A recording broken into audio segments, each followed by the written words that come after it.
3 months ago, nomads found her dying in northern Syberia. Walker, Kate Walker, born in New York in the United States. She had an American passport on her. She showed up at the clinic last week. She's recovering. She's fine. You're certain, Olga Efimova? You have to keep her there until we arrive. I will do what it takes. You can count on me, Colonel.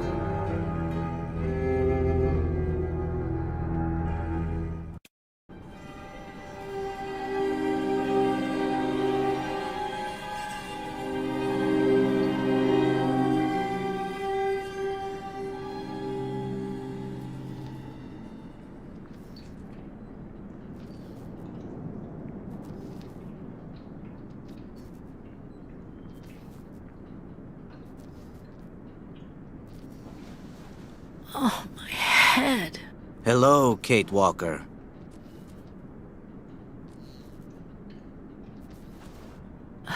Hello? My name is Kirk, Kate Walker.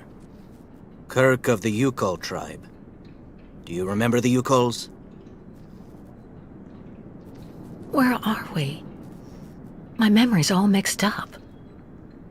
There was a terrible blizzard with snow and ice, and then nothing. We are in the clinic of Dr. Zamyatin, in the town of Valsambor. How did I end up here? We Yukols migrate with our snow ostriches to the sacred lands. It's a long journey. A very special journey. 1 month ago, we found you dying on a riverbank there in the north. We took you in and our shaman cared for you. Afterwards, we continued our journey. And today, we are both here to finish getting better.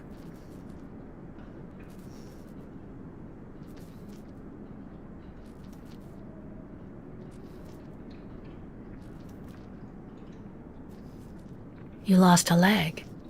It was an accident, you know.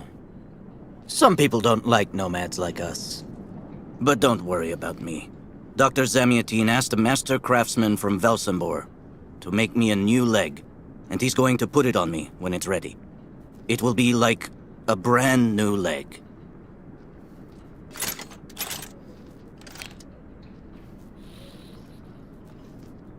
Why are you tied to that bed? That was the decision of Madame Olga, Dr. Zamyatin's assistant. She says I'm too restless, and it's the only way to make sure I get better. Apparently, it's going to take a long time to make my artificial leg. And in the meantime, my people are without a guide and are waiting for me, with the herd, so we can continue. Why do the Yukols make the journey? My people live in symbiosis with the great snow ostriches, Kate Walker. Their wool protects us from the cold, their excrement feeds our crops, and their meat feeds us. They are also our mounts and beasts of burden, so we must follow them wherever they go. And do they migrate because of the weather? No, Kate Walker. They go to the sacred lands to reproduce. It is an event that only occurs a few times per century. For the Yukols, it is rare to be able to boast of having participated in more than 3 migrations during one's lifetime. The Yukols I've met didn't speak my language anywhere near as well as you. I'm very impressed. From time to time, missionaries and merchants came through our village. I learned very quickly, Kate Walker.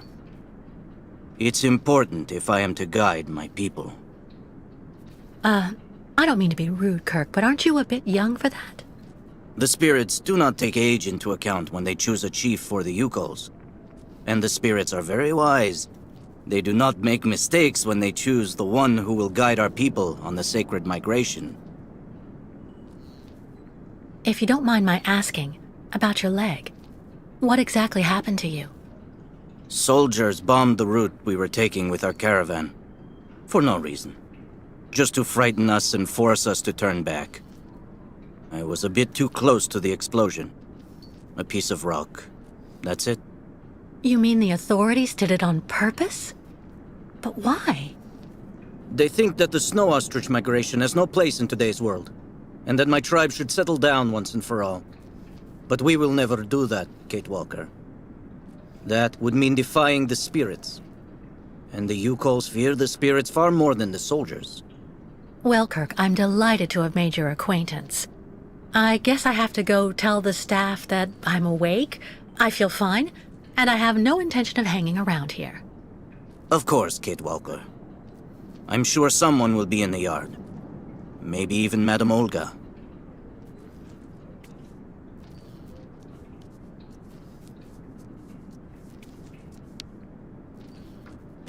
What? Hello? Is anybody there?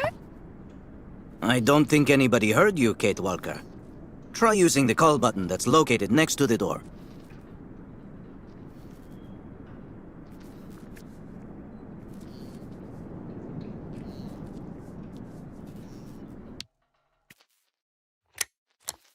Nothing. It doesn't work, Kirk. I think I saw some of the staff using it the other day. Take a good look at the mechanism, Kate Walker. Maybe you can find a way to get it working again.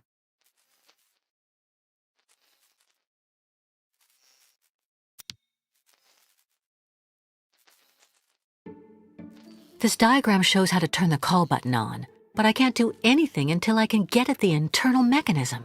Search the room. I'm sure you'll be able to find something you can use to open it up with.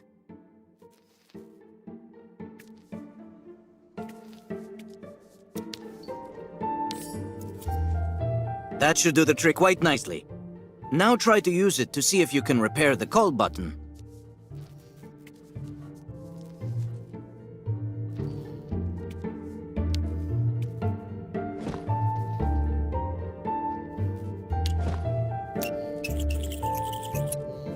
Right.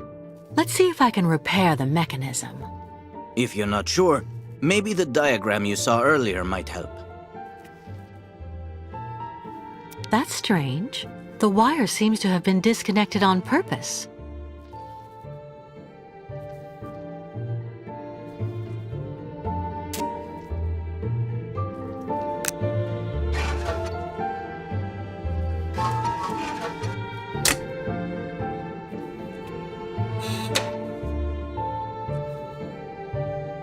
Finally!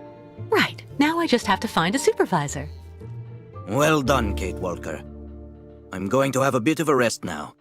Please try to come back and say goodbye to me before you go.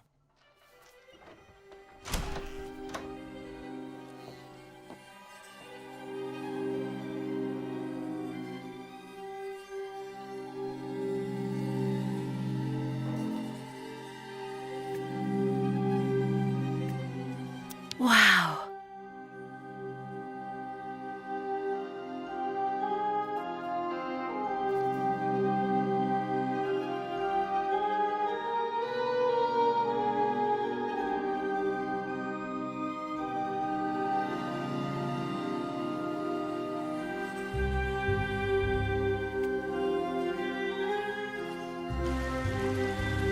Go hold your head under the ice water in the fountain, Nikita.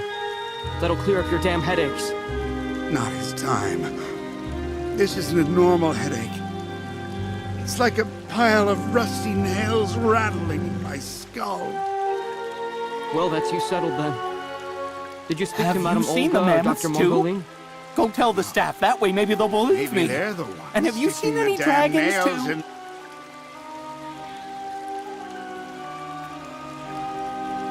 So you're finally awake. Has Dr. Olga been informed? Get your bearings. I understood that you'd be staying with us for a little while yet.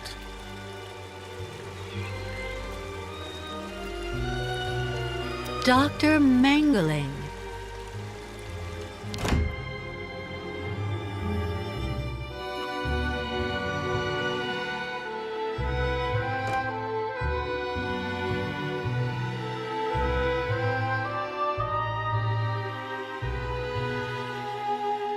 Ah, you're finally awake, number 10. What can I do for you? Well, it seems to me that I'm cured. And now I'd like to be on my way.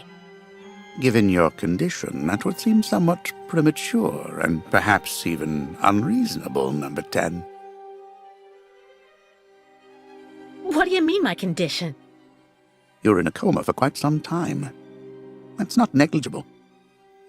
And even if you seem better physically, there may well be serious psychological after effects. So you're refusing to let me leave? Oh, no, of course not, miss. I have no intention of abusing any of the prerogatives of my position. Nonetheless, first you must submit to a series of tests that are designed to demonstrate that you have fully recovered. You understand. Please, sit down. On that? Yes, don't be afraid. What the?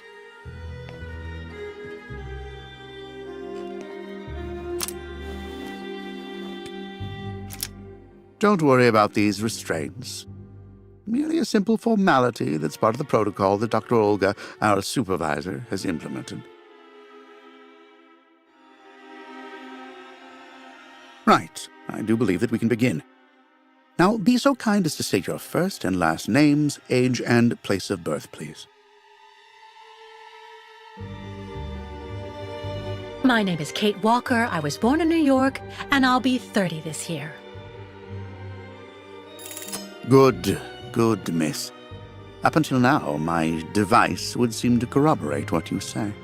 You're using a lie detector? It's procedure. Please stop worrying and talk to me instead of your friends and family. Are you on good terms with them? No, I cut off with them. I haven't had any news from my mother for weeks. And Dan, my fiancé, left me for my best friend Olivia. You seem to be basking in this chaos and anarchy, Miss Walker. Is this inclination for disorder connected to this Hans Vorarlberg and Oscar? You spoke about them at length while you were delirious.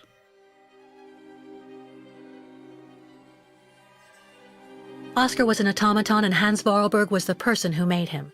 We became friends, and I went with them on a long journey through Europe. There you have it.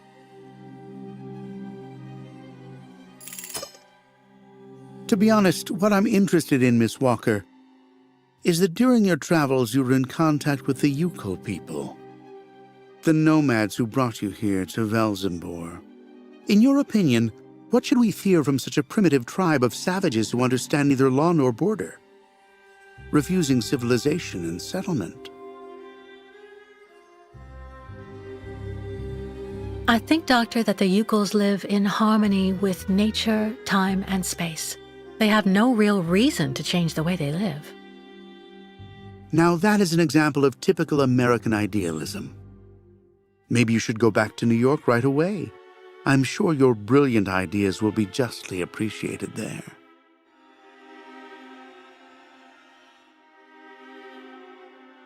I don't intend on going back. Not now, later, and maybe never. So you intend to continue your journey through our country, a hazardous undertaking with neither goal nor destination. Pity for a brilliant New York attorney who seemed to have a gleaming future. That's not for you to decide, Doctor. For the rest, I think I've demonstrated throughout this interview that I present no psychological after effects from my injuries. I would therefore like you to authorize my release now. Of course. Do calm down, Miss Walker. I'm sorry, but I'm not used to being interrogated like this. Some years ago, I would have interrogated you in a very different manner, Miss Walker. I grant that I may still feel some nostalgia for the good old traditional methods. You're one of the very last representatives of a world that is fast disappearing, Miss Walker.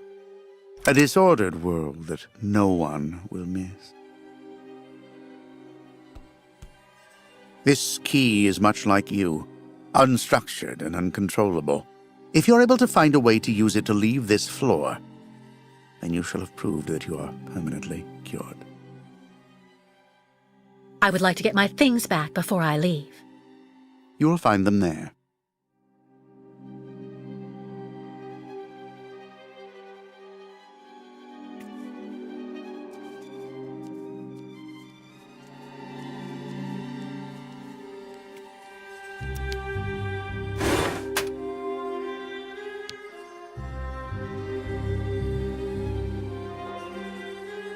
Turn around.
But What on earth's wrong, Miss Walker?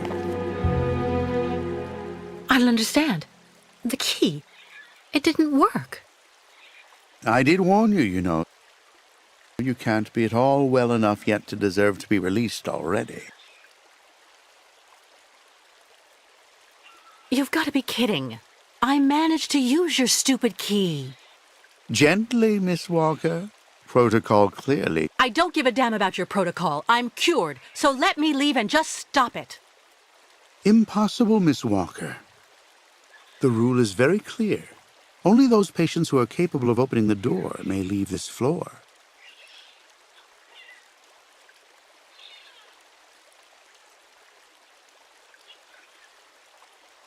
Right. Since you won't help me, I want to speak with your superior, Dr. Olga. You can do that when she comes by to see you for her daily visit. But please don't count on me to disturb her before then.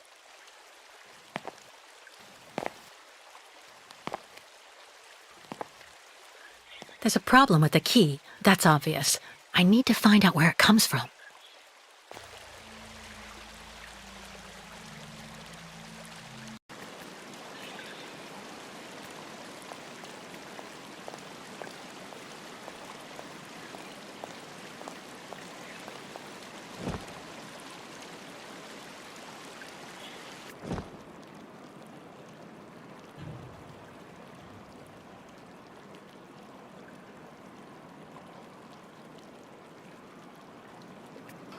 I already know that everything works here. Let's check the key.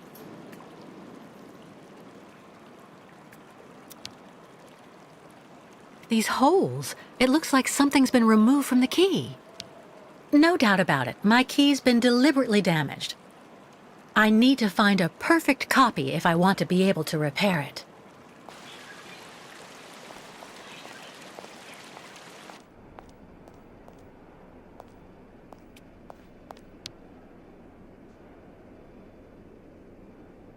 Uh-huh.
I see. According to the picture, there's a pin missing. I need to find a way to fix it. But how am I going to manage it?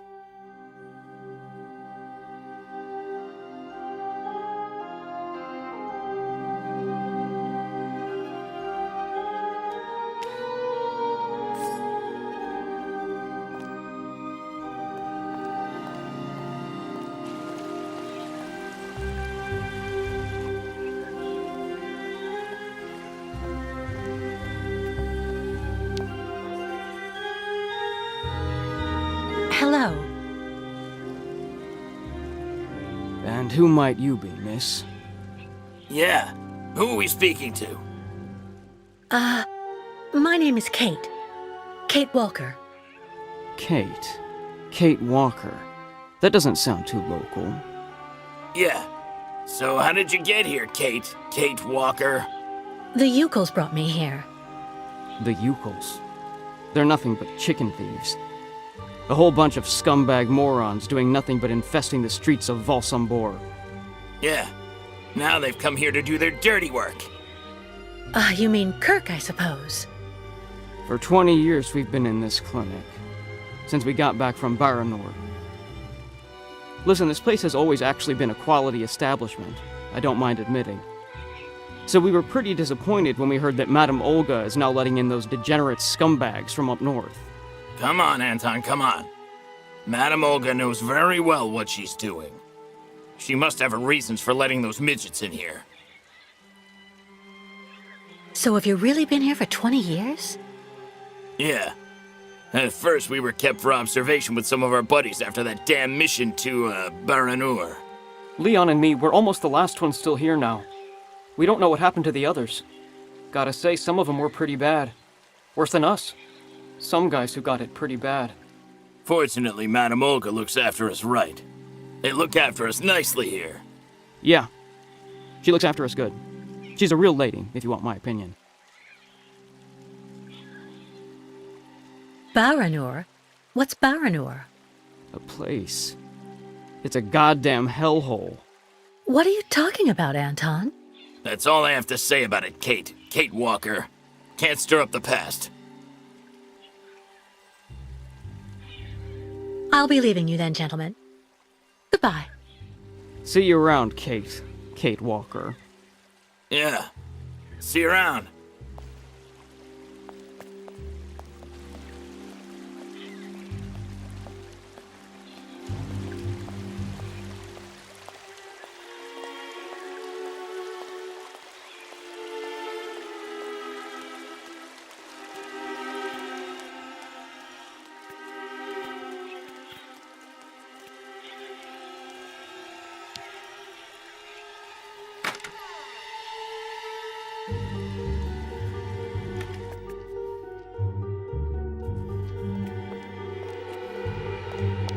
How are you, Kate Walker? Is your departure from the clinic imminent? I'm afraid not. You seem upset. What's wrong? I have to use a kind of key to open a door and finally get out of this place. It's a kind of a test, you know? A test that I passed, but the key didn't work. And when I compared it with an original, I saw it had been sabotaged. I'm getting the impression they're trying to keep us here by any means, Kirk. Whether we want to stay or not. That's a serious accusation. Are you sure? The proof is building up. First there's that key which doesn't work, and that bed you're trapped in, and your missing prosthesis. It's true that I've been very weak since I began Madame Olga's treatment. But she says that it's normal. She calls it temporary secondary effects. We really need to get out of here, Kirk. Unfortunately, I cannot undertake the long migration of the ostriches without the mechanical leg, Kate Walker. But you, on the other hand, you can leave. But how? Show me the model of the key you told me about.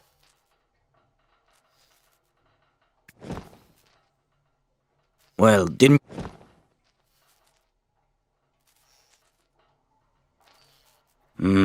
That's what I thought. With this, my tribe's smith should be able to repair your key. If, of course, you find a way to get it to him. I doubt they have a postal service here. Go onto the balcony. Our shaman's messenger is never very far. I use it to communicate with my people. You can give it the key. It'll take it to my tribe's smith. Got it. Thank you so much, Kirk.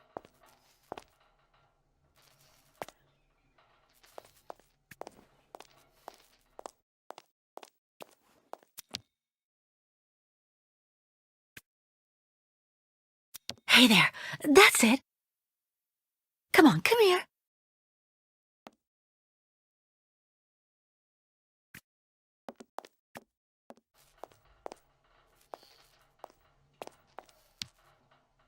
About that bird, Kirk.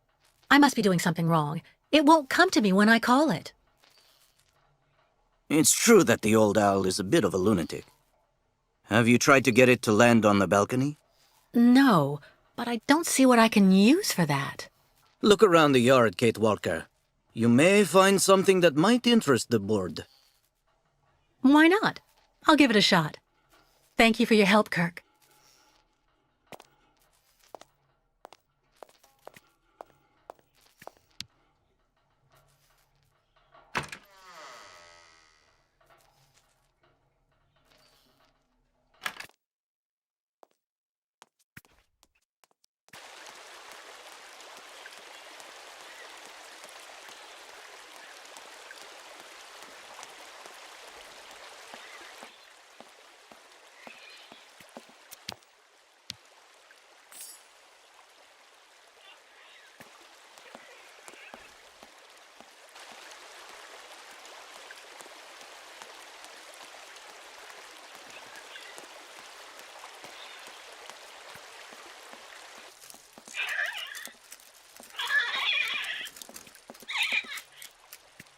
The birds in the aviary are beautiful. My mother would have absolutely loved them. She loved birds. Always did. Up to the end.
The owl flew away with the key, Kirk.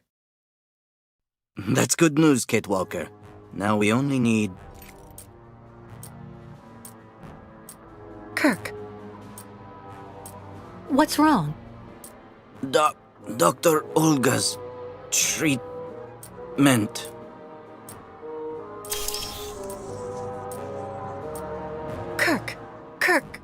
you hear me? Wake up! Come, come. No need to be alarmed, Miss Walker.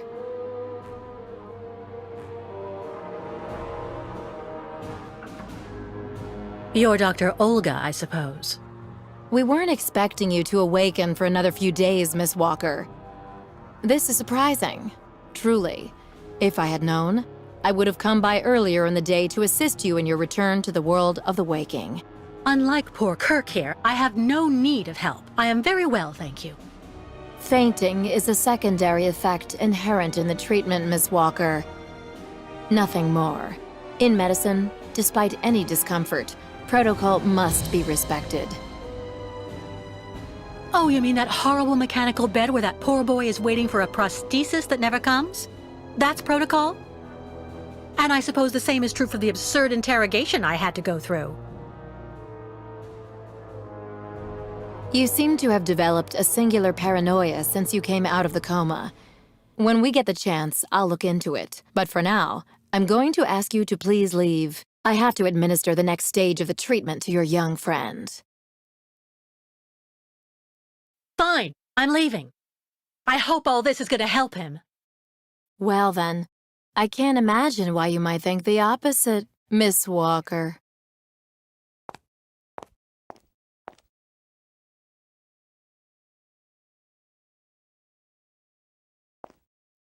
How is he? Your young friend is reacting to the treatment very well. Everything is fine. He's resting. Well, goodbye, Doctor. I'll come by and see you very soon, Miss Walker. Don't worry.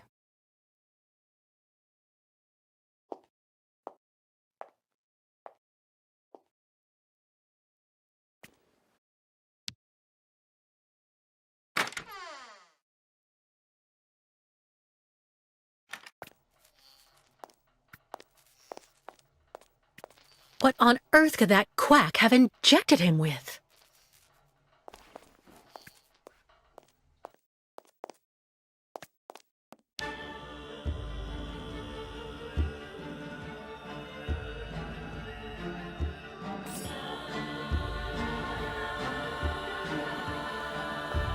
Kate Walker. Kirk! How do you feel? Not very well, I'm afraid.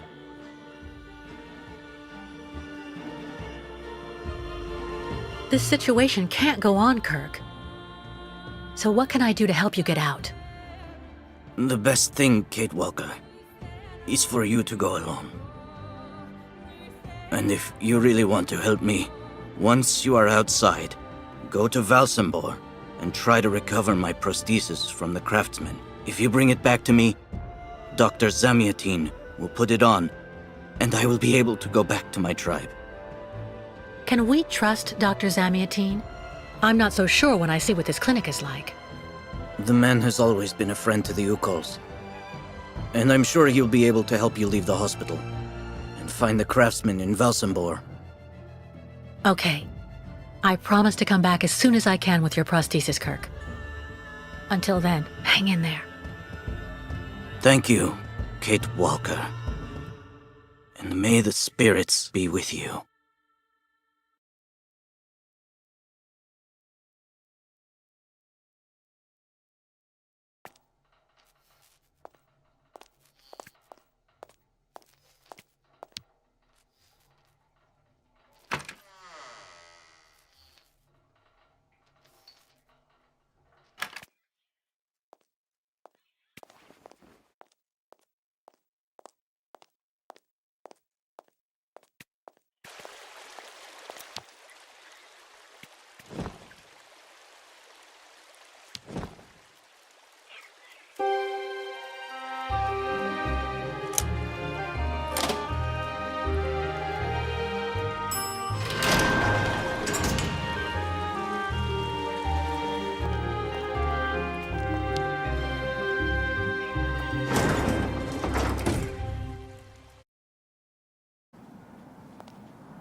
Excuse me.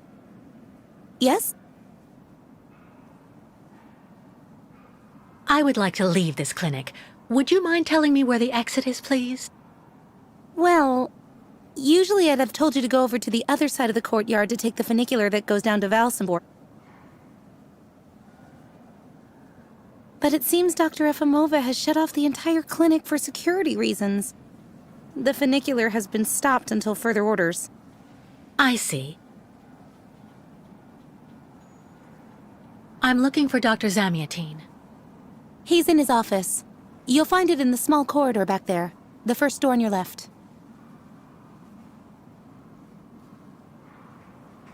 Thank you for all that information. I'll be going now. Maybe you should head on back to your room and wait until they say the funicular is fixed and back in service. I'll think about it. Goodbye.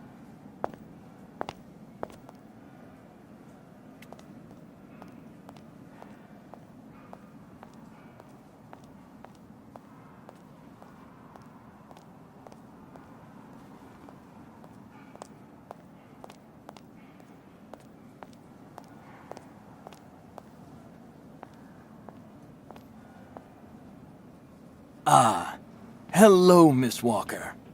How very delightful to see you up and about.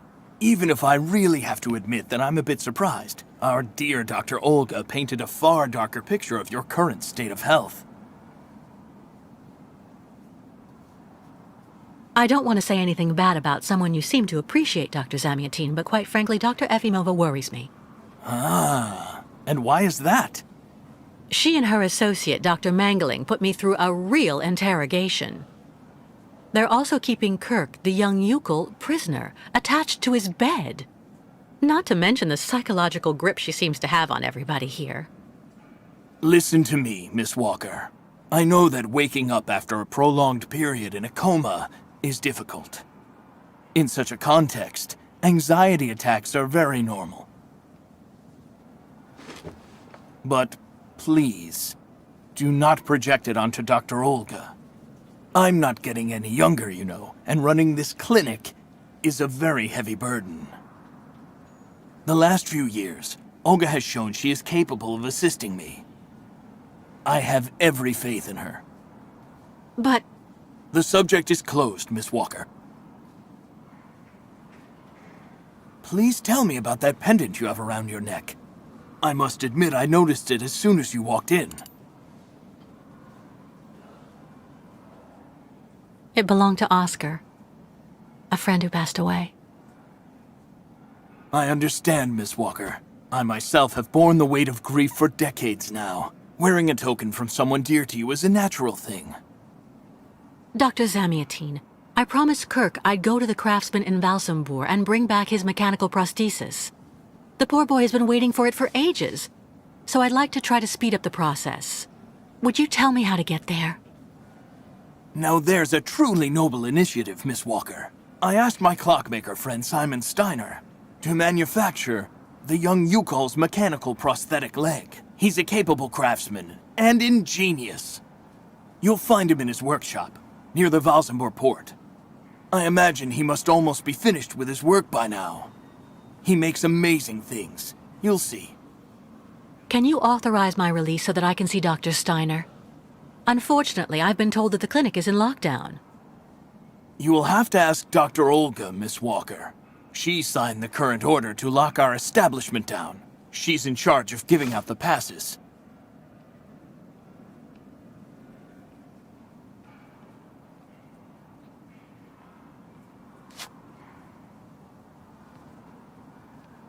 This book should answer any of the questions you may have about our Yukol's friends. Farewell and bon voyage, Miss Walker.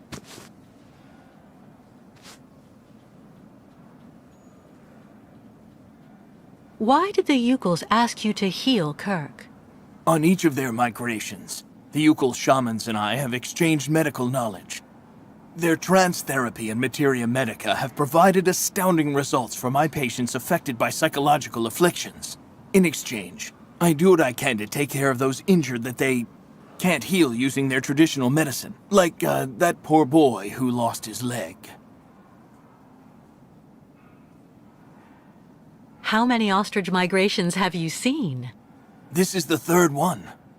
I'm lucky to have seen so many of them. It's a rare spectacle. Believe me, the great herd of ostriches accompanied by the Yukols, doomed to blindly follow their animals wherever they happen to roam. And they don't care about countries, wars, and borders. You seem to like the Yukols, Dr. Zamiatine. They are a fascinating people, you know, and such astonishing medicine infused with shamanism. Without which, no doubt, you would have never arrived in this clinic alive, Miss Walker. I get the impression that the Yukols aren't much liked around here. Indeed.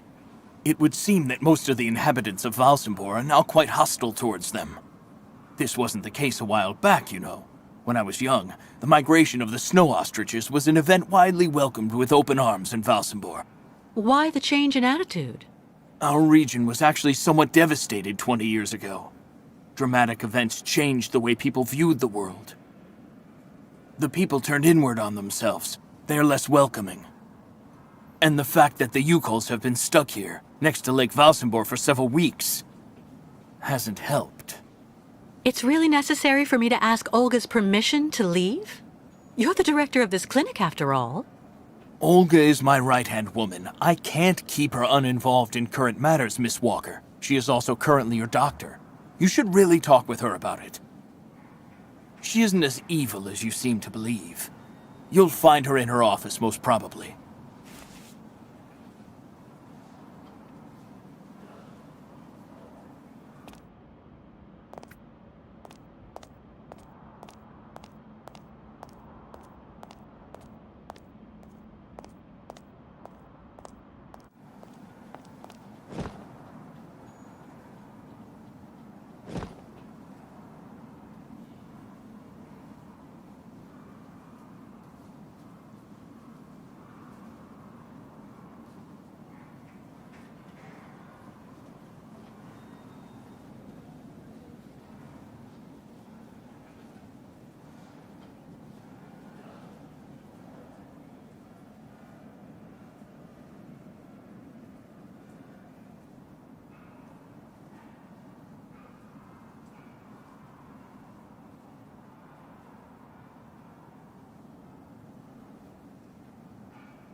The American is awake.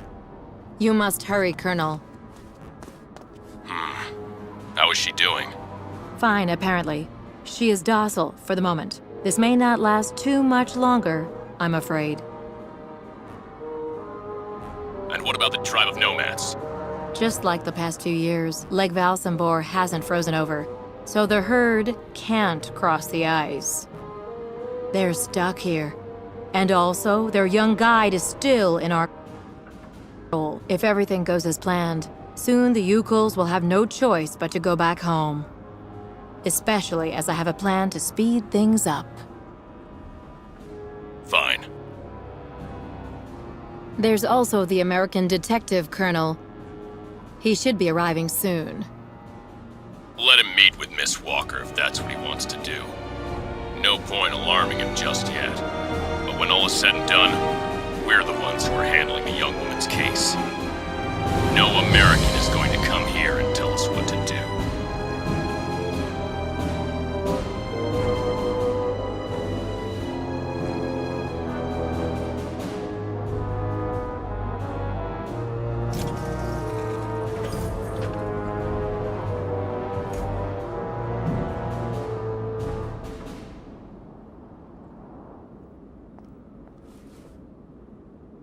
What? Where did she go?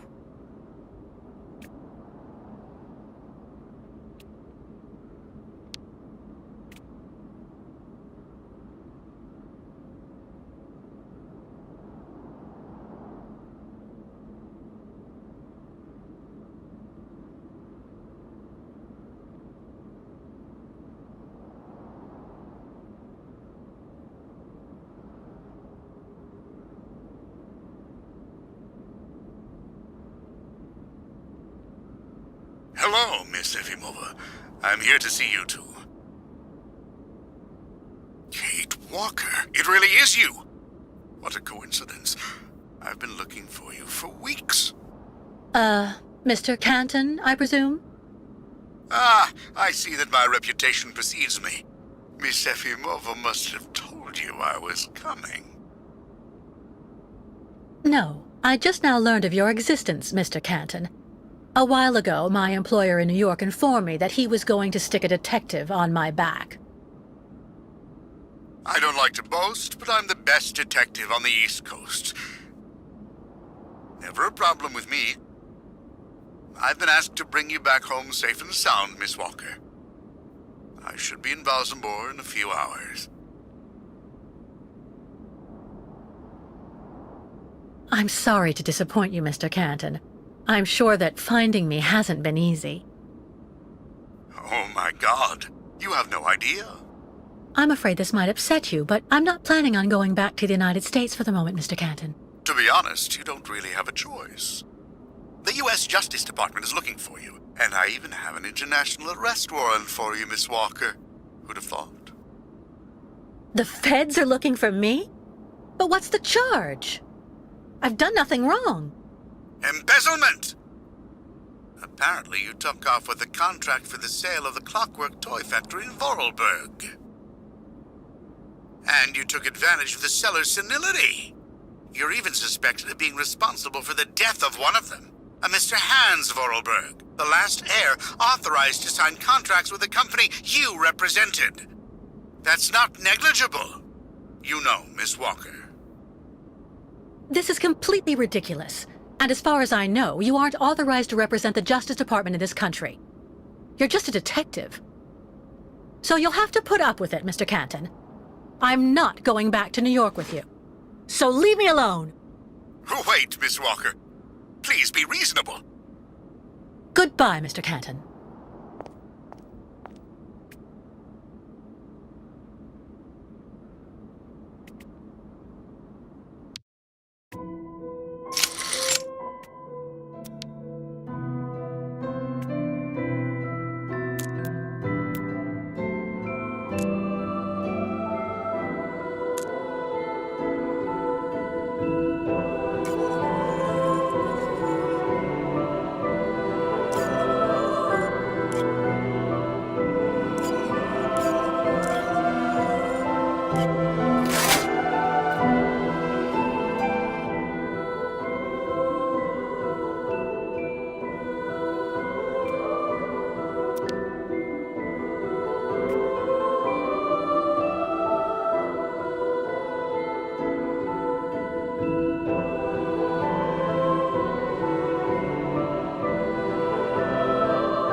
Charming.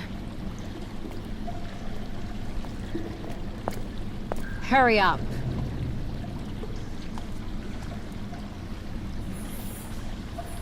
Yes, Dr. Elfimova. I'm doing whatever I can. Get this damn tap open in the end, you'll see.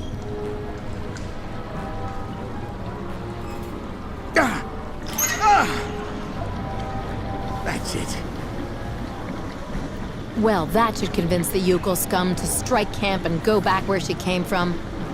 Come on, Helmut. Let's not hang about here. Yes, of course, Dr. Efimova.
hydrochloric acid.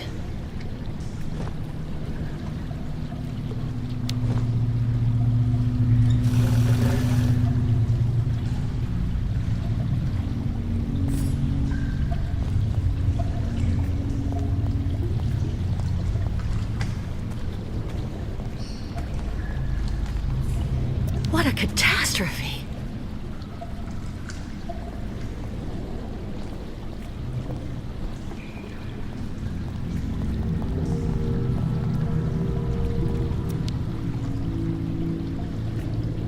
You've got to be kidding!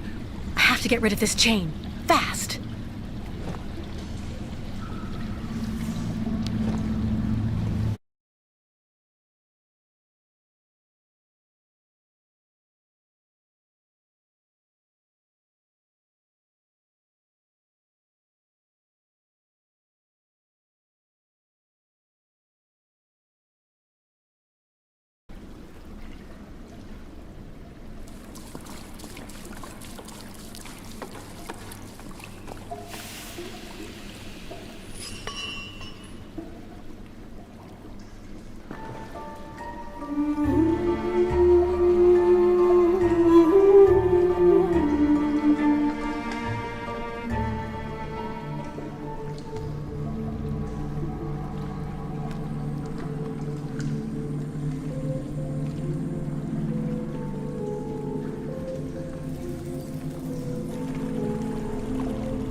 Quickly, or all ostrich is lost.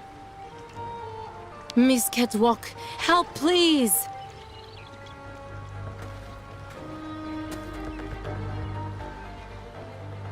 Engenemuk. Tuk. Bikolet. Miss Ketwalk. Sen benu tuk. Meninir buruf.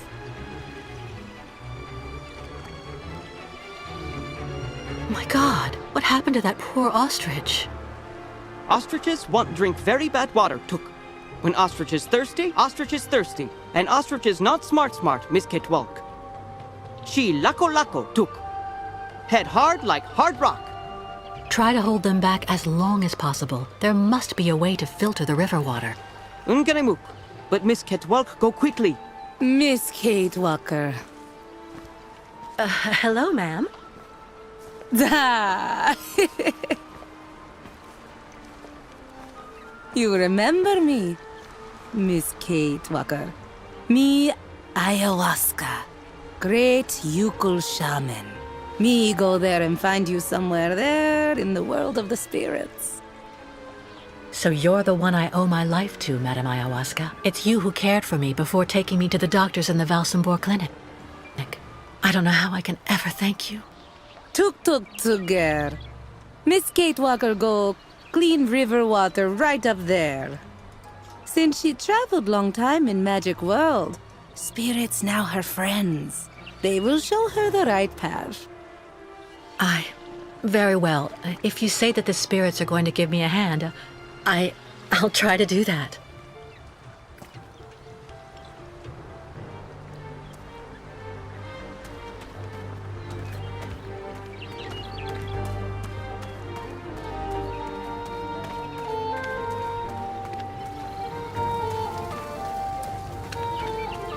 Ladies and gentlemen of the spirit world, if you want to show me the way, now's the time.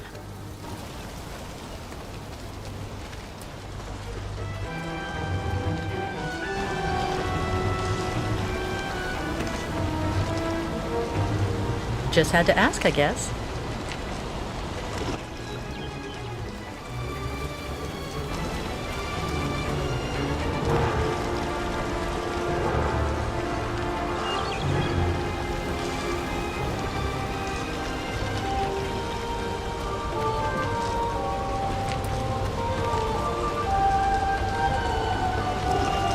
This gauge is obviously for measuring the water flow from the dam.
The water is clean now, but who knows how much damage has already been done.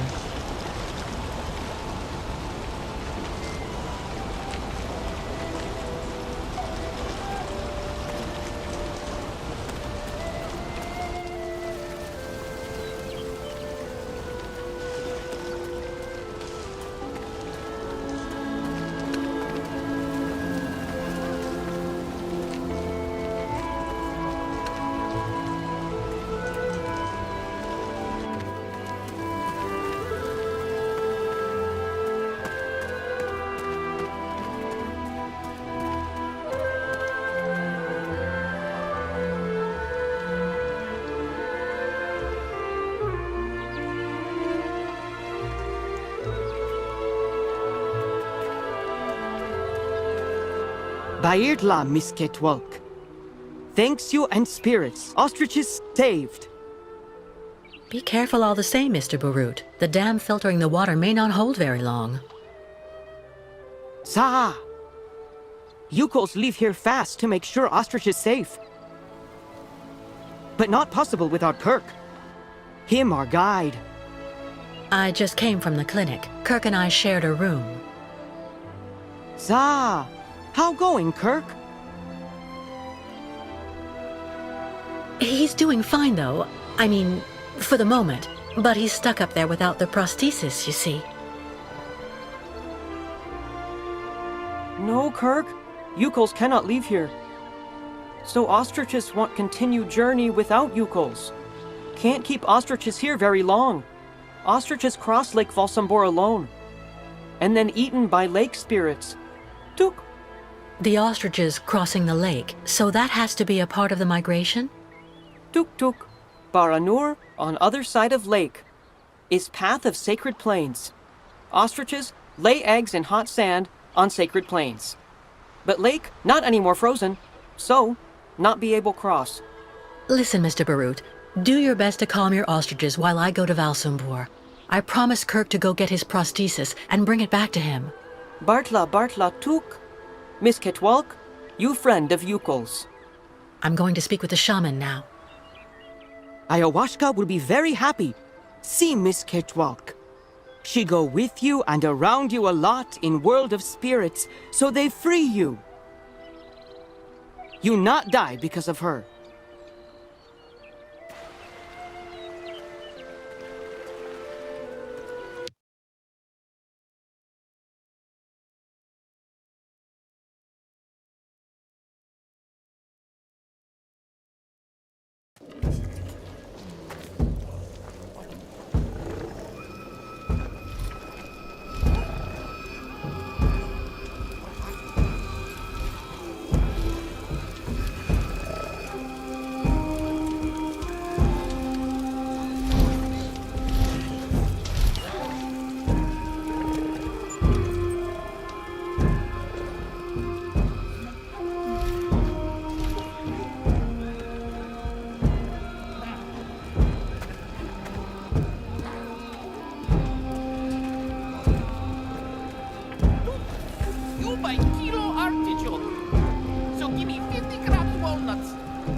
What's going on?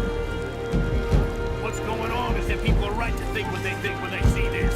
Those damn Yukos have it in their blood. This little peep squeak here stole my wallet. Don't be upset, honey. I have your wallet. I'm your wife, remember? You gave it to me just a while ago so I could buy this pretty ostrich feather shawl.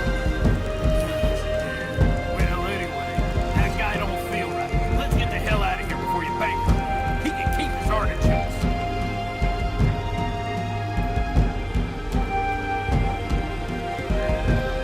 Things weren't better with the Yugels before, that's for sure.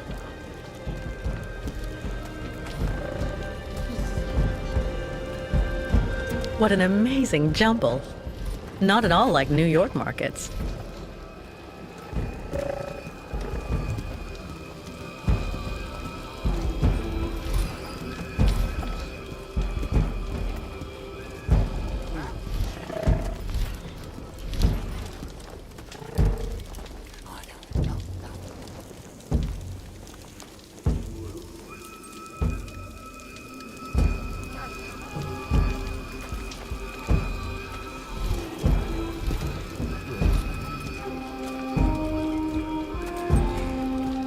I don't understand why the mayor put the Yugels on our doorstep like that.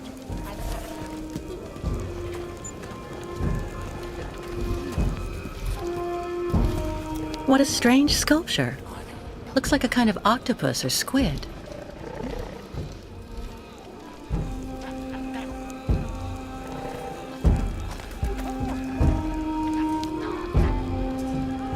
Hello. Ha ha! Kunuk Mak? Miss Catawalk. Like collect souvenirs? Well, that sculpture there. Ha ha! Kilak. That great spirit. Very bad, Miss Catwalk. Evil monster of water in Great Lake. Oh, I see. It's a representation of a local legend. Haha, not legend, Miss Catwalk. Kilak, very great, very bad. Live at bottom of lake.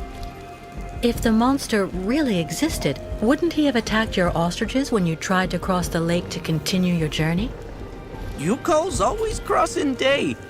Kilak not like day and light. Always when lake frozen. Kilak not be able to cross ice to eat ostriches then. But now, lake still not frozen. Ostrich is impatient. Not good, not good.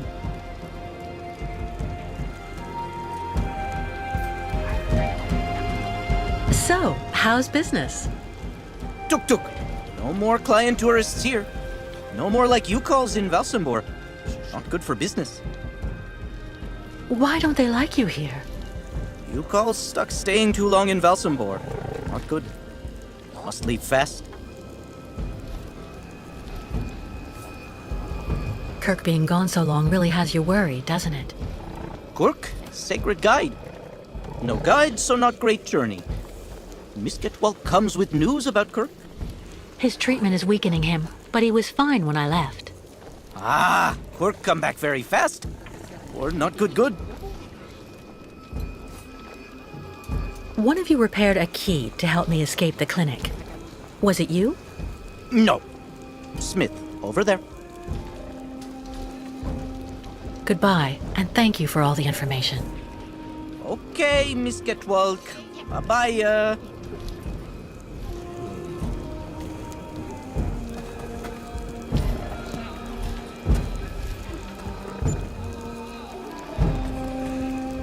Superstitions seem pretty firmly in place here. Sinister.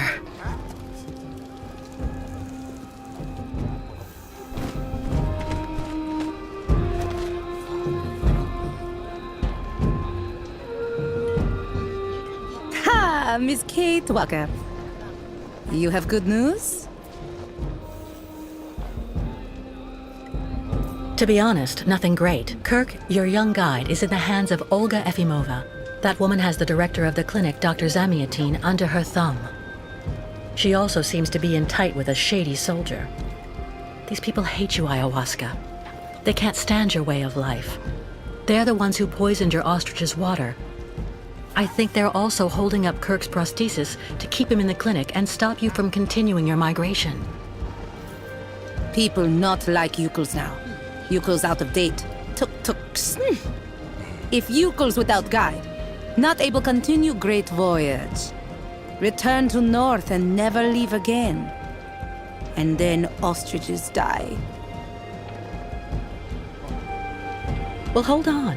We're not at that stage yet. I promised Kirk I'd go to Valsambor to bring back his mechanical leg. Tuk! Magic leg not only problem for Yukels.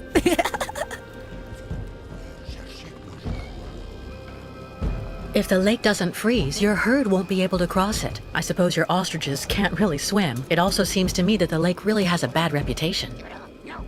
Miss Walker see very clear. Now, many very, very bad spirits on lake, and also after. Baranor, very dangerous. Bad luck everywhere. Ayahuasca very, very scared. There may be another way to cross the lake instead of waiting for it to freeze. I'll find out when I visit Valsambor. Why Miss Kate Walker decide to do all this for us?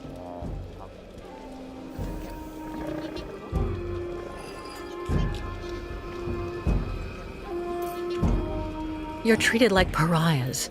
I'm disgusted by how everybody sees you here. Miss Kate Walker and Yukels are friends. So Miss Kate Walker decide accompany Yukels on great journey? We'll see. First, I have to go to Valsambor. But like you, I seem to be a prisoner in this camp. Yukols not have right to go to Valsenborg now. Miss Kate Walker like them. Now she must find pass so that she able to leave here.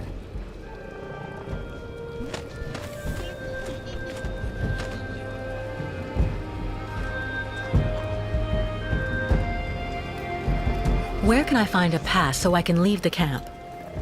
Before, Yukols could make use of pass machine in cabin at camp exit. But authorities decide break it in small pieces, so now we cannot use. Miss Kate Walker should ask client tourists in Valsenborg. Strange the lake taking so long to freeze. This must be a consequence of global warming. Bad spirits at bottom of lake make water very hot. Really nasty bad spirits everywhere now. I was told about everything your tribe did for me when you found me. Thank you so much. Miss Kate Walker cured. That's what counts. Job of ayahuasca. I'm going to try to find the pass that you told me about. Miss Kate Walker, go quickly. What a funny smell. A hide. Must be for making clothing.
And how am I getting home if I give you my town pass?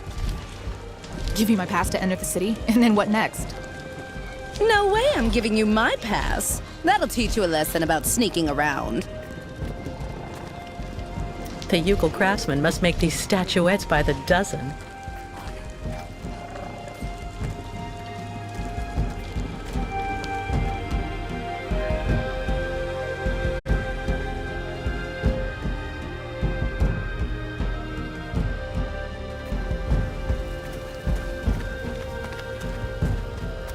Clinic. I hope Kirk is okay up there.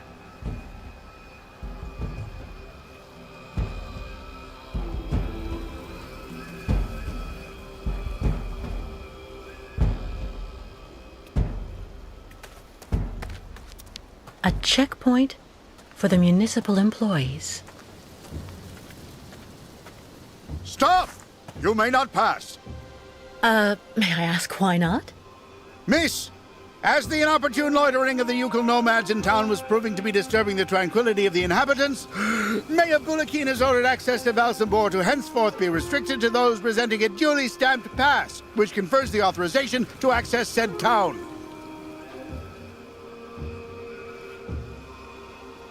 Look at me. Do I really look like a Yukon to you? My dear young lady, your physiognomy is not sufficient. Only presentation of said municipal pass shall be acceptable. But Without a pass, you shall not pass. do I really need a pass? Indispensable. So cease arguing and keep moving.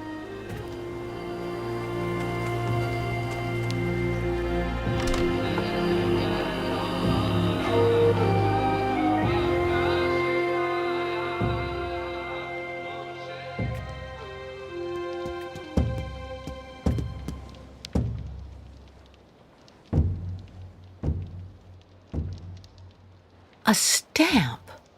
Looks like something's missing, though.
A squid lying in a puddle of ink. Poor creature.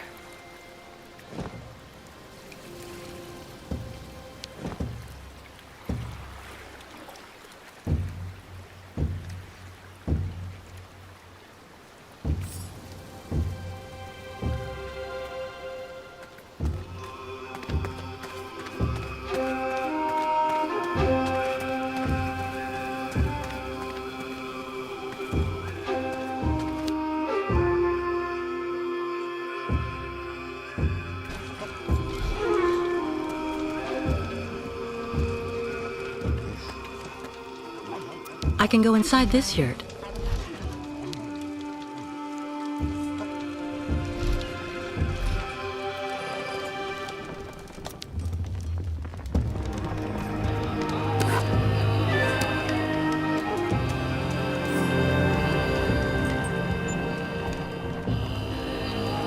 If only I had the time to take a little nap.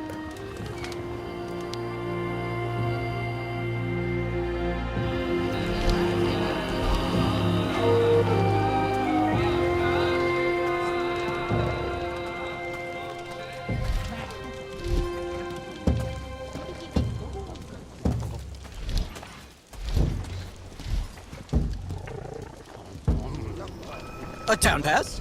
You need to go to the town hall, young miss.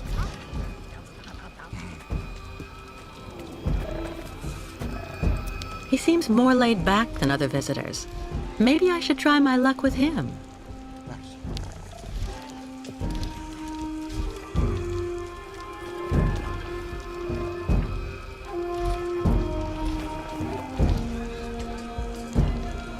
Sir, excuse me. Hello, miss. You're not actually from here. I can hear it.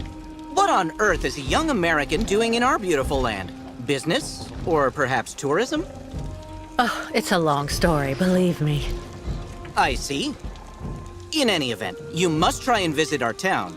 You know, Valsambor is very charming this season. And may I suggest you drop by my tavern? It's the best restaurant in town.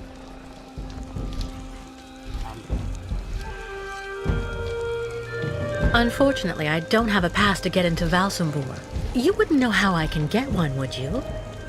Wow, that can get complicated. You have to get a pass from the Valsambor Town Hall. And to do that, you need a pass to get there first. So I'm stuck here? Maybe not. This is my wife's pass. She's not well, so she couldn't come with me. The document is perfectly valid, except she forgot to get it stamped at the town hall. And that's a problem? I'm afraid so. Without the stamp, the document is worthless. Not that long ago, you just needed to get it officially stamped at the police checkpoint, over there at the camp gate. But there hasn't been anybody there since the town decided to come down hard on the U-calls. So this pass is useless? Not necessarily. You need to add a stamp that looks like the official Valsambor seal. The police aren't that sharp-sighted around here, I have to admit. Anyway, I didn't say a word. Good luck, miss. And don't forget to drop by my tavern when you're in Valsambor.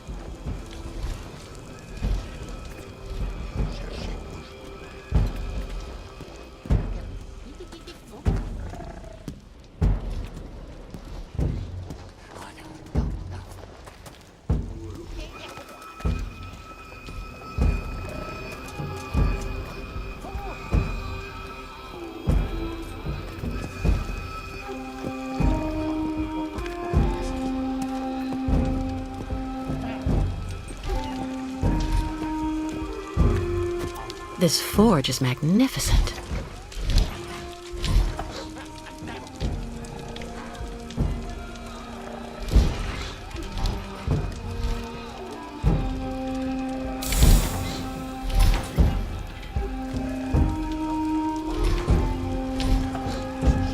Hello. Unukmak, Miss Catwalk. Need something from Forge?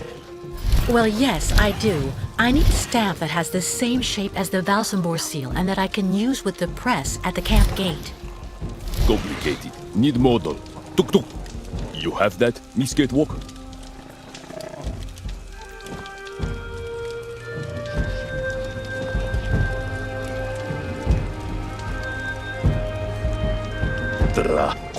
Complicated. Smith also need wax for mold.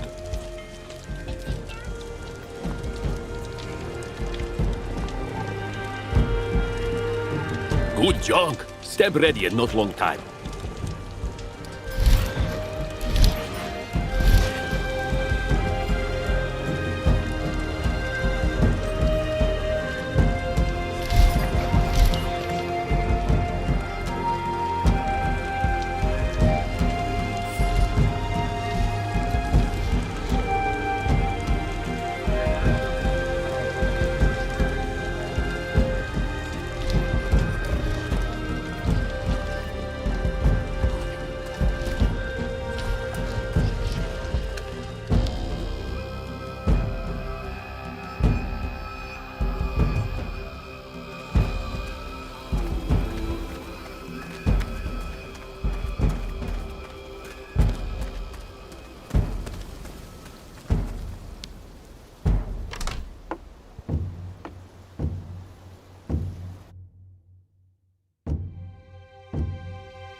Hello, Miss Walker.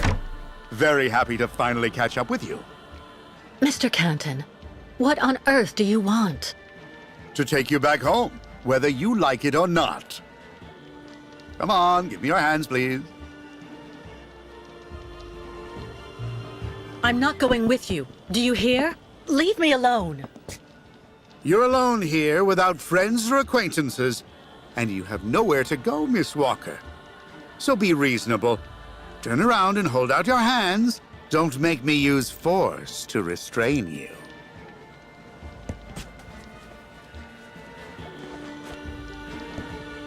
Mr. Marson? Finally, I have her. Yes, she is safe and sound. I have Miss Walker under control. I'll keep you informed of our progress. It'll take a day or two at most. I suppose there are a few procedural obstacles to overcome before we can leave the country. Listen, all these things I'm accused of are completely untrue. Hans's murder, embezzlement, it's nonsense. And while we're wasting time here, I can't help the Ukels. And believe me, they really need it. I am not your enemy, Miss Walker. If you haven't done anything like you say, it's in your interest to go back and defend yourself in court. There's nothing left for you to do here anyway. Not everyone here is your friend in these parts, I'm afraid. Well, all right, Mr. Canton. You win. I'm glad you're finally being reasonable, Miss Walker. Now we just need to wait for the representative of the regional military authorities for the administrative procedures.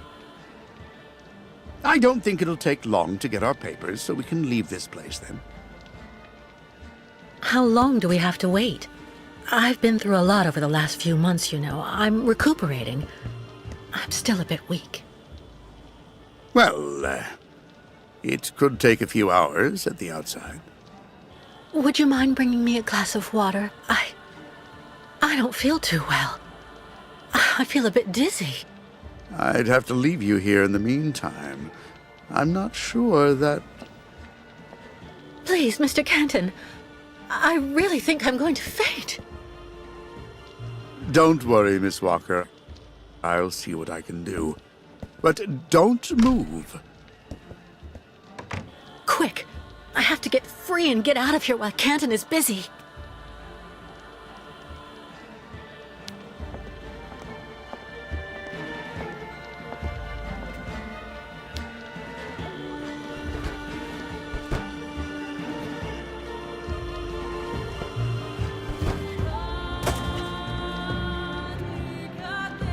It didn't break. God, I need to find something else.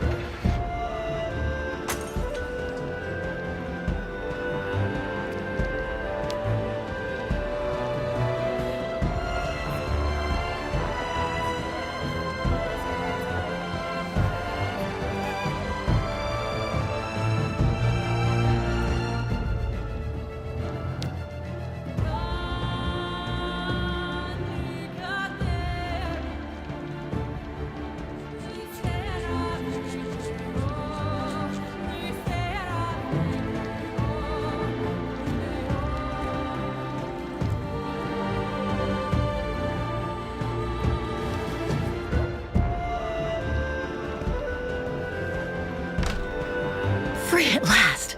All right, let's get out of here before Canton comes back.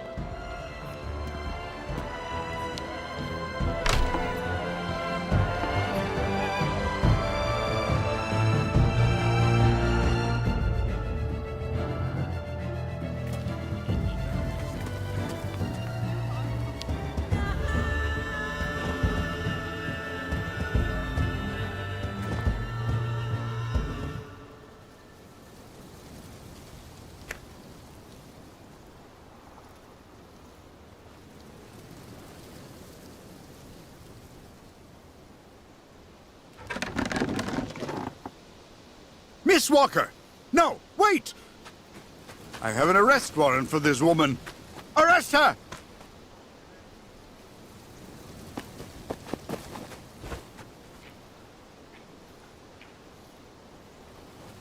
Oh!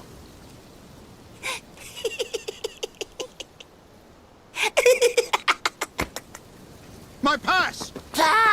Give it back to me! Immediately, you hear?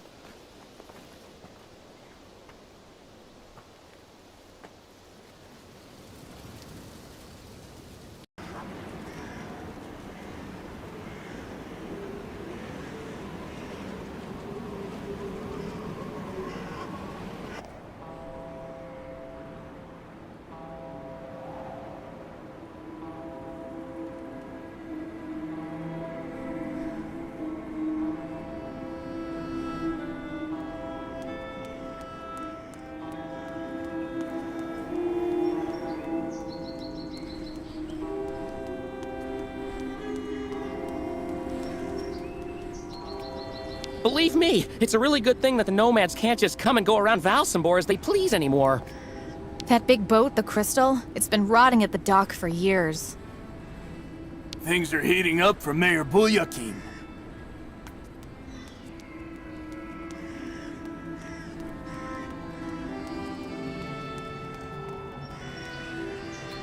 We're going to see the Nomad Souk. Apparently they have good prices. Since the town hall closed the port, we sometimes get the impression we're living in a ghost town.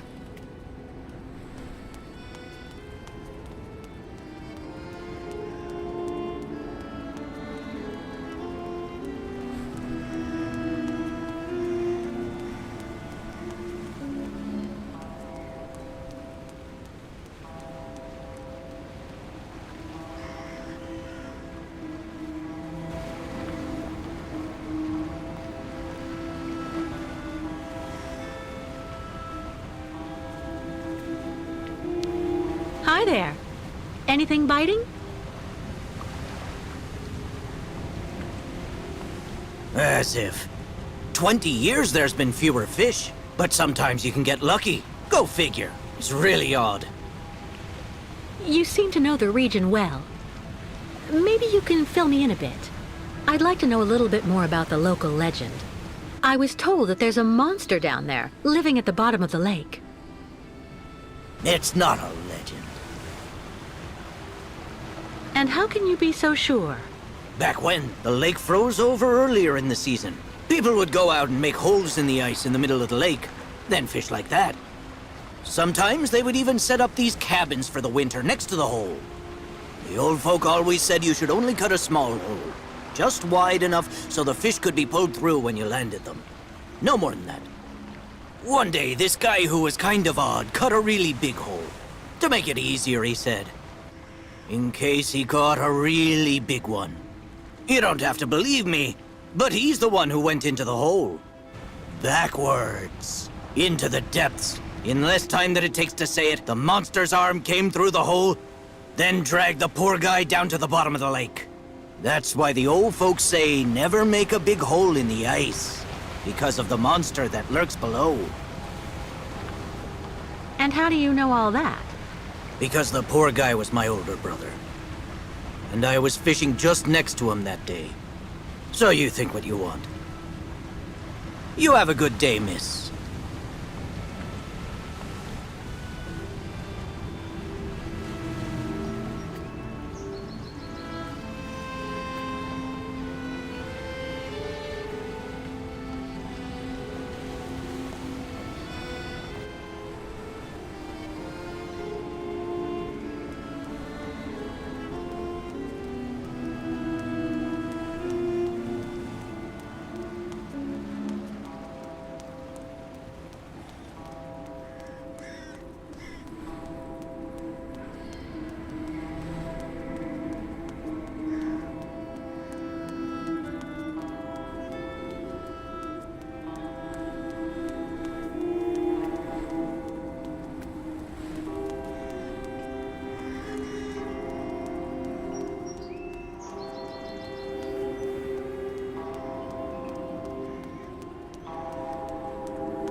Are you okay, sir?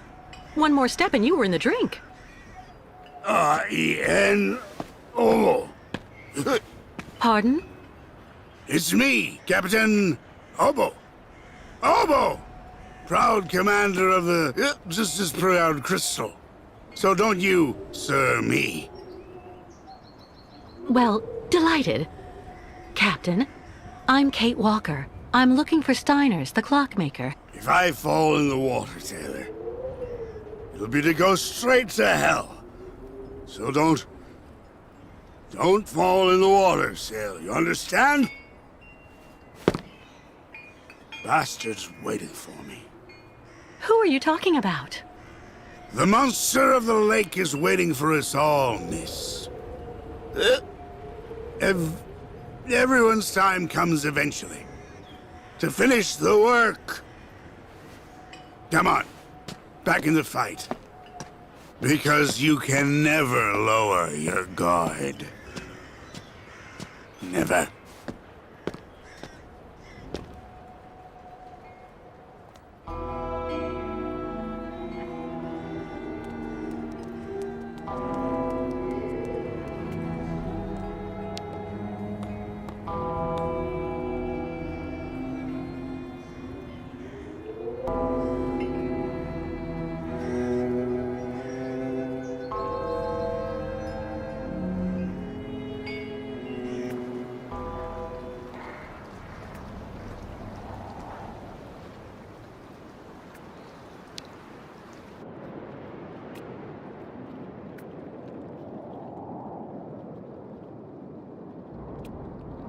As deserted as the outside. Hello? Anyone here?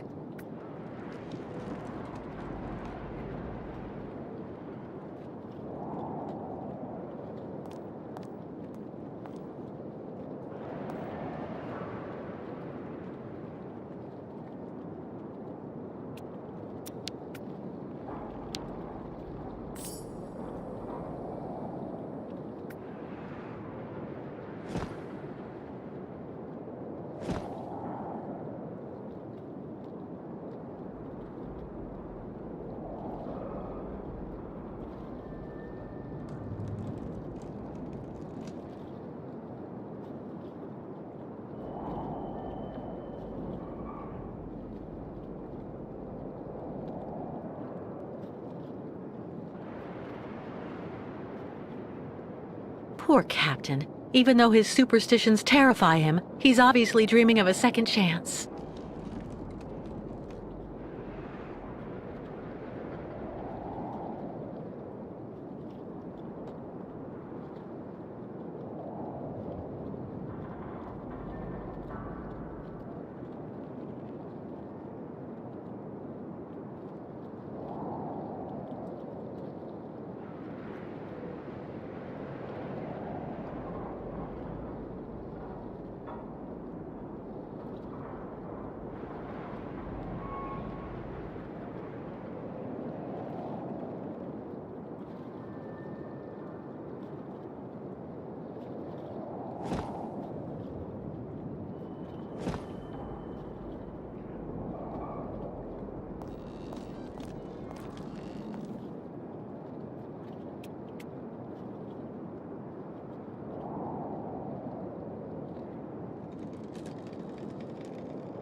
Someone stole 3 chickens last night.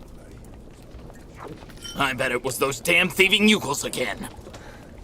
Yeah, we can't always accuse the foxes.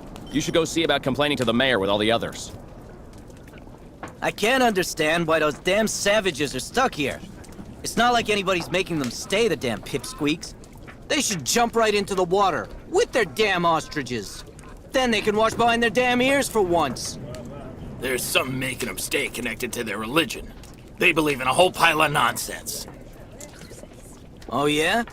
I heard that someone up top decided to order them to stay here. From Central Administration. And Mayor Bulyakin can't do a thing. His hands are tied. So what? So we have to have the nomads in our homes? That's what I heard. But I know that the mayor would also love to see the Yukols cross the lake and burn themselves in Baranur. The lake is haunted by a demon. It's watching me. Waiting. I can feel it. All those youngsters trying to act smart to impress the Steiner girl. It really gets to me. I'd really suggest you steer well clear of Captain Obo, miss. He's always basically drunk as a skunk. I hope you find the tavern agreeable, miss. That's the nice man who helped me leave the Yukol camp. I should go thank him. Ah, miss, delighted to see that you finally managed to leave the Yukol camp. Yes, thank you very much for the pass. Well, now that you're at last here, you'll be able to taste my famous borscht. It would be my pleasure, but I do have to find Steiner the clockmaker right away. Simon Steiner? Ah, in that case, you should speak with Sarah, our young waitress. She's his granddaughter. Is Simon Steiner well known here in Valsambor? For a long time, he was rather popular. You know, he isn't just a clockmaker. He knows everything about mechanical objects. He repaired everything for everybody here in Valsambor. He also designed the amusement park on the other side of the lake with a colleague of his. A French automaton creator, if I remember right. You could say Valsambor owes a lot to Simon Steiner, miss. So when he got sick, I offered to hire Sarah to help a little. You understand?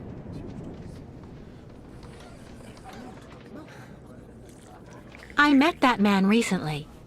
A certain Captain Obo. He doesn't seem very with it. And he's been that way for 20 years, miss. 20 years. Can you imagine? He used to command the Crystal, the boat that made the crossing between here and the amusement park, on the other side of the lake. And he wasn't the same man then. How are things in town? They don't seem to be going that well. If you ask me, the atmosphere is horrible. At least half the people don't want the Yukols right at our door. Most of the shopkeepers even made the decision to go on strike over what they saw as unfair competition. Also, Valsambor hasn't been the same in the last 20 years. There it is. I'm off. Thank you again for your help. See you soon, miss.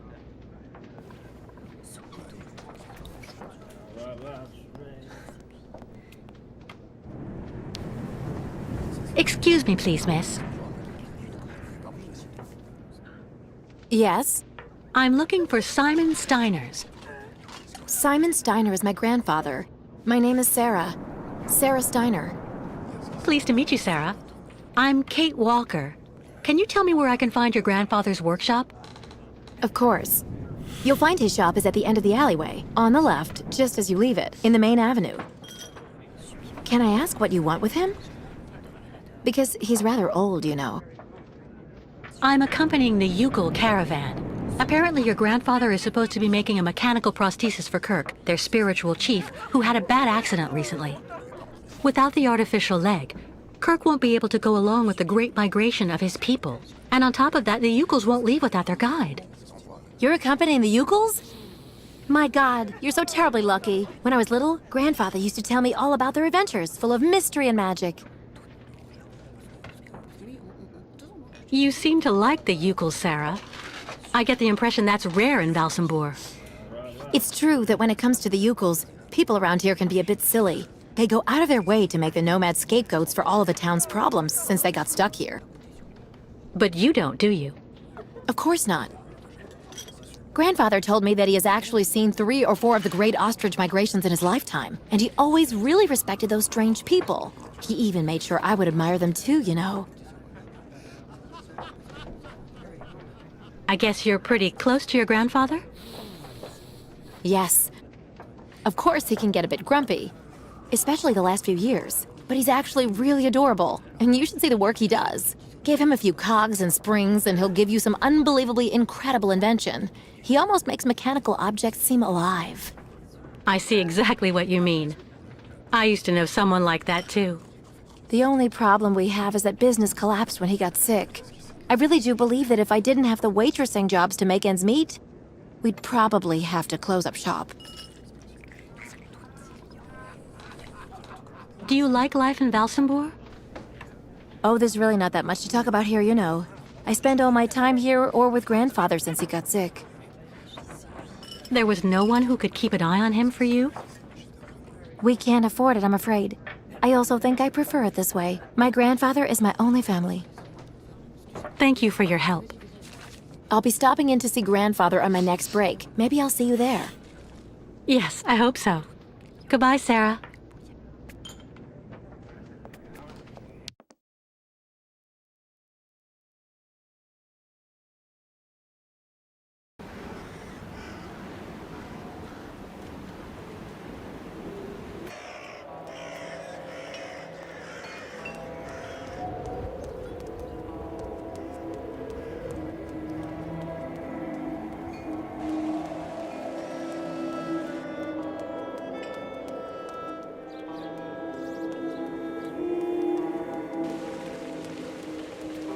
The way they treat the nomads around here is terrible.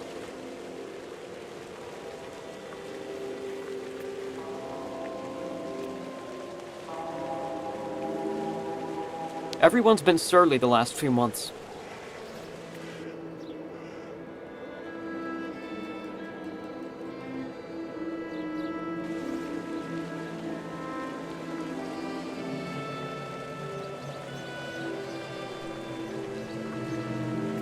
Looking for cigars or some hooch? I'm even cheaper than the nomads.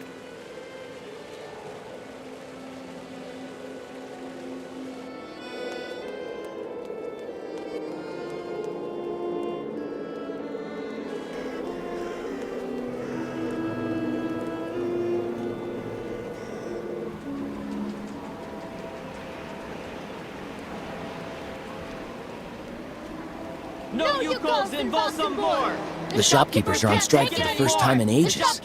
That's not good business for anyone, if you want my opinion.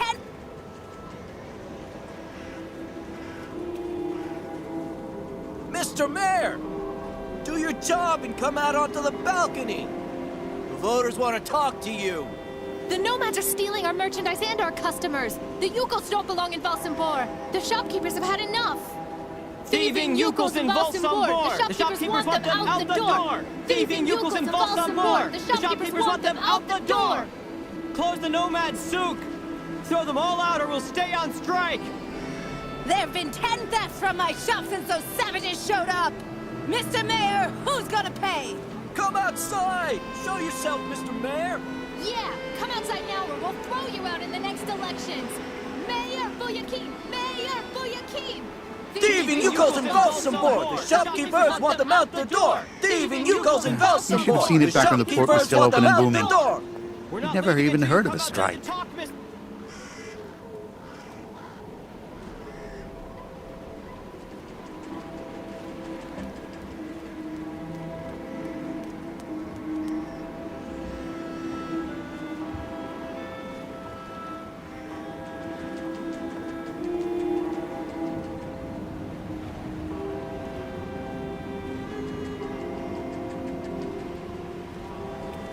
It's kicking off near the town hall. I don't like that new waitress working in the tavern at all.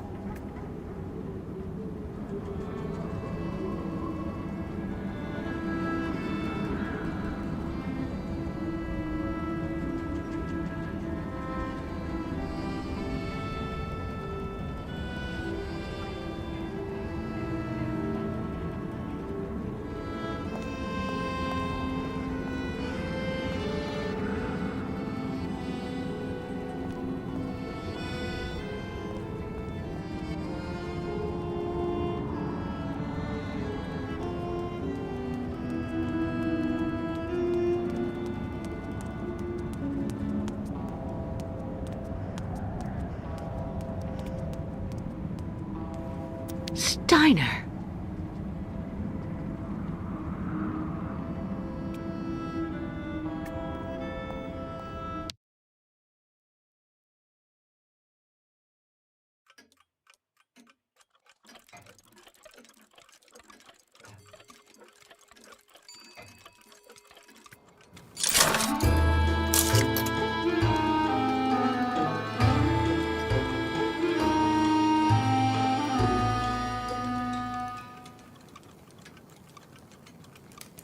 Hello. Are you Mr. Steiner? I'm sorry to bother you, Mr. Steiner. My name is Kate Walker, and I've come to pick up the prosthesis for Kirk, the Yukel spiritual guide. And well, dear Miss Walker, Dr. Efimova has informed me that the young man was not yet in any sort of condition to withstand the operation, and that... Mr. Steiner, are you all right? It is impossible. That pendant you have around your neck. I would be very obliged if you would entrust me with it for a moment. Please, Miss Walker.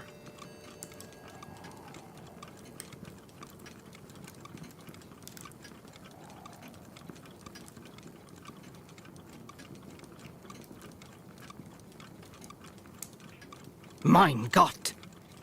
An XZ-2000 automaton heart in perfect working condition. A compensating spring memory. Pendulum ventricles and small mechanical pumps. Everything seems in excellent condition. Donnerwetter! Where on earth did you steal this, Miss Walker?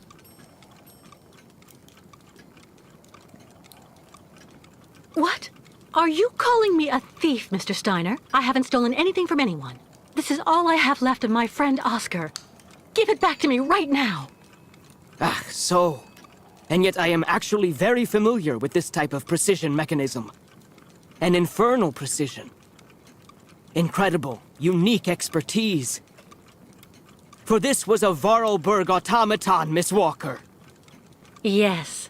It was Hans Vorarlberg who designed this object. Tell me, did you know him? Oh, yeah. He even lived here a few years.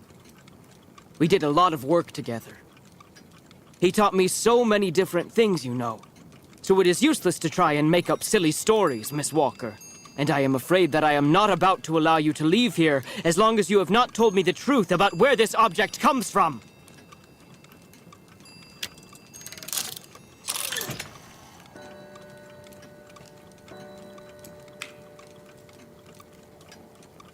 Mr. Steiner, Oscar was a very special automaton. He inspired almost human emotions. But today he doesn't exist. He isn't dead, of course. Because what has never lived cannot die. Oscar was just dismantled. It had to be like that. All that I have left of him is that heart, a heart made of metal. It's far more than just a heart, miss. It's far more like a kind of mechanical hard drive. A computer that is full of cogs, gears, and springs, but...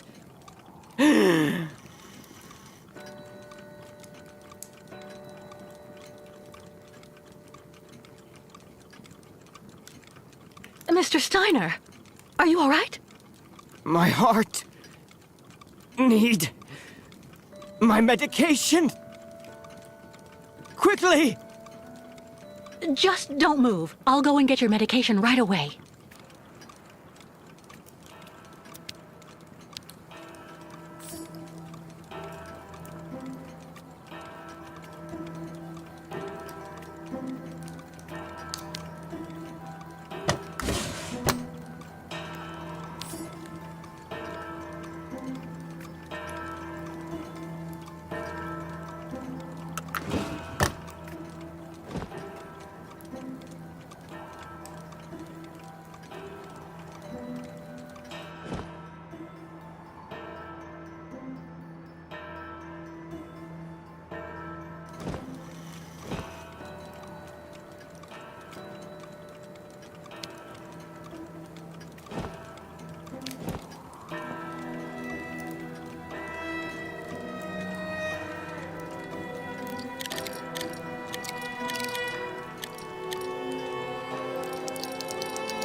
Thank you for your precious help, my dearest Miss Walker. I'm afraid I may have judged you somewhat hastily. Don't mention it, Mr. Steiner. Tell me about the prosthesis. I need to take it back to Kirk very quickly, if, of course, you agree to let me have it. Yeah. I just have a few small adjustments to make. It involves very precise and meticulous mechanics, understand? Will it take long? I'm sorry to insist, but I also have to give a hand to those unfortunate Yukels. I need to help them get across the lake with their herd of ostriches. I'm so worried about them. Once the mechanical leg is at last ready, I can go to the clinic and bring back young Kirk to you. That way you only have to worry about what happens to the other Yukels. You'd do that, Mr. Steiner? That would really be a great help. So, perfect. But dear Miss Walker, are you aware of what lies in store for the nomads when they reach the other side of the lake? You want to talk about everything that happened in Baranor 20 years ago. How on earth did you hear about the story, miss? The authorities have always done everything that was in their power to keep this terrible business absolutely quiet. I read the ship's log that Captain Obo wrote at the time. Tell me exactly what happened there, Mr. Steiner. It has become a true hell on Earth since the time of the last great ostrich migration. Please join me downstairs for a moment, Miss Walker. I'll show you exactly what I mean.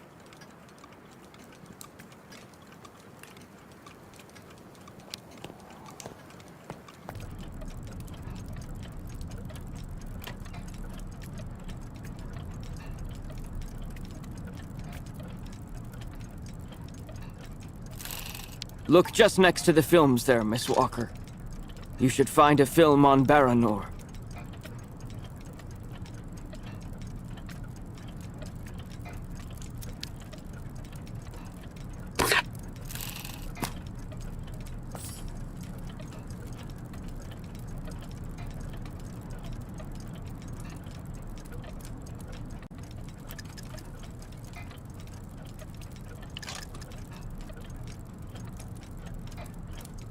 An old press clipping.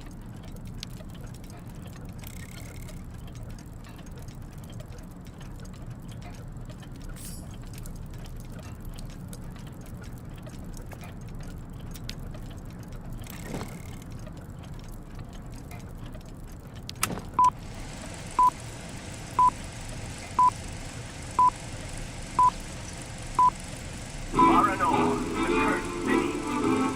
Baranor, the martyred town. Baranor has been nothing but a field of ruins and desolation since a week after the explosion of reactor number 3 in the nuclear power plant. Baltimore is on the other side of the lake, sheltered from the prevailing wind, and fortunately it seems to have been spared from the deadly radioactive clouds. Our town was mobilized to go to the aid of our neighbors. Although our town teams were modest when compared to such catastrophe, there were nonetheless among us some brilliant mechanical engineers. In record time, they developed a small army of automatons capable of helping the affected people. Those men and dogs of steel could go where a human could no longer set foot without becoming seriously ill. Over there, they could be excavators, rescue workers, and treasure bearers. Oscar! They all look like him. Truly magnificent pieces, Nishtvar. The XZ-2000 model is most assuredly one of Hans's major masterpieces. Their mission was to bring back any survivors of the catastrophe to Baltimore, where the victims would receive the best care in Dr. Zamutine's clinic. The Crystals, the ferry usually responsible for linking the towns to Baltimore and Baranor every day, carries a new type of rescuer to the scene of the drama, and brought back the survivors of the catastrophe. So Baranor suffered the ravages of a nuclear accident. But according to that film, the automatons you designed with Hans should have helped save lots of lives, right? I'm afraid that's not how things went. Because of Captain Obo, who... Ah, that must be Sarah. Please come this way, Miss Walker. I'll introduce you.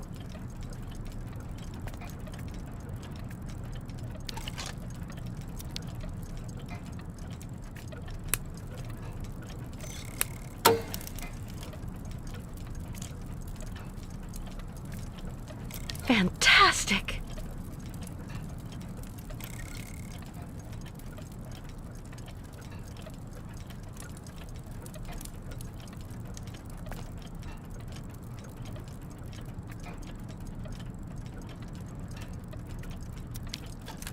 Kirk's prosthesis. But it looks like it isn't finished.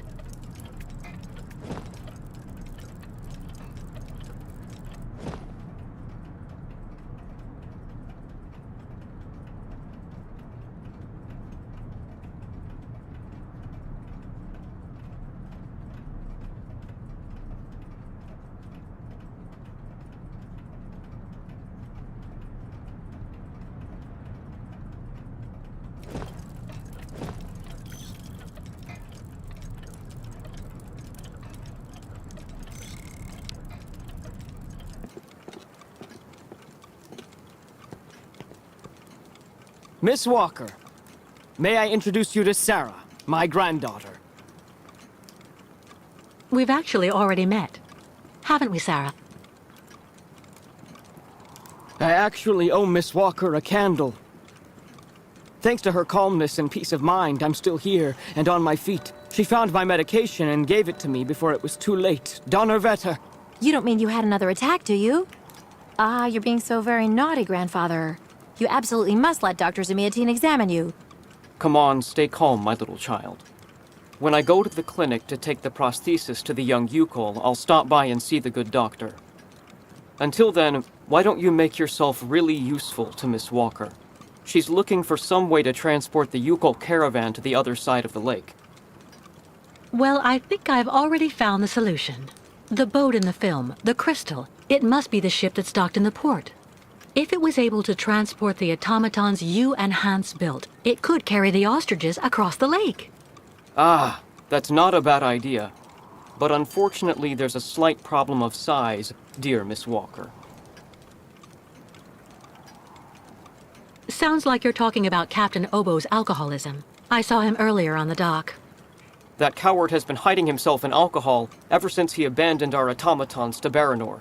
And he'd rather simply die than go back. He tells everybody that the evil monster of the lake is waiting for him, and that as soon as he goes back on the water, the beast will just up and grab him. Ha ha ha ha. But of course, that is the purest fantasy. Grandfather, I know you're still really angry with Captain Obo because he abandoned the automatons that you built with your friend Hans and Baranor. He was supposed to wait for them. They were going to take all the survivors they found in the rubble to the boat and then bring everyone here to safety in Valsambor. But in the end, when he got to the beach at Baranor and saw the disaster and all the dead, he became really afraid. The disease, the radiation. He must have had an uncontrollable panic attack, so he immediately turned back, dumped the machines on the Crystal into the lake, and came back empty-handed to Valsambor. And the automatons have been there ever since, in hell. But who knows? Maybe today he'll want to sell. I'm sure Kate will be capable of convincing him to help the Yukols.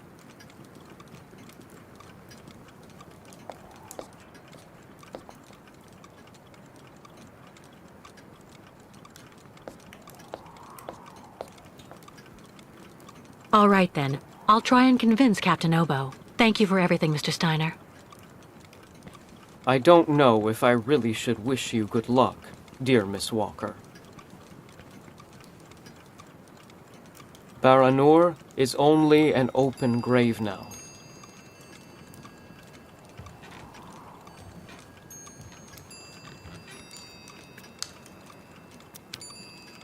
A prototype for the clinic aviary?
That shape there in the water. What is it?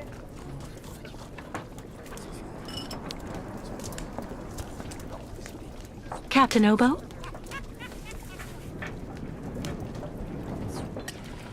What do you want? May I sit down for a second? Go ahead.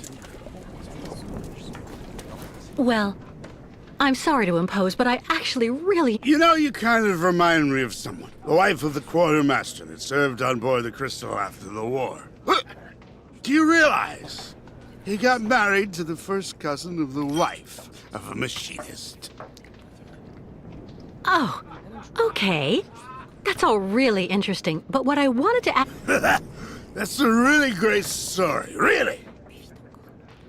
Because did you know? So there. So the guy answers, I don't know nothing, Captain. Turns out he was hiding in the broom closet. Hilarious. Irina, the wife of the quartermaster, her name was Irina Malevna. Crazy how much you look like her. Oh, gee, it's getting late. I have to go. You can finish telling me the story another time, Captain Obo.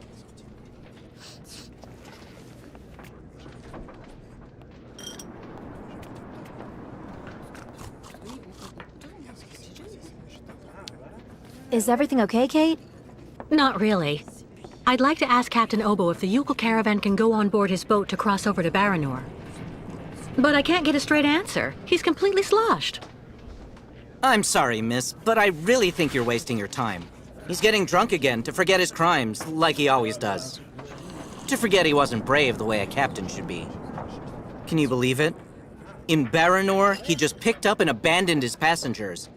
And I know, he'll never want to see that cursed place again. I'm not sure that's true, lad. Even if he does drink a lot, the captain's a pretty good guy. Say the right thing, and you may be able to convince him. If I'm ever lucky enough to find him sober, even for a moment, I need that drunkard to listen to me. Maybe I can help you with that. I'll make him one of my famous small restoratives. After that, he'll want to sleep for 3 days, but at least his mind will be clear. I'd really appreciate that. Thank you so much, both of you. Don't mention it. The way the Yukols are treated here is an absolute disgrace, so if we can help out... Has Captain Obo taken the crystal out of port since leaving Baranor? He's been far too drunk ever since then for that. And anyway, the port's been closed since the tragedy of Baranor 20 years ago. Do you think the crystal is still in sailing condition after all this time? I'm sure there'll be a few repairs to do, but Obo never stopped keeping it in shape, you know. He loves his boat, despite everything.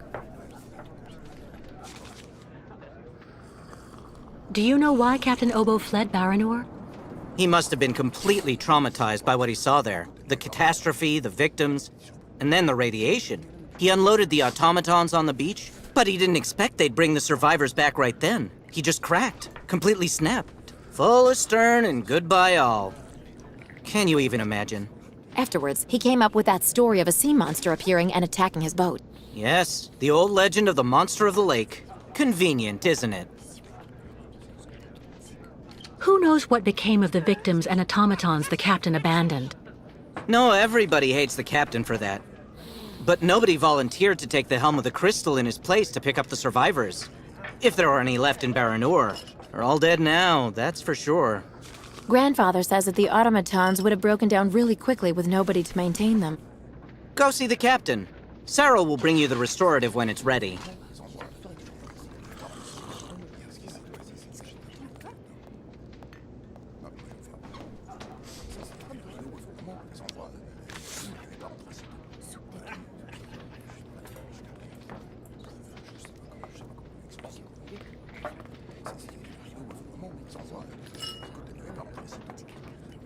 Take this, Captain.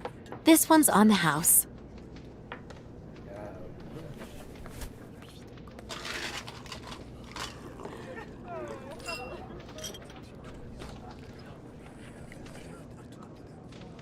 My God! This piss water unbattens the hatches, swabs the deck, and opens the portholes. Hello, Miss. My name is Kate Walker, Captain Obo.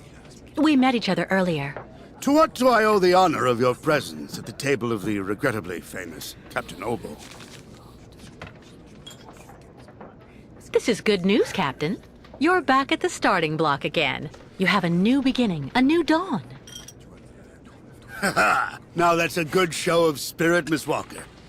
What'll you be having now? It's my round.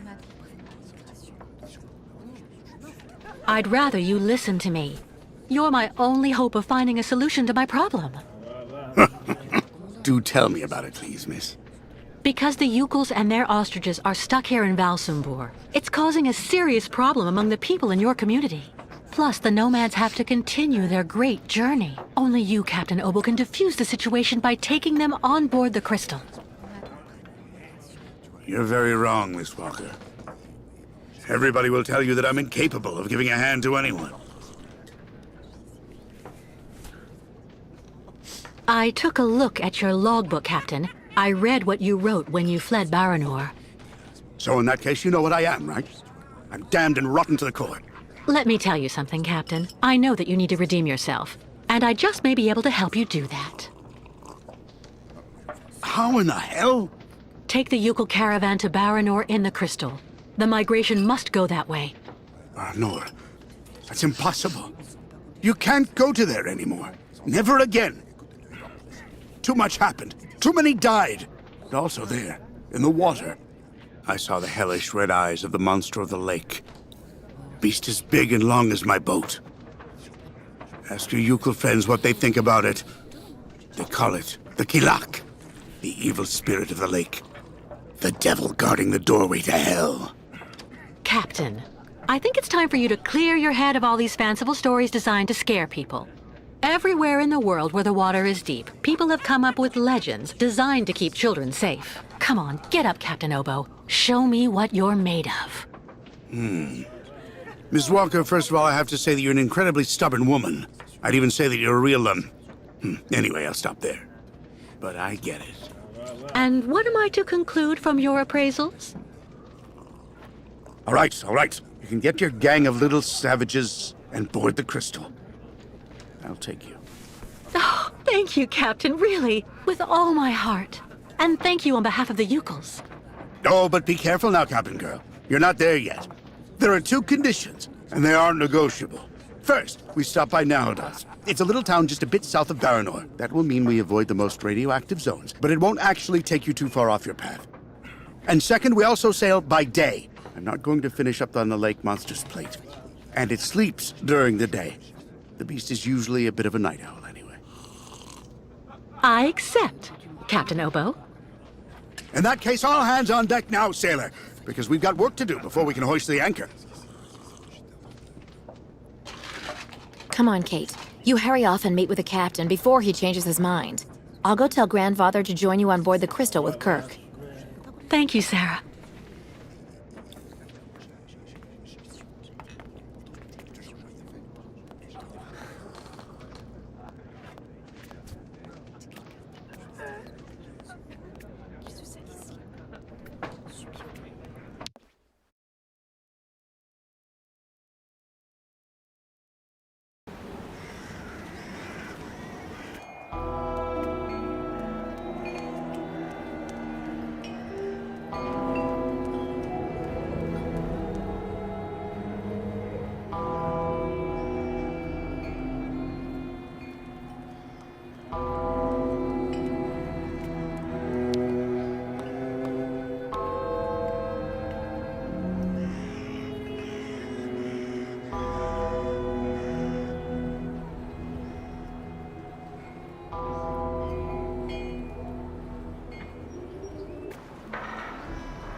All right, Captain. How are the preparations going?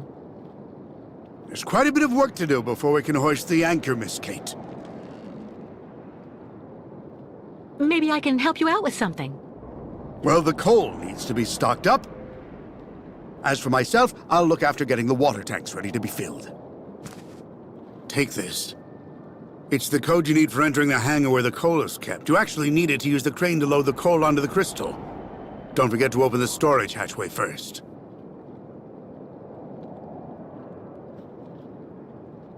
What do I need the crane for? This here is for loading all the coal you get from the hangar onto the ship. Use the code I gave you so that you can access the control post. How do I open the hatchway to the coal storage on the crystal?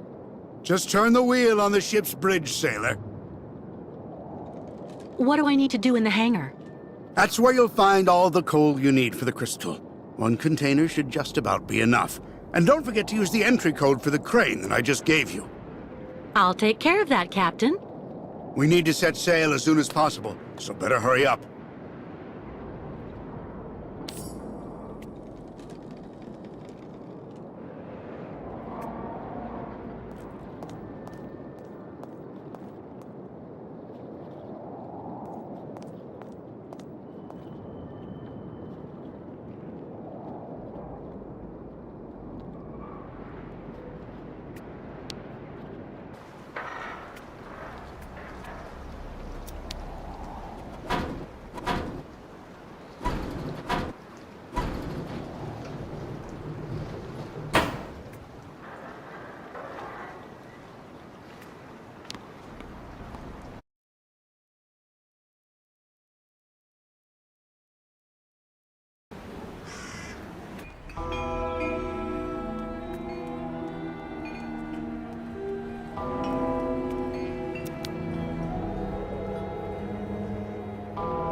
Apparently, you did a very good job loading all the coal, Kate.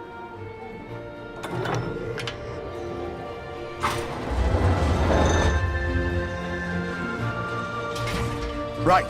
Everything's ready, so we can start filling the water tank. Now we need to connect the water tower to the crystal, then climb up there to manually activate the water flow mechanism.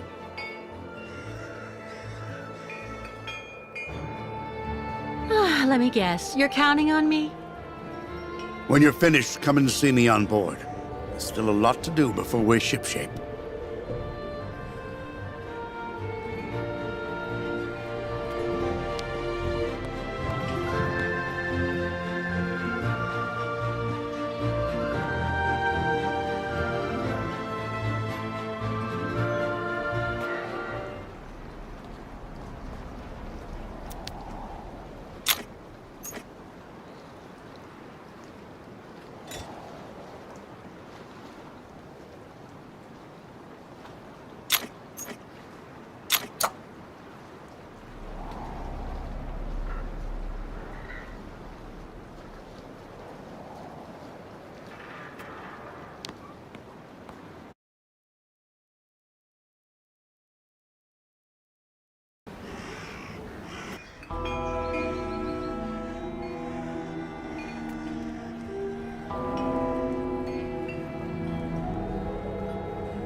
I took care of the water, Captain. Everything went smoothly. Is everything okay? No. The ignition key for the crystal. I can't find it anywhere. Without it, we can't even start. Come on, just relax. The key has to be around here somewhere. Good Lord. Now I remember. 20 years ago, when I got back from Baranor without the automatons, everybody was really very hard on me, you know. Captain, I don't really see what you... So I spent the whole night in the tavern. You should have seen the state I was in when I got back to the Bridge of the Crystal and... And then I threw the crystal's ignition key into the water. I swore I'd never set sail on the cursed waters of the lake again. I saw a model of the crystal at Simon Steiner's. Is he the one who designed the ship? Yes, of course. Maybe he could be of some help then. Maybe. Who knows? Don't be so hard on yourself, Captain. I'll find a solution to the key problem. If you say so.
Kate, how are the preparations with the captain coming along?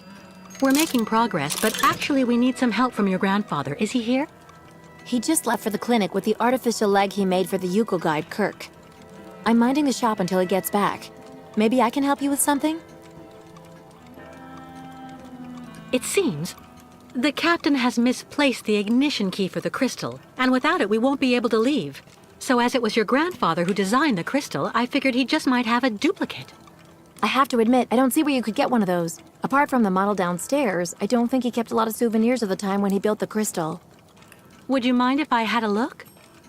Of course not. Here, take this. It'll let you look at the model close up.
An ignition key.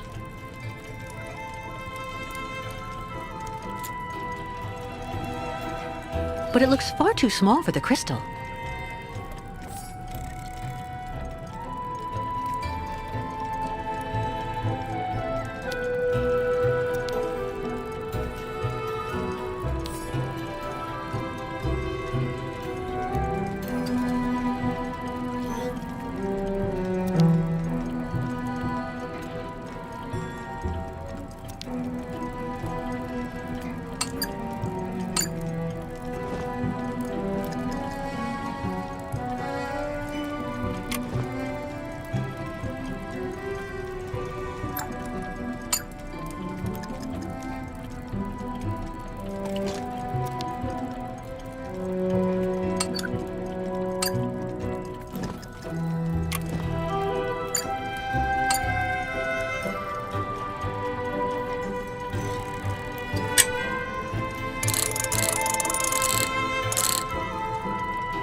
Fantastic, Kate. I have to admit, you really know how to get things done.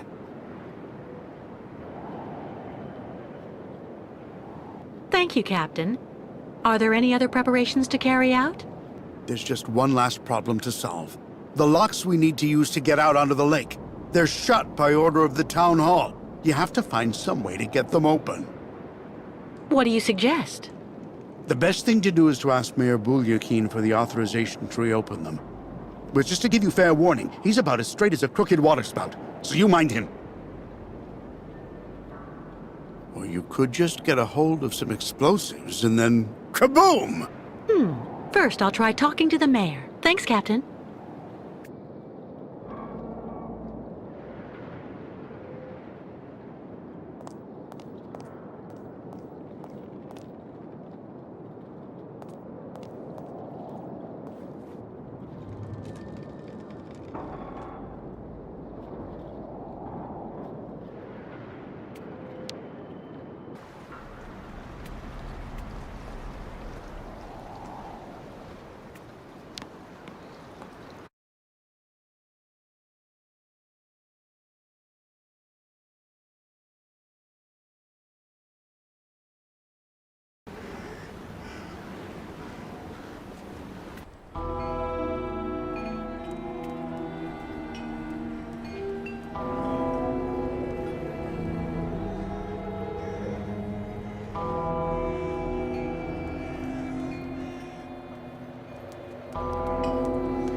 My dear friends, keep calm.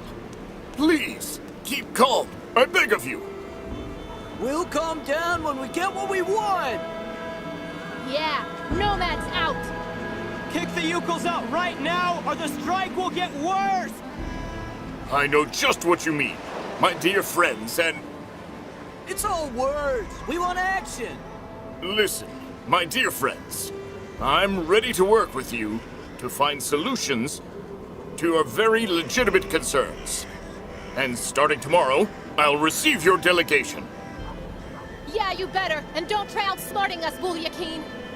Just trust me and you will see. Come back tomorrow and together we'll find an honorable way out of this crisis.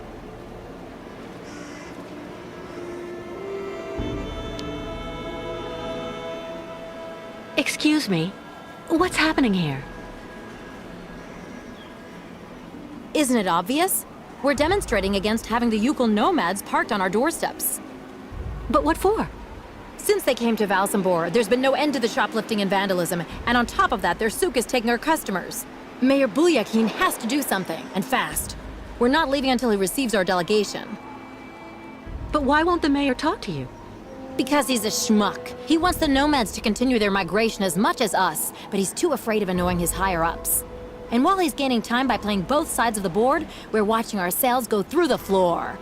The authorities are asking the mayor to prevent the migration from continuing? They want the Yukos to stay blocked in Valsambor? That's what people are saying, but if you want my opinion, the only thing the mayor is waiting for is someone to get rid of those savages without him having to get his hands dirty.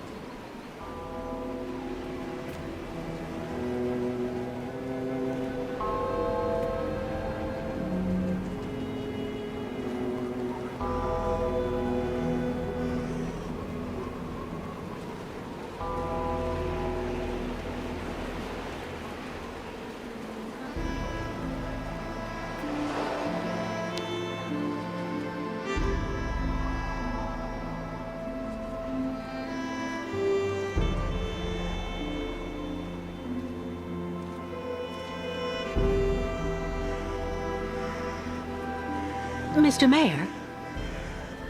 Yes? What now? Excuse me, Mr. Mayor. Please forgive me for intruding like this without an appointment at all, but I'd just like to start off by saying thank you for your time. I know how precious it is. You are completely forgiven, my dear lady. How can I help?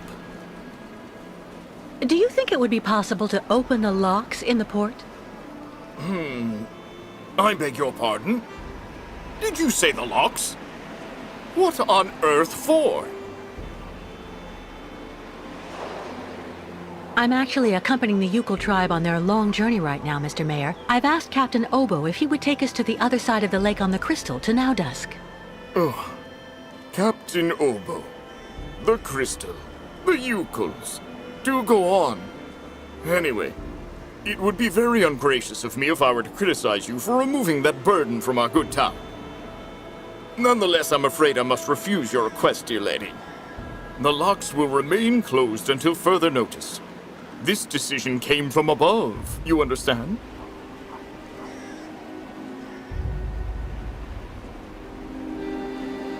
Listen, Mr. Mayor. You and I both know that the real problem is that you want to keep your voters' support without ticking off your superiors. And I might just be able to help you. Really? And exactly how might that be? Open the locks and I'll leave with the Yukons. Then you just have to tell the authorities that I committed some kind of sabotage. They'll gladly believe you. I have a very bad reputation, you know. And that way, you'll come out smelling like a rose.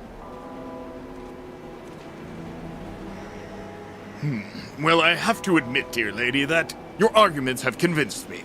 I am authorizing you to open the port locks so the Crystal can leave.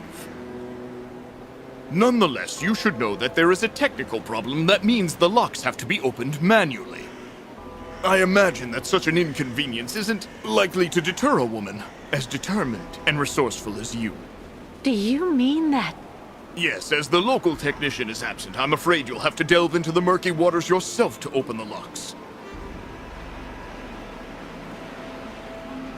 Nonetheless, this should help you use the underwater mechanism. But how am I supposed to dive? That, dear lady, is your problem, I suppose. Do have an excellent day.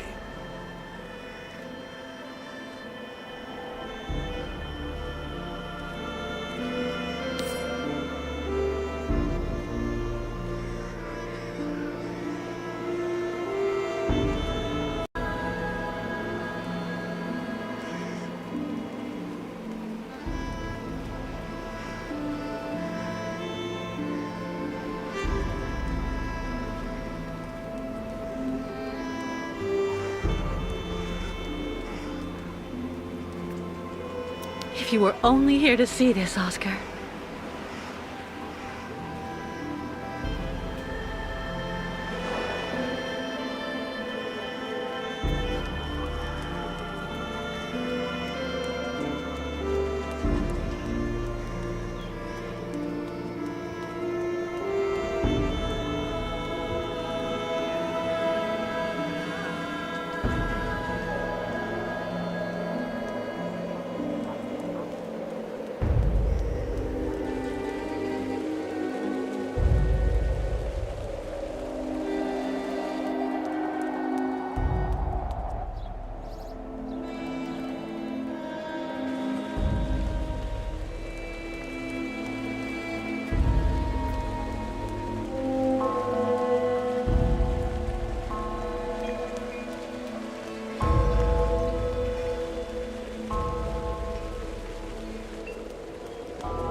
Well?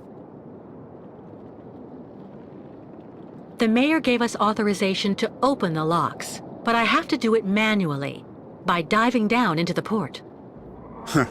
I can probably help. There should still be some old diving equipment you can use in that shed at the end of the seawall. I've never gone diving. But if you think I'll be fine down there, I don't mind trying. This has to stay between the two of us, Kate. There's something you need to know about the locks. They're also there to stop the lake monster from entering the port. Anyway, that's what I heard. But at this time of day, there's no risk. That spawn of hell sleeps all day. Do you really believe there's a monster down there in that lake? You know, 20 years ago, it really wasn't Paranor that I was afraid of. Not the deaths, the radiation. That's what people say, but the truth is that it was actually that damn monster that made me scoot away like a minnow. It was lurking around Paranor, drawn by the stench of the graves, probably. I saw its red eyes staring at me, Miss Walker. That's something you never forget. Where's a suit I can use?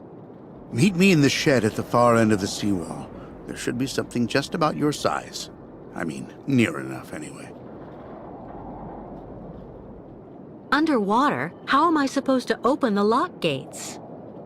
They're kept in place with some kind of steel locks. Just try and pull them out using their mechanism. All right. There's nothing to it.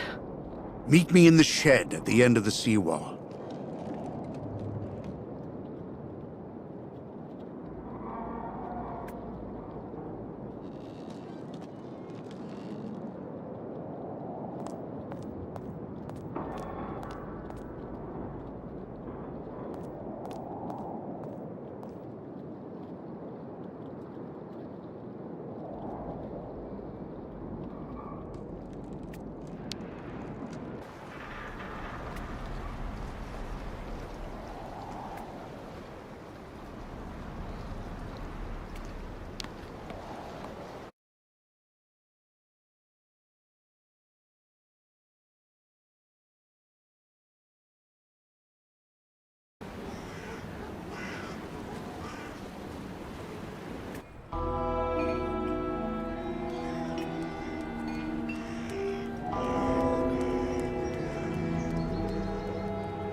I opened the shed for you.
I won't be able to open the locks while the bolts are activated.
What on earth could have left these marks?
Well done, Kate. I couldn't have done better myself. Well, if everything's ready, I'll go and get the Yukels right away. In the meantime, I'll go and make sure that everything's all set.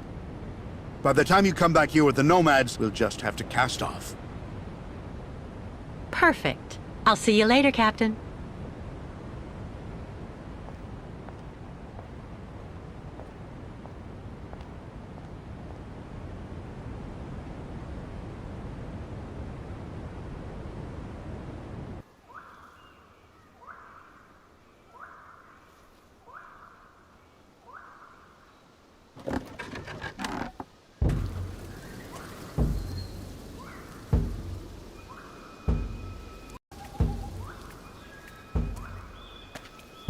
The nomads are putting all of their junk away.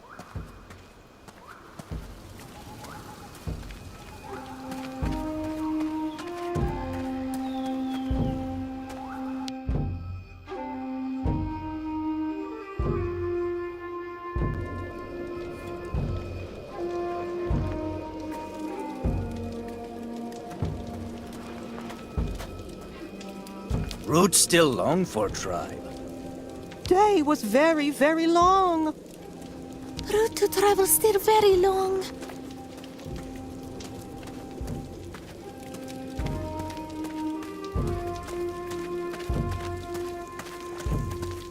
Important to feed great ostriches good food. Took?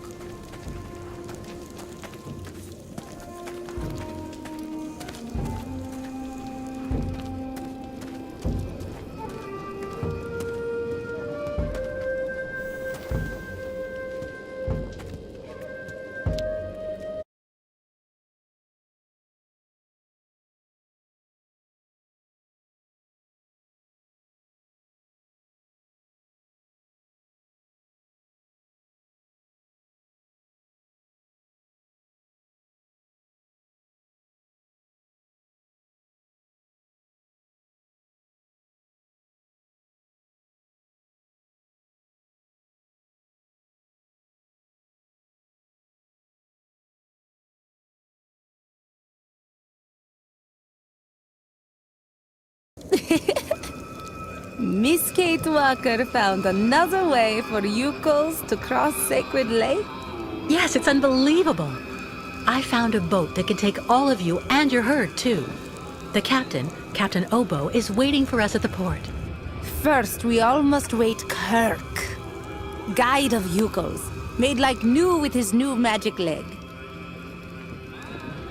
Simon Steiner, the Valsenburg clockmaker, finished Kirk's prosthesis and took it to the clinic. They're going to come down together and meet us on board the Crystal. So yokels make use of night to pick up entire camp. Much, much work for us tonight.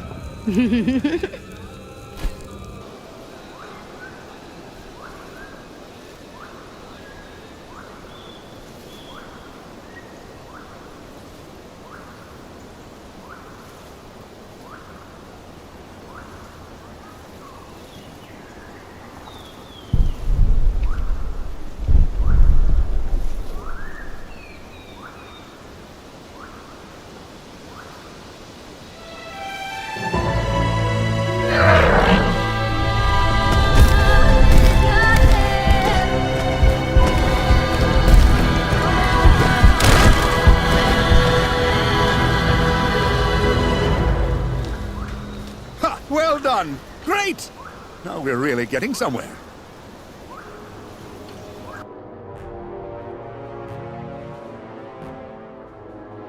It's just a minor setback. As long as their spiritual guide is here, in our hands, the nomads are going nowhere. I hope you know what you're doing, Olga Efimova. The rest of my men won't be arriving for another few hours. It'll be hard to keep those savages here without breaking heads. And I don't want to create a scandal here in Valsenburg. Don't worry, Colonel. If we do it my way, we won't need your army of mercenaries to solve the Yukel problem once and for all.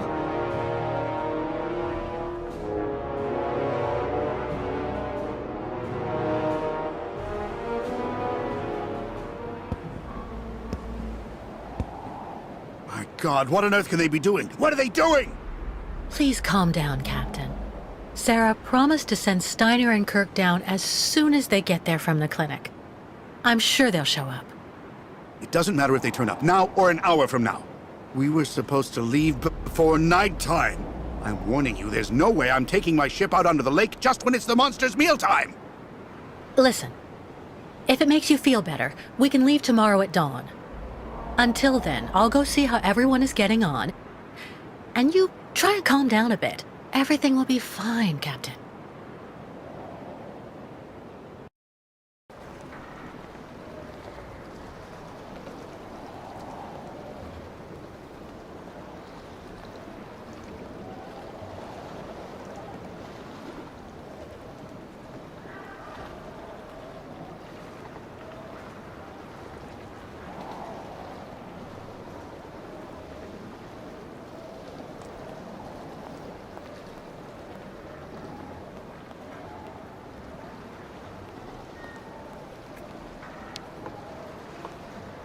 Everything okay? Kirk still not come here. Spirits send very big dark clouds. Spirits always react fast. Them not like change of way any time in Great Migration.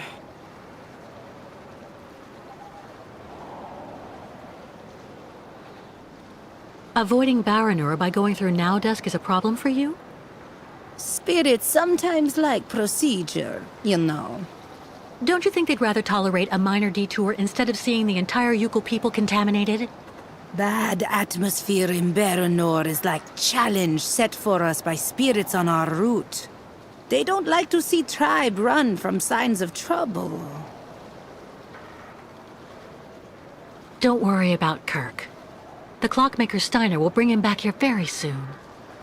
Too long to come back. Not really good sign. Must worry Miss Kate Walker also. What do you think of the crystal? Ayahuasca preferred tent, not like this floating house. Try to stay positive, okay? I'm sure everything will go smoothly.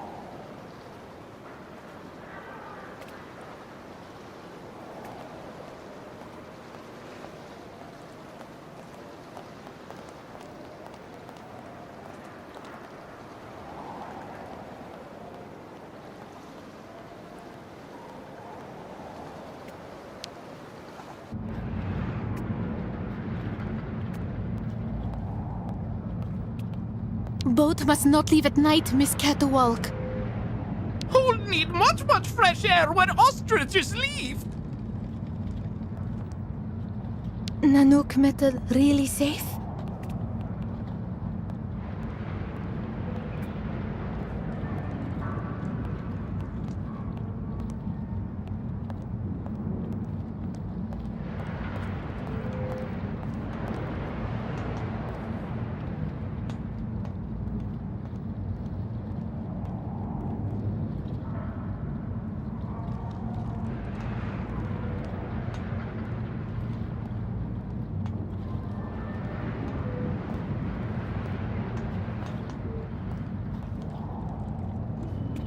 Captain Talk Too Loud asked Yukol to feed Greedy Boiler.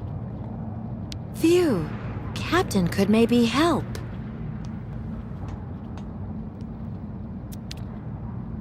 Looks like everybody's in place. Perfect.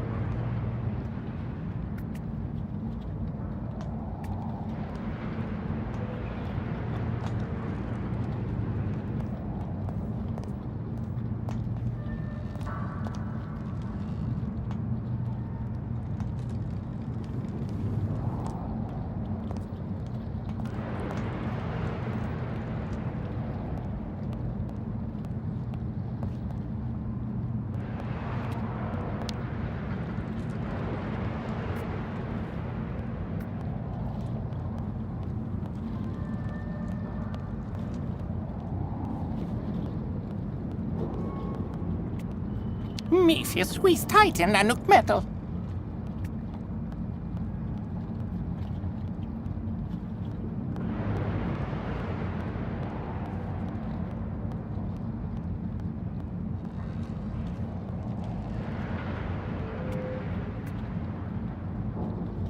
Kate! Sarah, is everything all right? It's grandfather. He hasn't come back from the clinic. Maybe putting on Kirk's prosthesis took more time than he thought it would. That's just what I thought too. But when I took the funicular to go look for him in the clinic, I saw everything up there has been closed up, and there are armed men in the lobby. Oh, maybe those are the soldiers with that colonel who's chasing us. They're holding grandfather. I just know it. I have to go save him. Young Takmoon is right.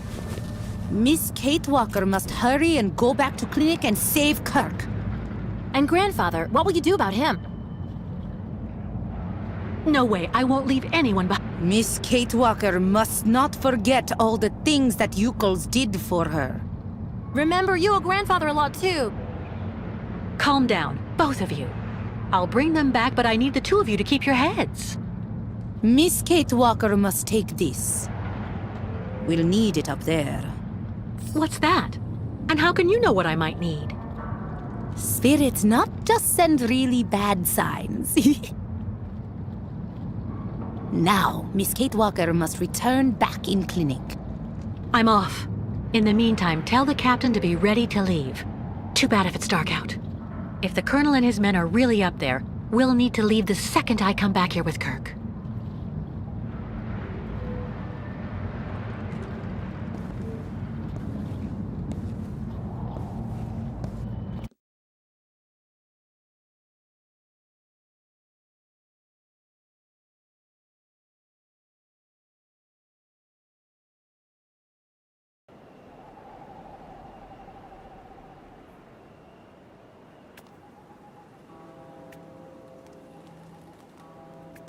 Tribe knows spirits guide Miss Kate walk.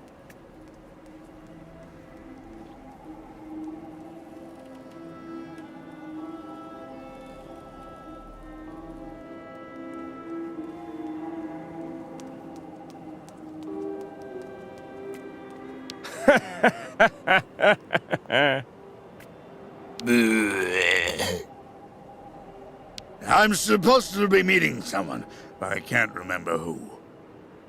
Time at the bar, everybody. We're closed. Please leave before the police show up.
Oh no. The soldiers must have called the funicular back after Sarah left. I have to find a way to send it down to the platform.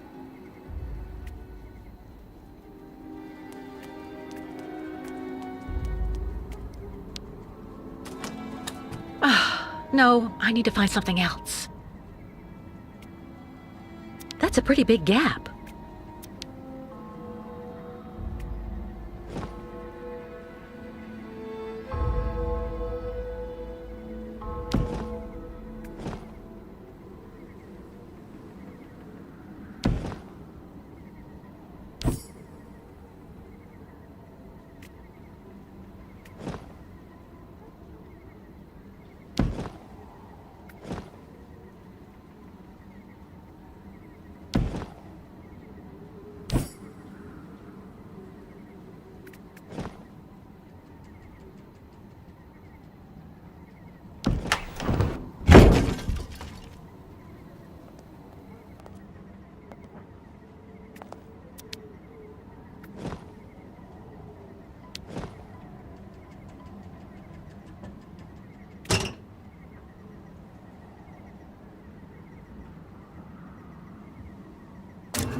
Listen to my voice, young Yukol. Listen to the voice of a very dear friend. Kirk, you are the guide of your people. He who shows his Yukol brothers the path of modernity and progress. These archaic migrations that you persist in perpetuating are now but ridiculous reflexes. You must take your people back where they came from and have them settle down. Build real houses, schools, and factories.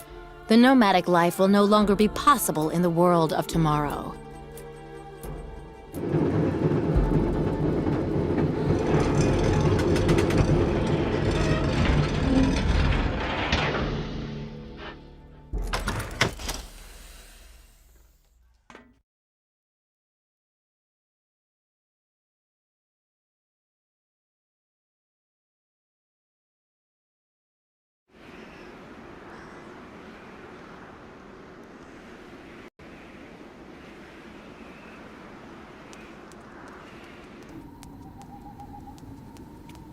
A military device.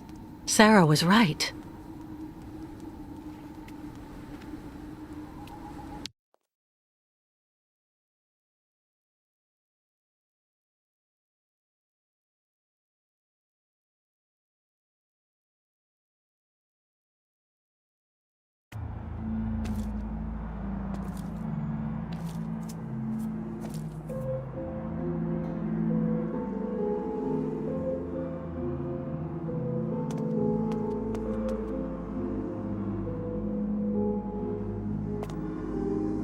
And if the American comes, Colonel? If she's actually mad enough to try and save her nomad friend, neutralize her without violence.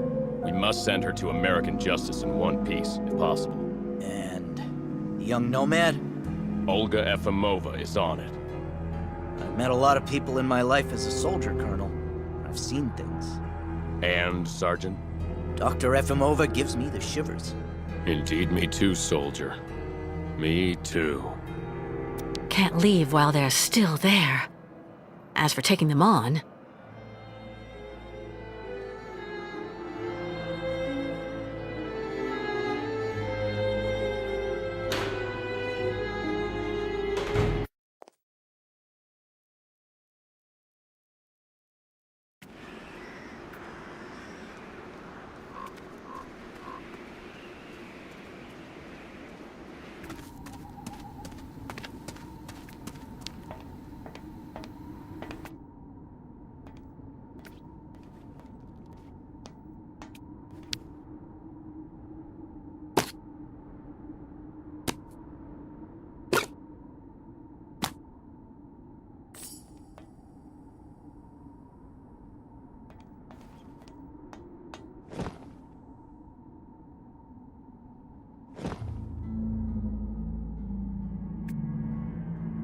From the looks of this mic, I bet the voice will be completely distorted.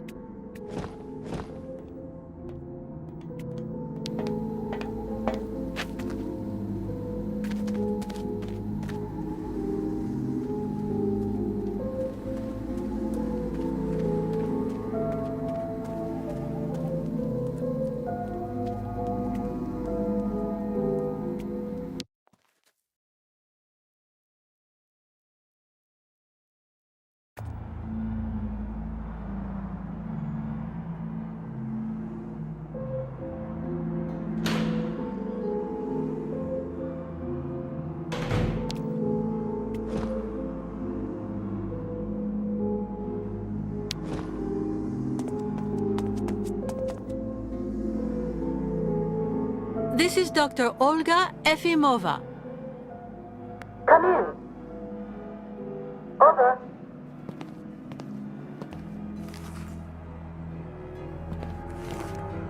What's wrong, Olga? Helmut thinks he saw the American lurking in the sick ward. I don't know what she's up to. You have to stop her as soon as you can. Is that idiot psychiatrist really sure? I'm sure we would have seen Kate Walker enter the clinic. Colonel, if you'd rather run the risk of letting that cow run free, it's up to you. I hope you're not disturbing us for nothing, Olga Efimova.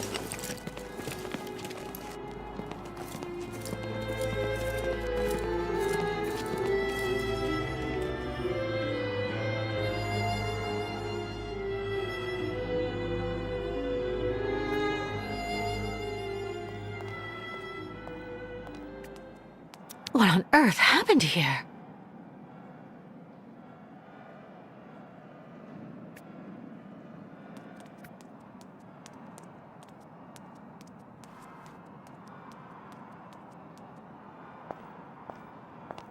Miss Walker, come quickly!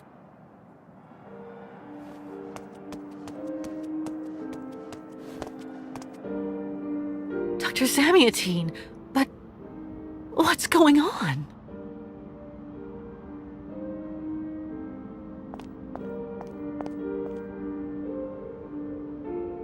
It's Olga. She has brought her soldier friends into the clinic. Just after Steiner fitted Kirk's prosthesis, then the soldiers wanted to stop them from leaving. Steiner refused to listen to them. He kicked up a fuss. So they worked him over. My friend had an attack. Miss Walker. I'm here, Mr. Steiner. You have to save young Kirk.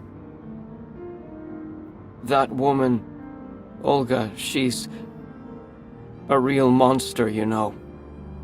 Your enemy, and that Colonel. Protect the Yugols from those criminals. Make sure they get to their destination. You can count on me, Mr. Steiner. Steiner, are you all right? With a bit of rest, some medication, and a little luck, yes.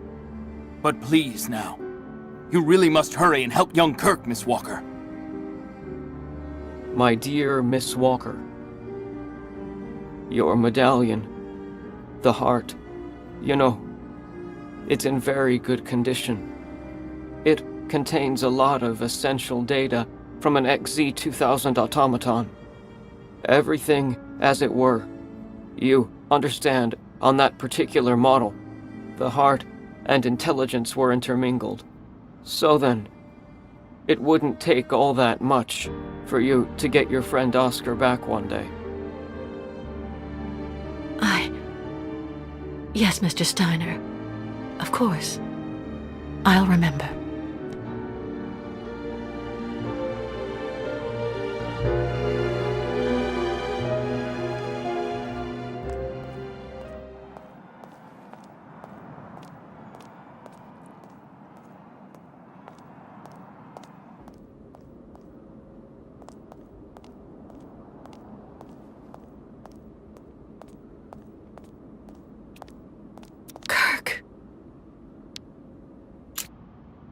Kirk?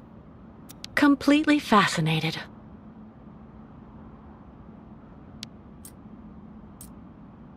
Oh, Kirk.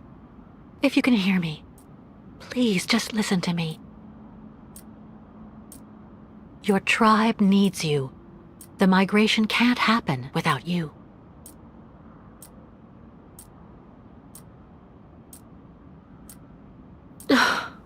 It's hopeless.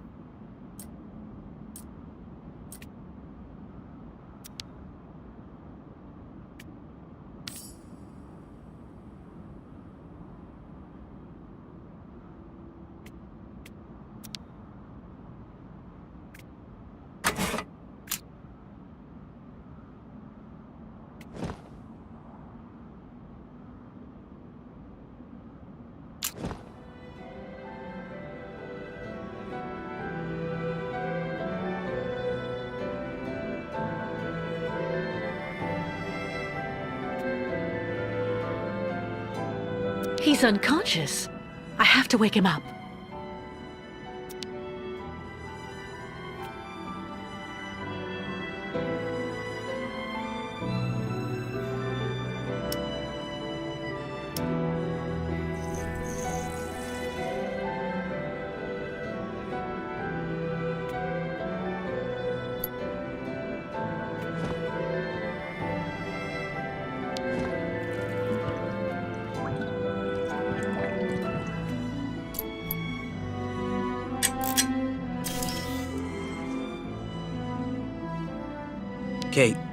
Kate Walker? What on earth are you doing here? I'll explain later, Kirk. We have to get back to the tribe right away. They're waiting for us to cross the lake.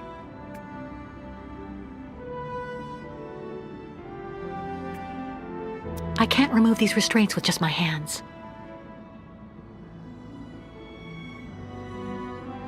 There's a compartment down along the side of the bed.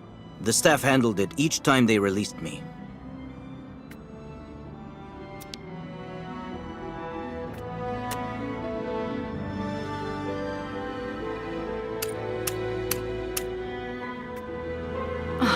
You didn't happen to see the code they used, did you? It would have been hard from my perspective, Kate Walker.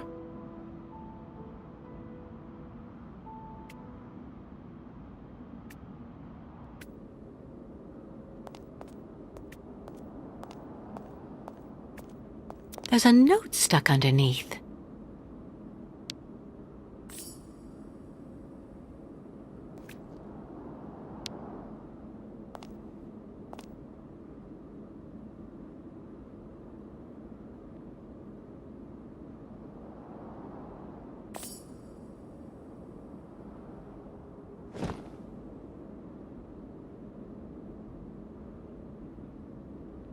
Oh, that Banshee Olga took the time to tear up the code, of course.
Get them.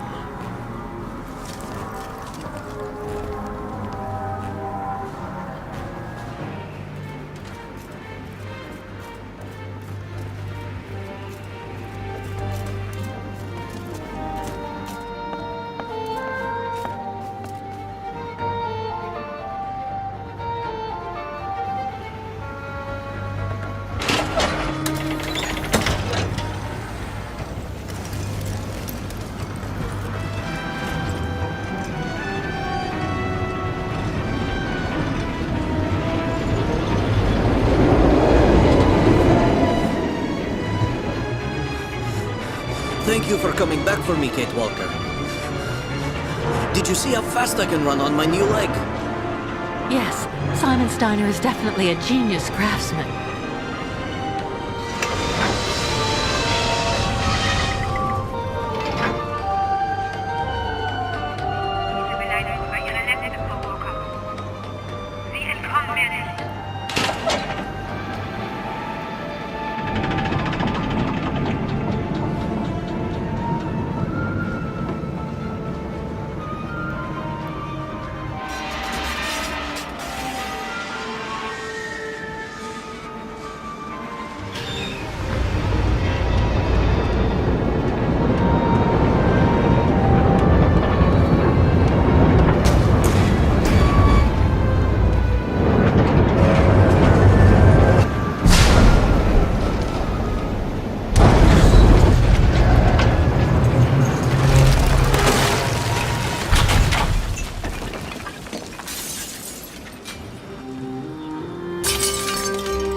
Kate!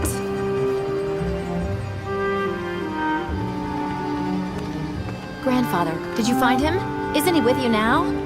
Your grandfather had another attack, I'm afraid. But Dr. Zamiatine stabilized him and is looking after him. He's got a good chance of making it this time, too.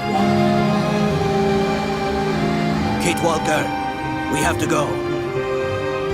I have to go, Sarah. Thanks for everything you and your grandfather have done for us. No, but thank you, Kate. Here, please take this scarf so that you will remember us. It's magnificent. Thank you, Sarah. Goodbye, Kate Walker.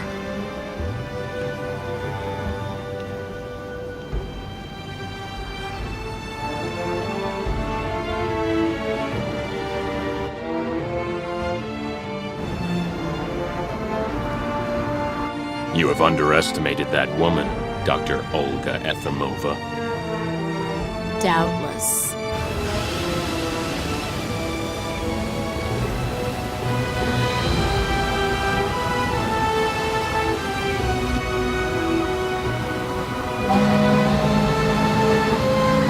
But the game isn't over yet, Colonel. Indeed. And we are going to change the rules as well.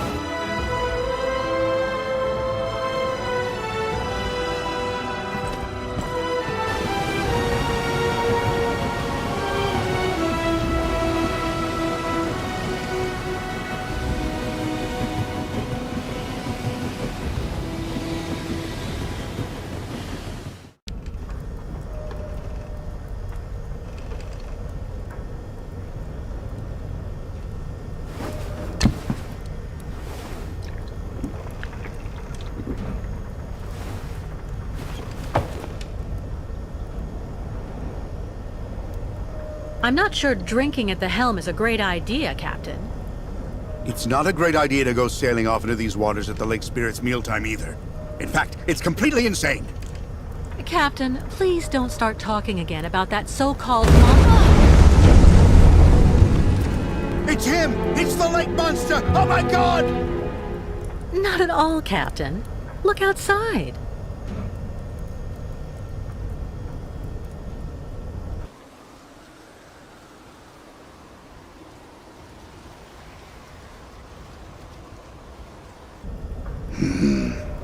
Just what we needed. We can't go around? That will take us off the route for Nahodotsk. We'd end up losing far too much time. We'd be better off trying to use the crystal's breakers to get through the ice instead. Go on down into the machine room and try to start them up. When I get down to the machine room, what do I do? Turn on the breakers, lower them down to the ice, and make sure you adjust the power. If you need any help, I can guide you from up here. Take it easy on the bottle while I'm in the machine room, please. I'm counting on you. What on earth? Go and turn on the damn breakers for me now, instead of preaching the good word. All right, I'm going. And on the double, please. Because if we stay stuck like this, we're just like a worm wriggling about on the end of a hook for that monster lurking below us.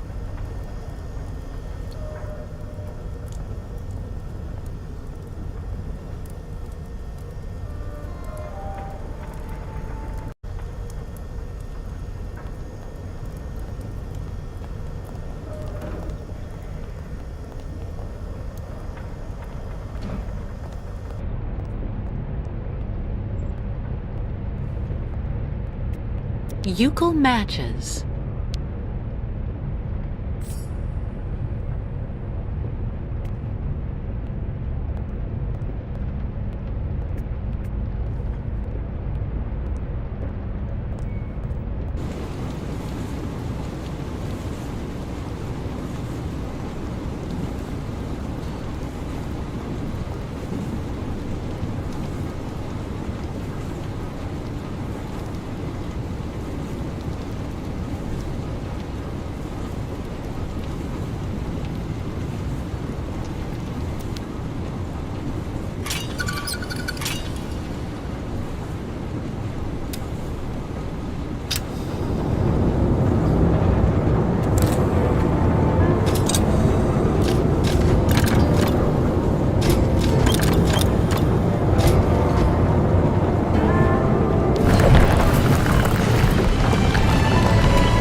We're here.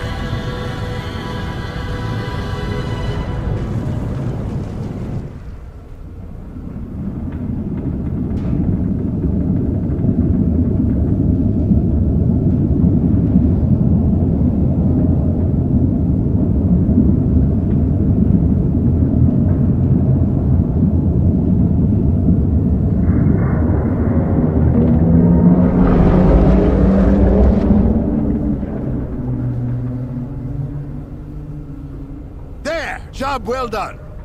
Good work, Captain. How long before we get to Nowadusk? It'll be in just a few more hours, Bosun. Another iceberg? No. This time it came from the stern.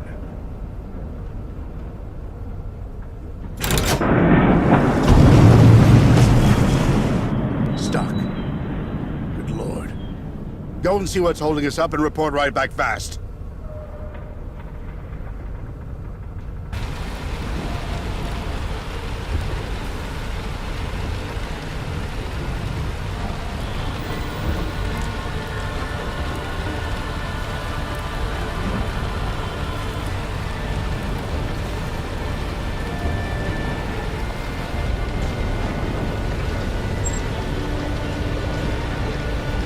You should go and do what the captain asked you to do, Kate Walker. We're losing time.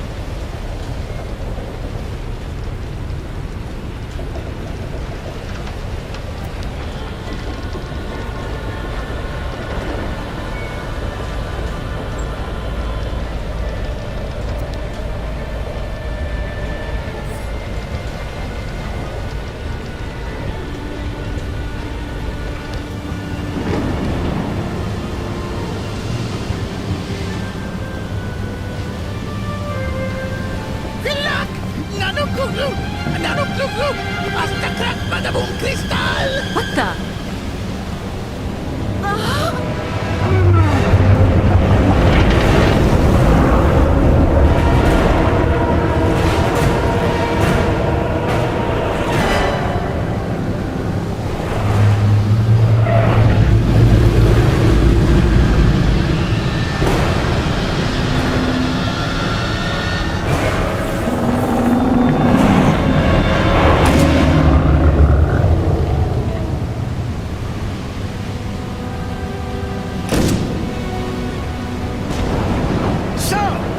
You're back to finish the job off, you bastard!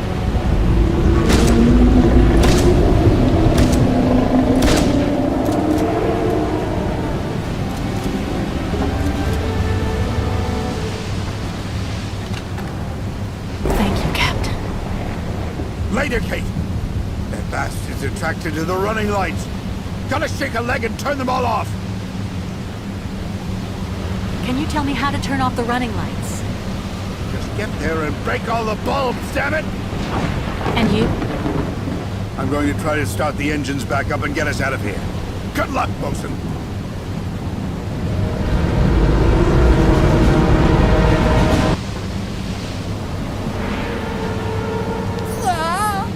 Help, please, Miss Cakewalk!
Kalak!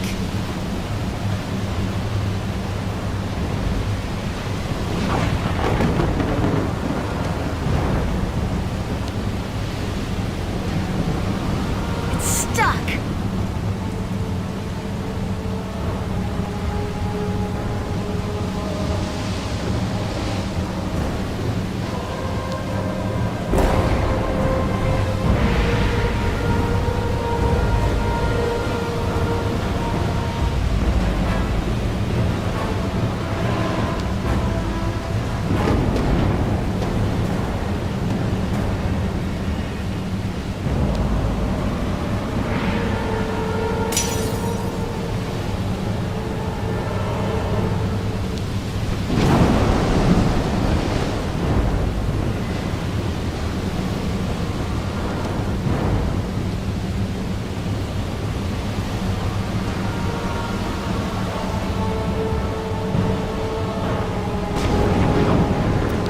Reach the light as long as the monster is focused on it.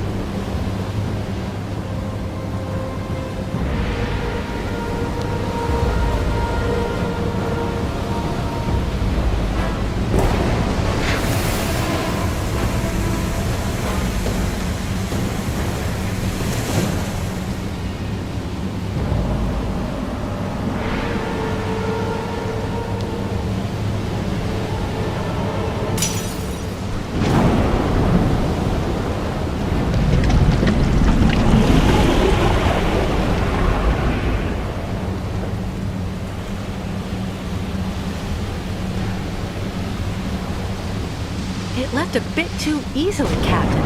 That doesn't really reassure me. Yes, I think.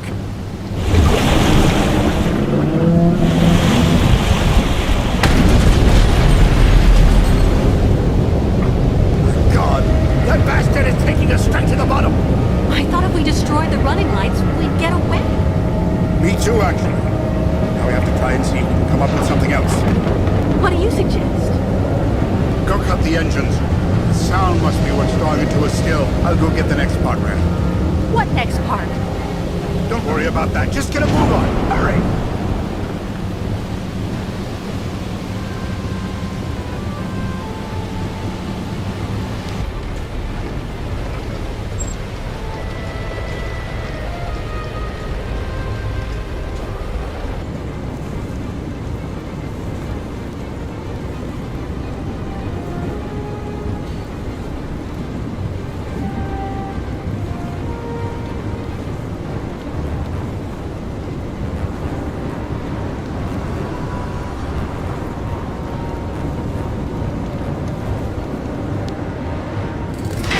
There go the motors. Let's hope the monster will leave us alone now.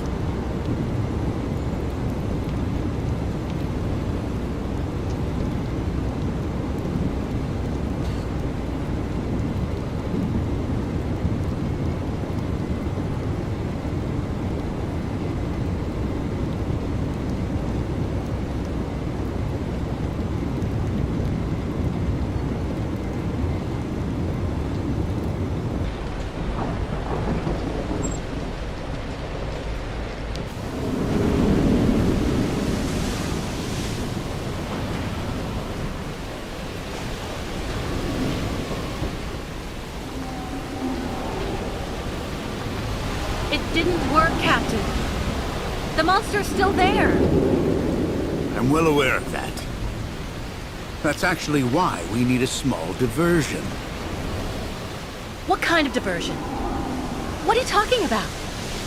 We're going to have to convert this lifeboat into floating bait, then drop it down into the water. That should draw the beast's attention away from the crystal.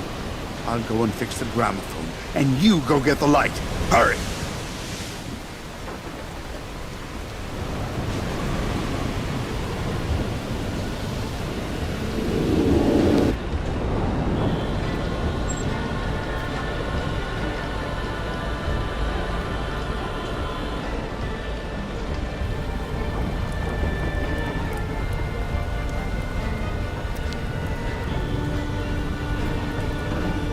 Great timing. Something's wrong.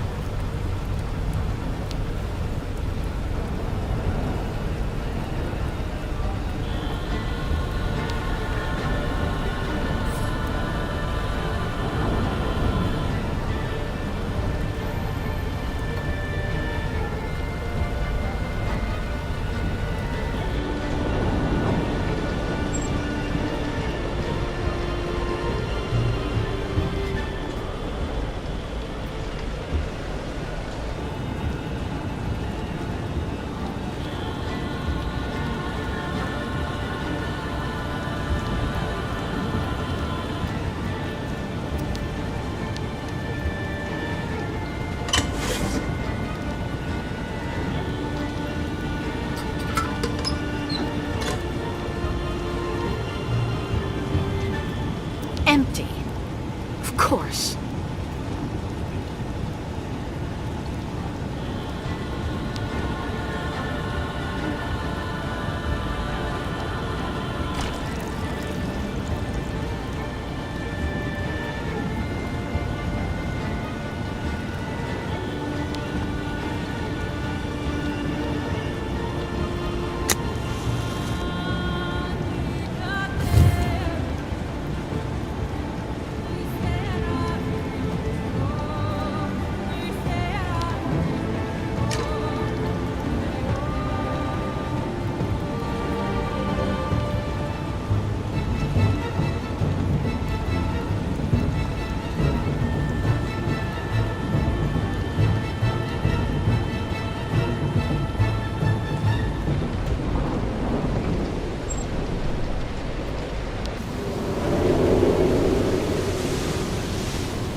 Everything's ready. Good. Captain? Captain, what are you doing? Cast off the lifeboat and get back on board. Stop it, Captain! You don't need to do that! Oh, yes, I do. It's the wrong current. The lifeboat won't move away from the ship. My God, I've been waiting for this for 20 years. Farewell, Kate. I know you'll get the pipsqueaks there safe and sound. Captain. You hear me, you bastard? 20 years! 20 years! So come on, now! It's time to settle things once and for all. Come on! Come on! Come get some! Come on, monster! It's Captain Almost speaking to you! Scared of what?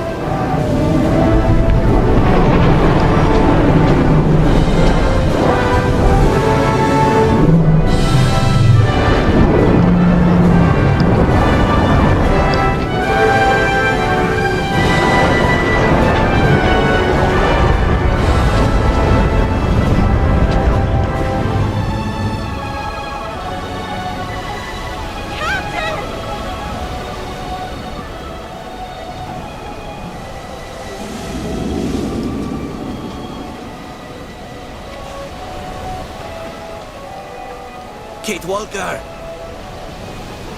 There!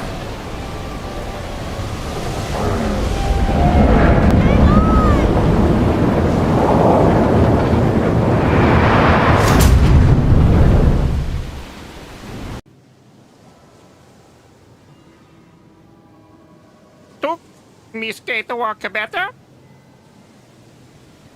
Yes. I think. Are we at now dusk? Miss Kate Walk should talk to Kirk. Him in front part of boat.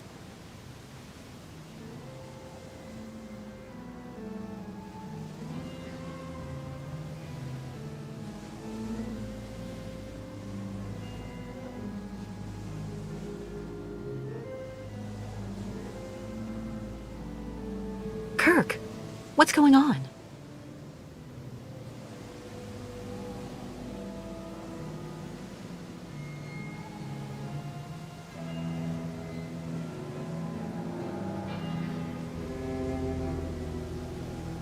Baranur, but... The monster's attack knocked us off course. Then we ran aground here. That sign of the spirits. They want to be sure Yukul caravan follows sacred path like always. Migration must continue. Spirits show right route. Before we even think of getting on the road again, we need to figure out how much radiation there is around here. If we get exposed to too much, none of us will see the end of this journey. That's not the only problem, Kate Walker. We ran aground opposite the beach, and the ostriches are stuck in the hold. We have to move the crystal forward before we can open the doors. We'll take care of that as soon as I found a way to measure the radioactivity here. Until then, nobody is to leave the crystal.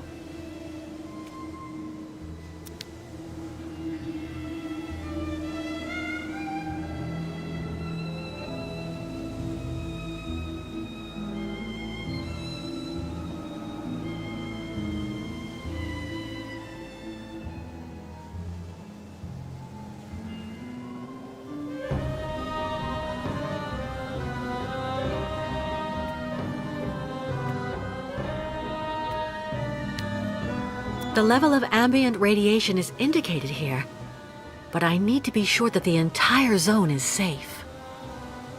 Radiation goggles.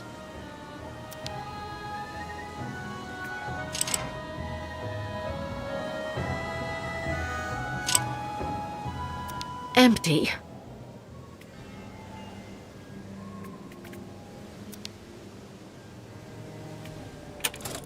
Blocked. I've seen a lock like this somewhere before.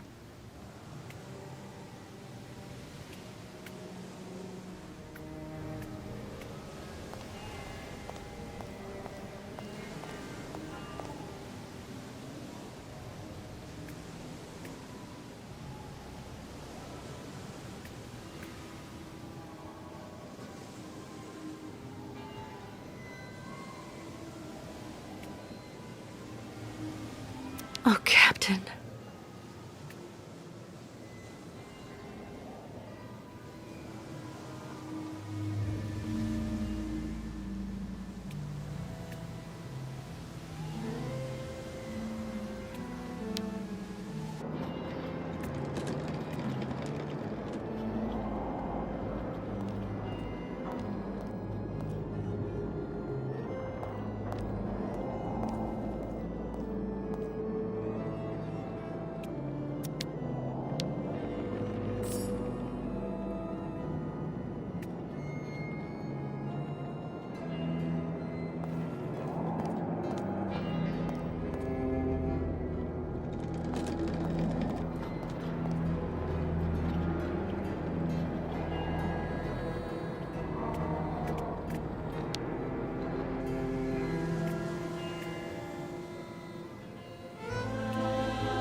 No more power.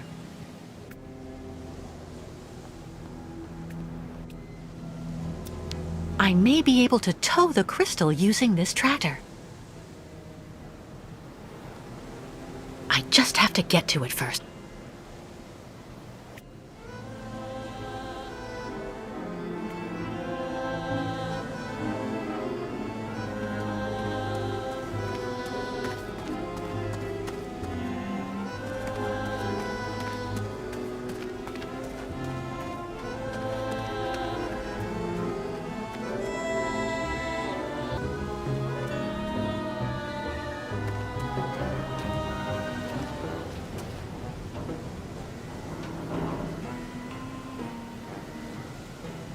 Oscar?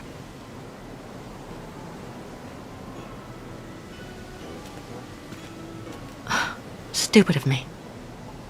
Oscar doesn't exist anymore. I know that. And all those automatons look alike.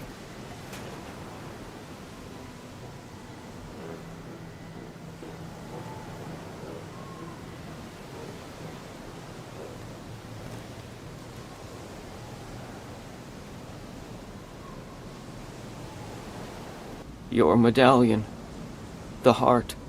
You know, it's in very good condition. It contains a lot of essential data from an XZ-2000 automaton. Everything as it were. You understand, on that particular model, the heart and intelligence were intermingled. So then, it wouldn't take all that much for you to get your friend Oscar back one day.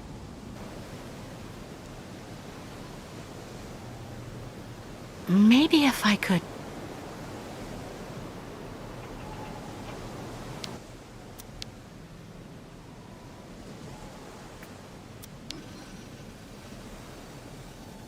Locked.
Somebody really went all out.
The Vorarlberg crest.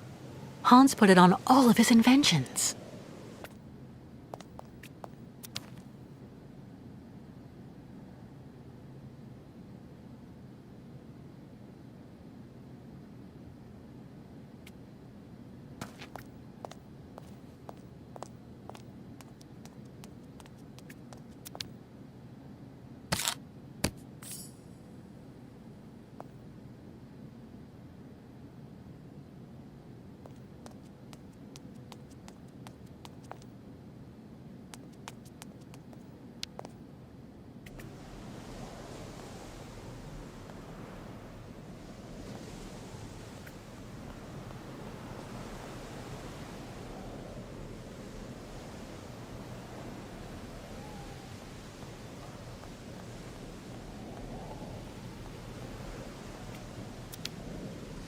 I should be able to separate the car from the cart.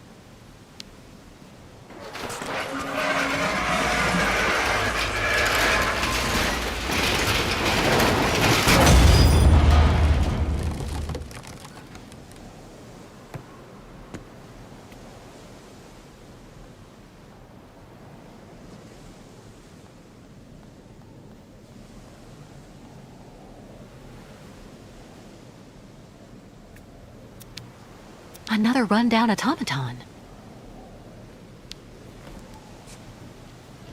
I should be able to tow the crystal by attaching it to this winch.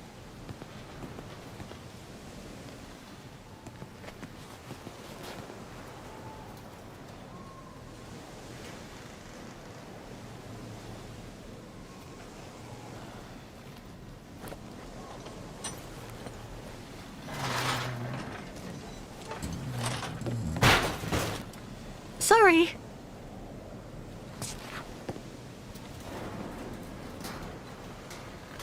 No ignition controls. I see. The automaton that controlled the tractor has to be connected to this pin, shaped like a Vorarlberg key, to start it. It's ingenious, but I need an automaton in working order.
Vorarlberg tools.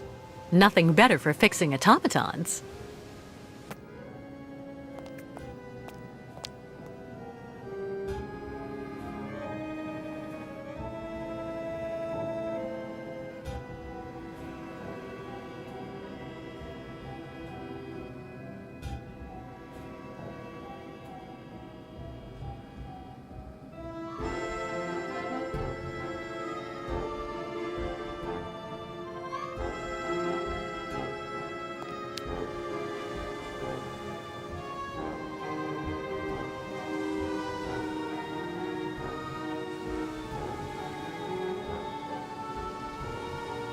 Kirk, what are you doing here? As you were able to explore the area without being harmed, I authorized the Yukos to go ashore. I have to show you something, Kate Walker. What is it? Is it important? Come on, Miss Kate Walker, come, okay?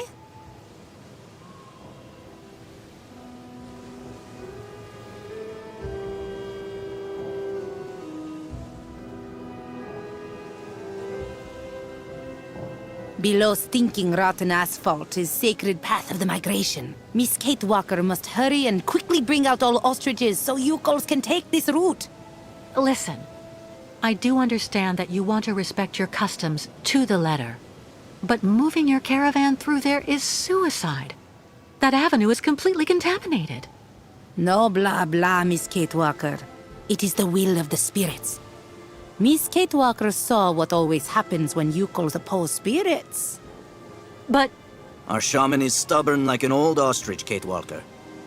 Do you think there may be another route? I don't know. For the moment, I'm concentrating on repairing an automaton to tow the crystal. As soon as I can, I'll try to find another path. Until then, please stay in the safe zones and be careful, okay?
I remember these locks.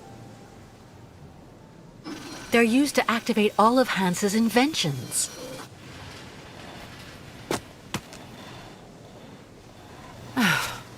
Now I just have to find the right key.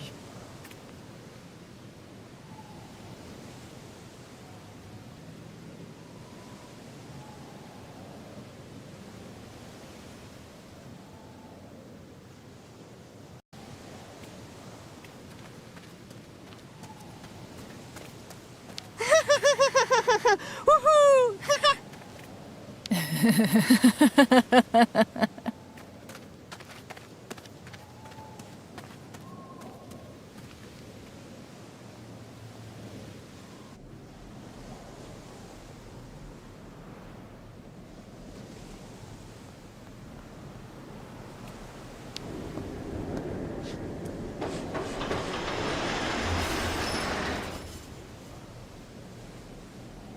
What was that?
Who could have done that?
Nothing interesting here.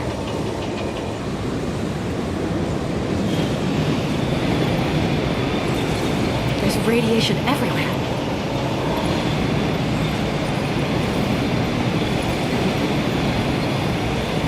Nice.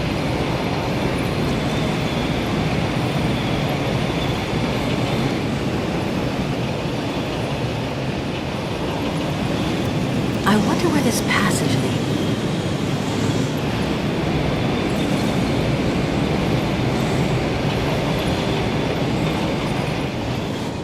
This needle must be connected to the mechanism's spring.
The park must be behind there.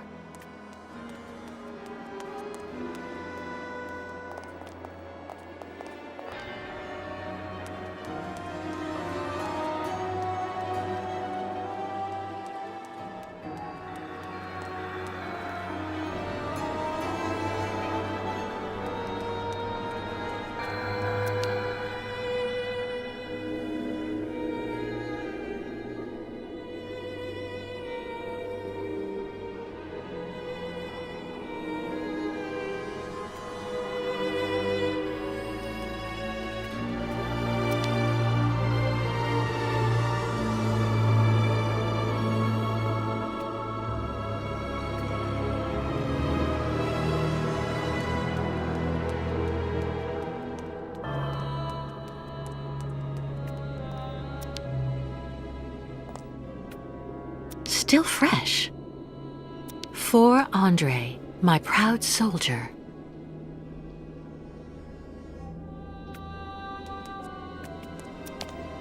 The zone is more or less safe.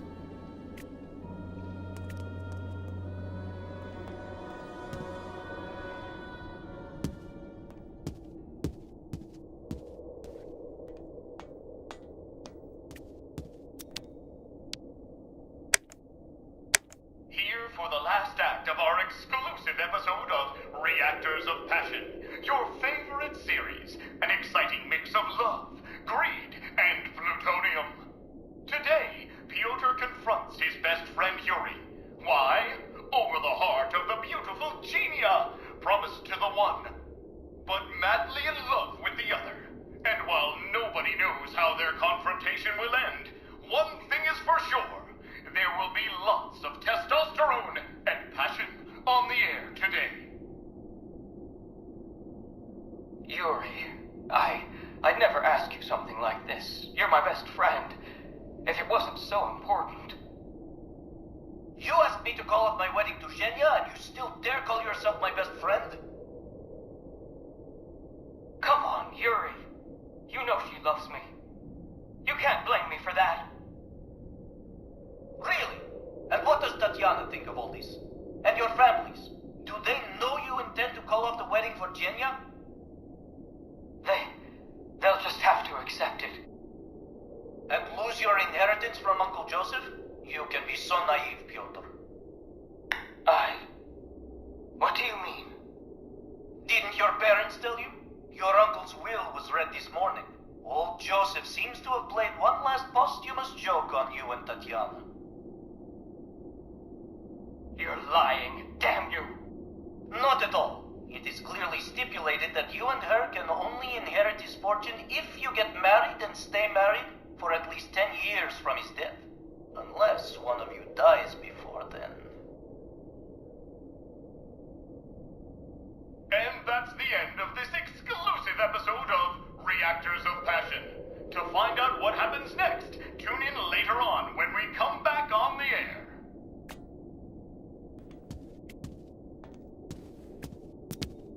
Some Olympic medals.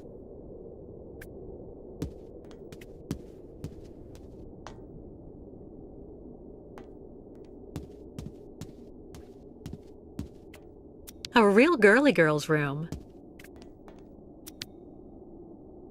My Andre.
First runner-up in the 1979 Now Dusk Oblast Beauty Contest. Not bad.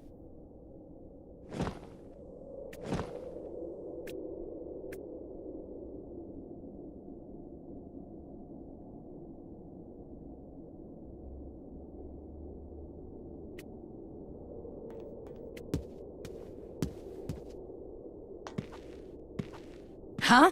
Who are you? And what on earth are you doing here? Oh, hi. Excuse me. So you're the tramp that decided to use my cart? I had to go all the way up the track with the game I caught on my back because of you. I'm so sorry, ma'am. I'm accompanying this tribe, and we're trying to leave the park. I thought that that old cart was abandoned and that I could use it. I never thought I'd do any harm. Should have looked around a bit first, though. It ain't abandoned for everybody.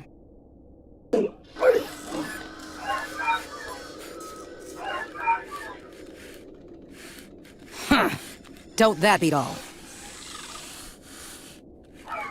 There you are, you good boy. Mama'll have you up and running in no time. What's this key for? For activating the park automatons. You need to give them a good turn of the key every so often, or the poor things get all neurasthenic. Even cantankerous. Plus they break down. There.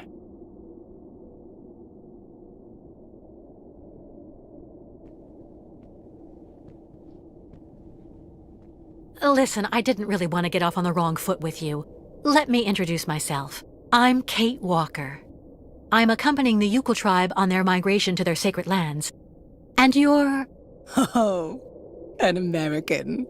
Yeah, I'd bet anything. Well, look at that. An American. Well, I'm Staff Sergeant Katerina Viktorovna Drostelova. Gold medalist in the shot put in the Moscow Olympics. And the widow of Lieutenant Andrei Grigorovich Drostelov. Veteran artillery officer and figure skating champion. Delighted to meet you, Katerina. It seems you might be just the person I'm looking for. Do you think you could let me borrow that strange key of yours? I needed to repair an automaton, without whom, I'm afraid, it is impossible for us to leave. You've been really polite, and you speak the same way they talk in those books, little lady. You do have a bit of backbone, I'll say that much for you. This key is extremely precious to me. As far as I know, your gang of gnomes and you might just be one of those gangs of bandits that hang around here. Scrap dealers looking in every nook and cranny for a pot of gold, despite the radiation around here. I saw those riffraff off with a load of buckshot. So you're the Katerina Drozdelova? First runner-up in the Now Dusk Oblast Beauty Contest in 1979? Yes, indeed, that was me. And that was also when I met my Andre. To be perfectly honest, I thought that somebody from the West could only possibly know me for what I did in athletics instead. Now that I know who you are, I don't dare ask for your key. I would never want to inconvenience someone of your standing like that. Stop. Classy women don't fuss over each other. Tell me exactly why you need my key, and I'll see what I can do for you. I have to get a park automaton back in working condition so I can pull our boat higher up onto the beach so the ostrich herd in the hold can get out. The Yukals and their herd have to continue their sacred migration as soon as possible. What's more, the longer we're stuck here, the more likely it is that we'll be caught and arrested by the soldiers who are after us. If I say yes, you promise you'll bring it back to me as soon as you've finished? Of course. I would never betray the trust of the great Katerina Drozdelova. Okay then, I agree. Take good care of it. For 20 years now, it's let me keep my bag of mechanical fleas running. 20 years? I thought all the survivors left after the catastrophe. But it was already too late for him, unfortunately. Your husband was contaminated? Both of us did, actually. But it didn't do anything to me. That's just the way I was made. Or maybe I was immune because of all the garbage they kept giving me for years so that I could win that trinket at the Olympics. And since then, you've never tried to get to Valsambur? No. I heard that all of the irradiated survivors were sent to this clinic there and they never get out. Besides, I have absolutely everything I need here, somewhere to call home. I'm near my dear Andriusha. I have my dog and all the game I want. One last thing before I go. You said the air in the subway stayed pure. Does it lead out of the city? Yes. Just follow the tracks right behind my place and you can get out to the other side of Baranor through the Olympia Stadium station at the end of the line. That's the terminus. Not only do you avoid the radiation, but you also have electricity. It's one of the only circuits in the city that's still working. You just have to be careful. Some of the pipes gave way and flooded some galleries with lake water. Thank you, Katerina, for everything.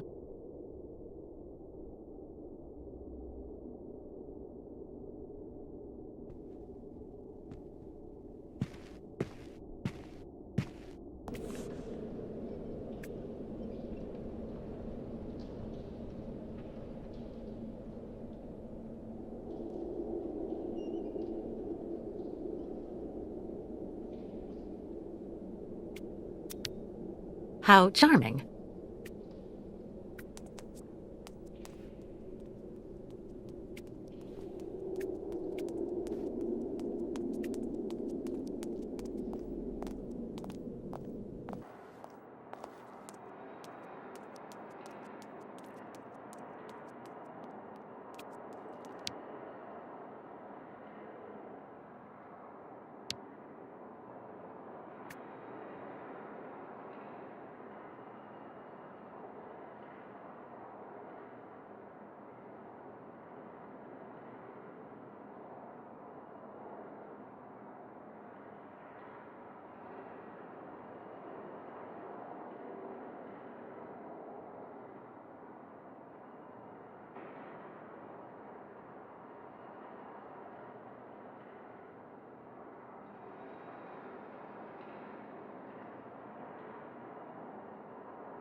What news, Kate Walker? Looks like Miss Kate Walker have time for much fun.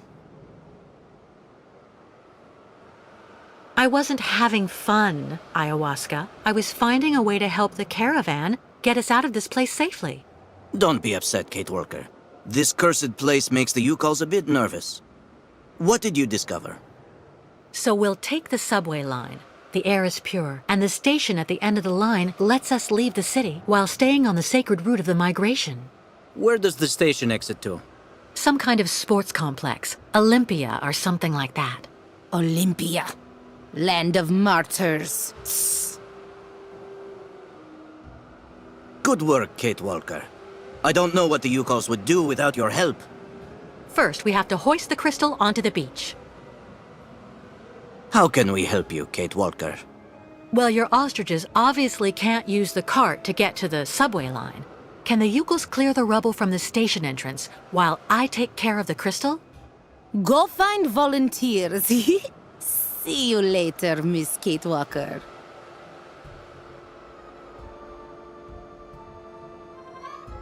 Olympia.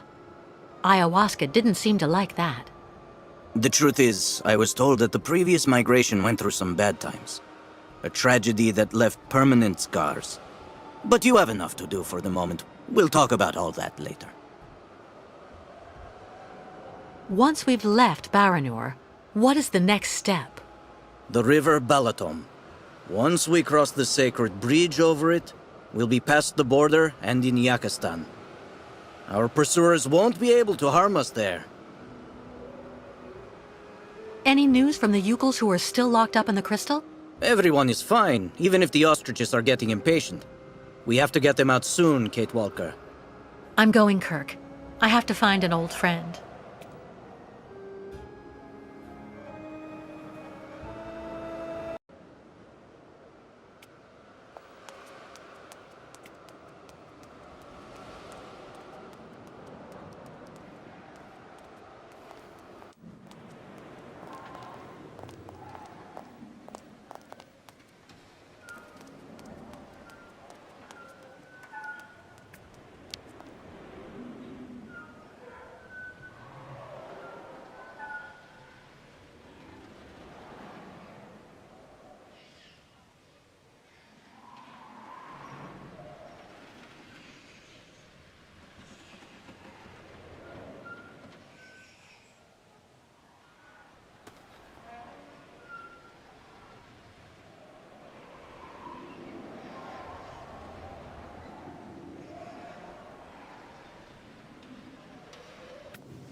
Oscar, I can't believe it. Kate Walker?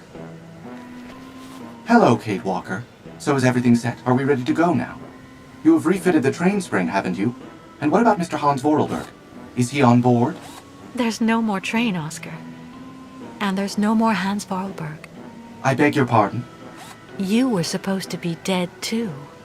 I installed your heart in another model just like you. And it seems to have worked. It's good to see you again, Oscar.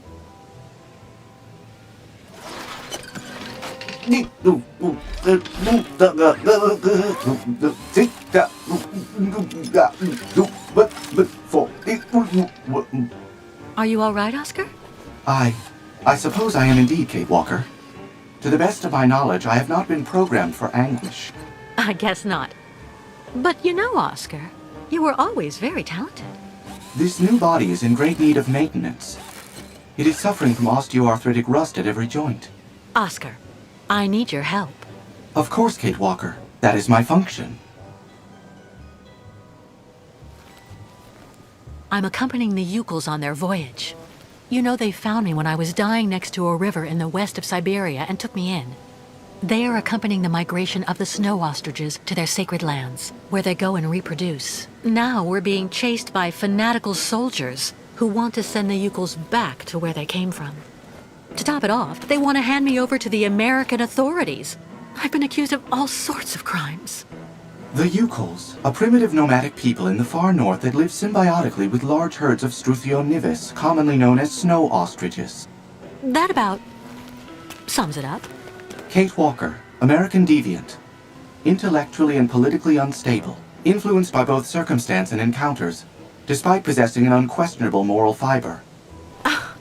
I suppose that's about right, in a word. Well, how may I be of service to you, Kate Walker? We're stuck here in this contaminated area, and we need to leave as soon as possible to escape the people chasing us.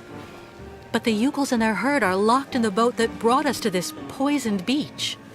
We need to hoist the crystal out of the sand and clear the rear hatch so the ostriches can get out.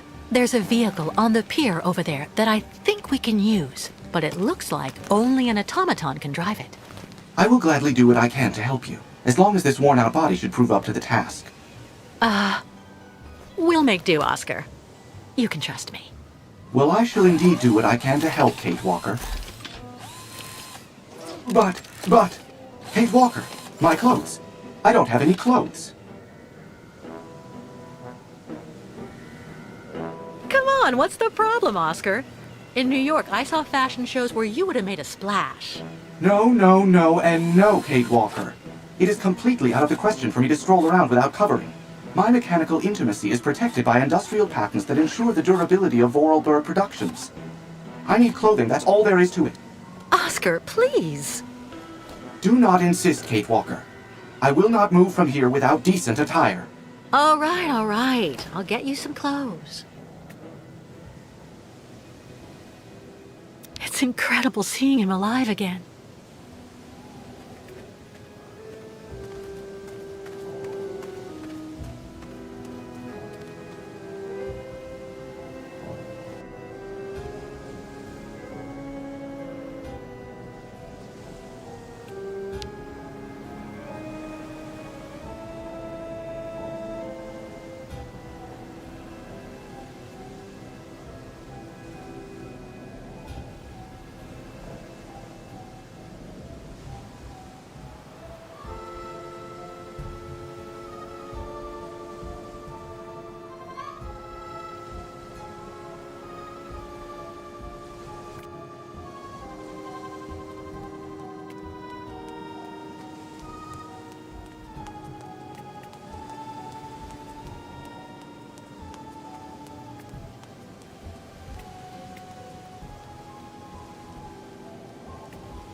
But where did the Yukels go?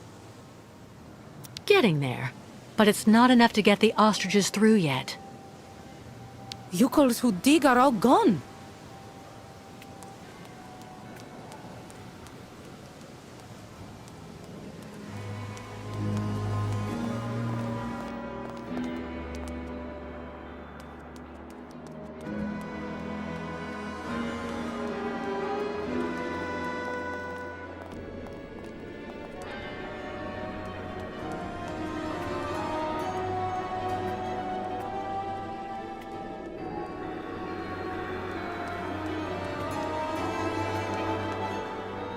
I cannot, my sweet Genia. Our love is impossible. Oh, Pyotr, why? Why is life so determined to keep us apart? Life is not to blame, my dove. It's our families. What is going on here? I won't let you be forced into marriage with Tatiana. Thinking of you as that creature. Oh, I shall die. Just as I shall die if I must wed Yuri. Very, very sad story, Miss Ketwalk. Pyotr and Genya smooch love. But families promise Tatiana and Yuri get money from stores of their old great-uncle Joseph. Do you really think this is the time to be watching sappy soap operas? We need to have the entranceway clear before Olga and the Colonel get here. You calls go back and dig. There's nothing we can do, my sweet Genia. We'll just have to accept our fate and try to live virtuous lives. We don't have to give in. Maybe if something happened to Tatiana and Yuri, an accident at the plant, for example. Genia, you can't be thinking.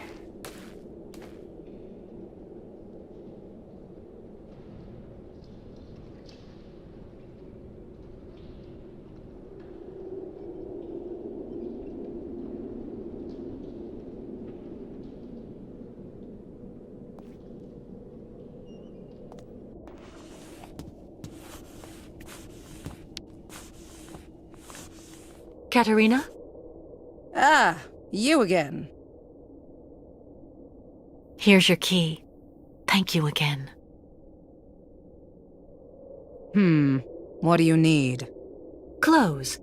For Oscar. My automaton friend. Huh? Well, for an automaton, he's a real prude. Your story isn't real clear to me. Anyway, take a look over there, in the wardrobe mixed up with Andre's things. This is we're opening it with. But don't take more than you need, got it? I'm still attached to that stuff. They're souvenirs.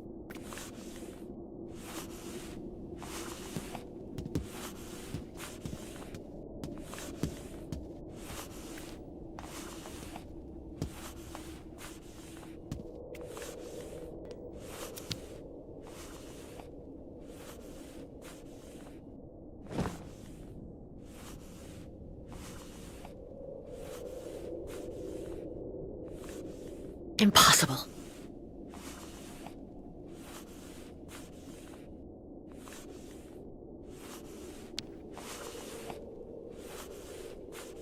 Kate Walker.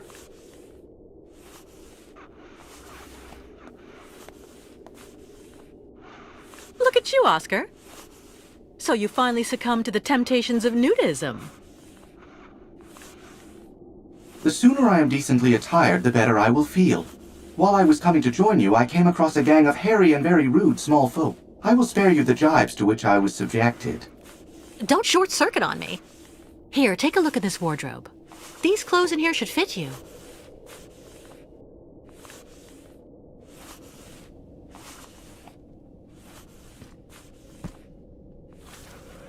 How is my appearance, Kate Walker?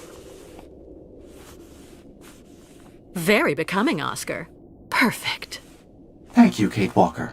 Now please, tell me more about the vehicle that you would like me to drive. It's stranded on the pier next to our boat, the Crystal. Well, in that case, I would like to suggest that we meet there, Kate Walker. Great. See you later, Oscar.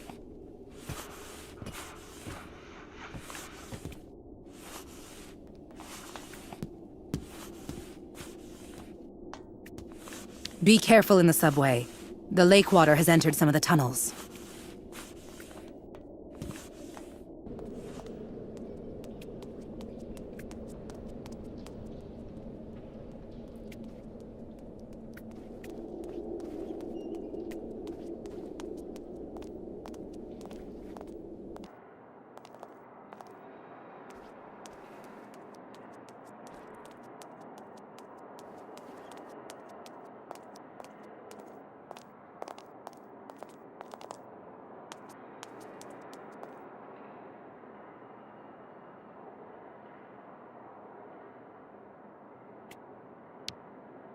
Kirk, what were you doing?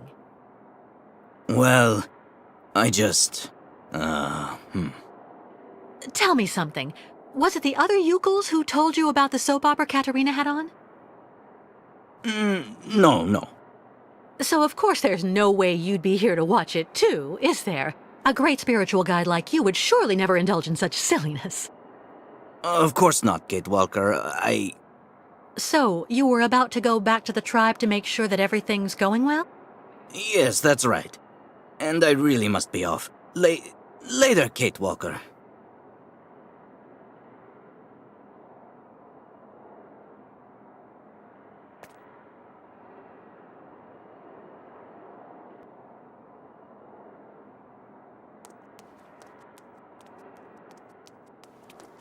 Always dig. Not fair.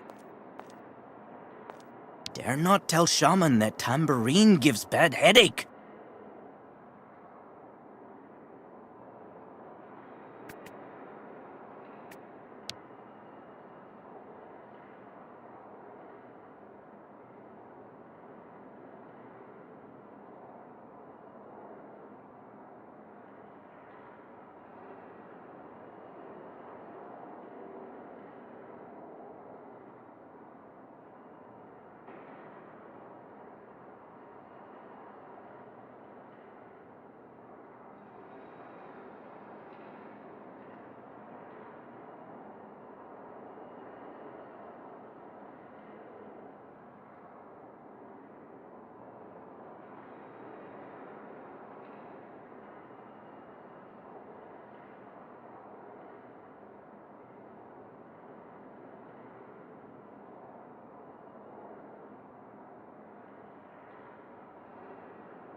Ah, Kate Walker.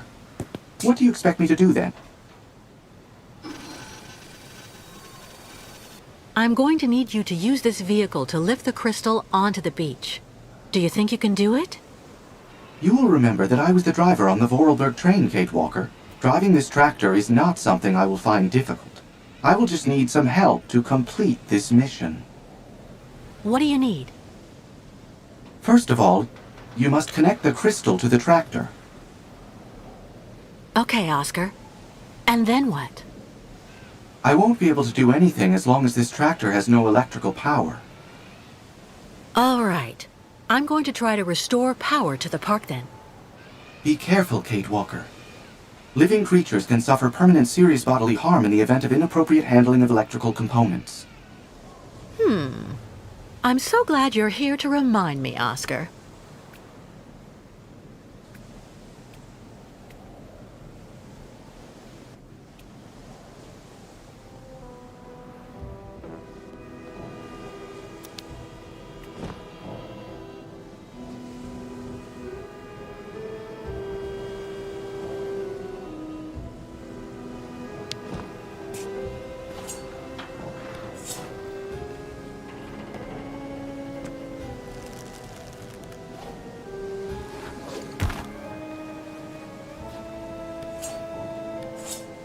Miss Catwalk, need some help?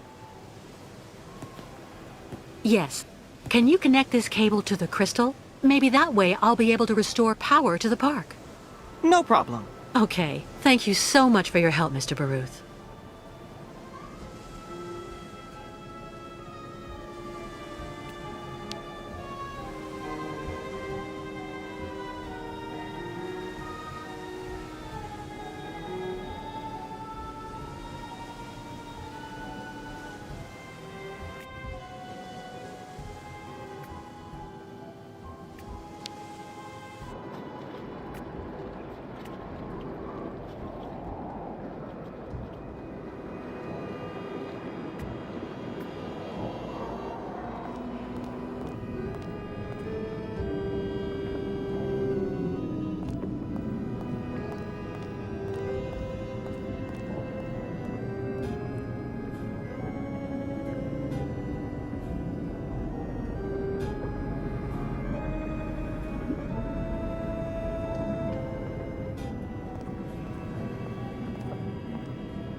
What happened? Rope connected? Okay. But next time you warn Baruth first before putting magic back. Oh, I'm so sorry, Mr. Baruth. Okay, Miss Ketwelk. No problem. Baruth tough guy, like very old mammoth.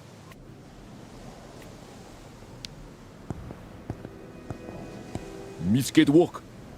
I need you to take that cable next to you and attach it to the tractor over there, please. Ru. Thank you.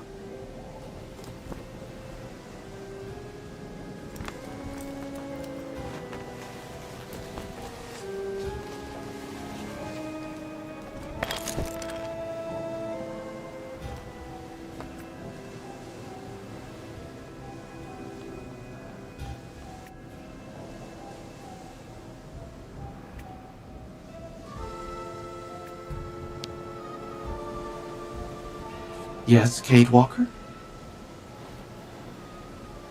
Go ahead, Oscar. Try to move forward.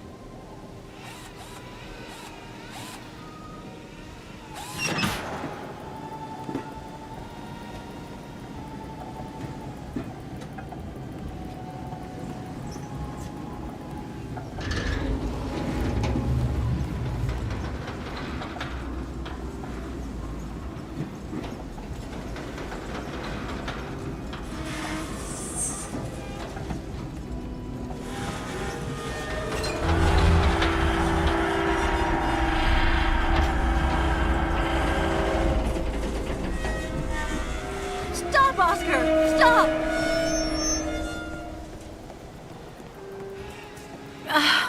It's not working, Oscar. We're only driving the crystal into the sand. That is indeed annoying. The traction that this machine exerts is far too horizontal.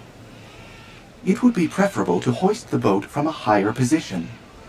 The cable would be at an angle, and your boat would move forward and be raised at the same time. Brilliant analysis of the situation, my dear Oscar. Is there something else? Not exactly, Kate Walker. But you may at some point find you need to see further along the pier. Can you put some slack in the cable, so I can move the tractor over there?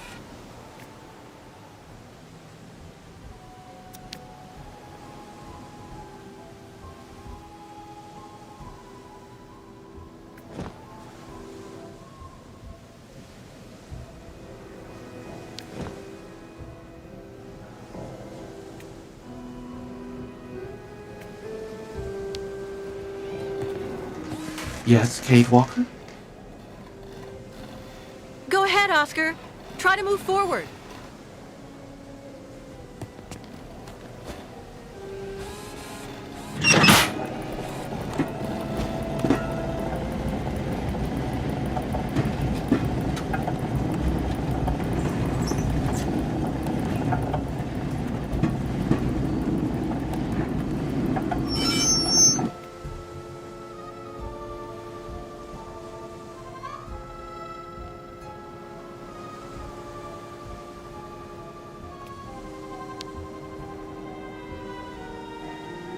Miss Ketwalk.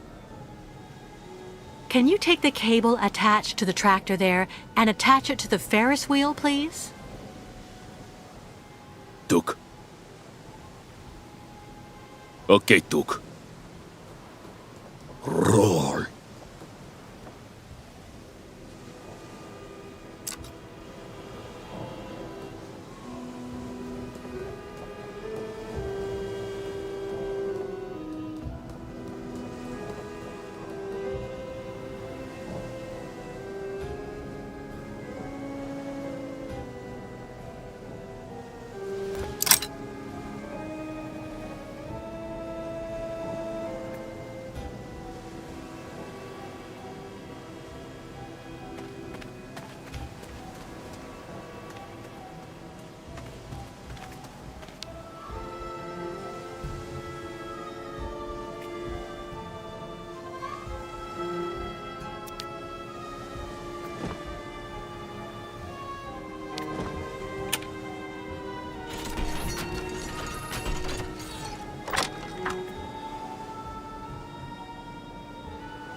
I guess.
Congratulations, Kate Walker.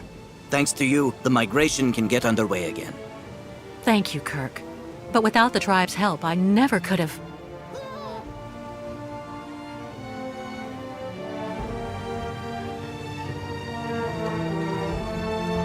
Big Nanook battle! Good day. Dudukanok! Duk duk!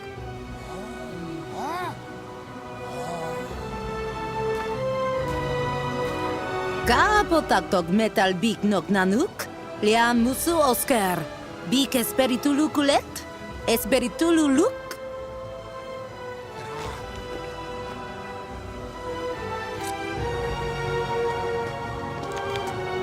What did you say to them?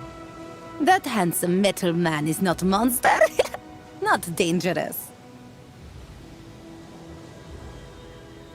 Handsome metal man. Tell me, Ayahuasca, you seem pretty impressed with dear old Oscar.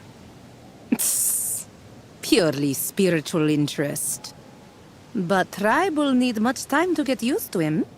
Better for everybody he'd travel in shaman's yurt.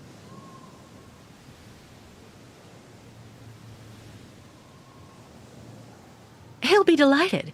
In the meantime, I'll try to get the ostriches out. You get everybody ready to leave.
Madam, as I told you, I'm actually perfectly capable of following your caravan on foot. Shaman's yurt very comfortable. Big handsome metal man must rest after everything he has done for tribe. Oh, but...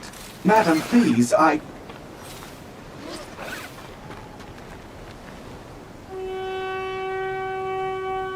Tuk tuk!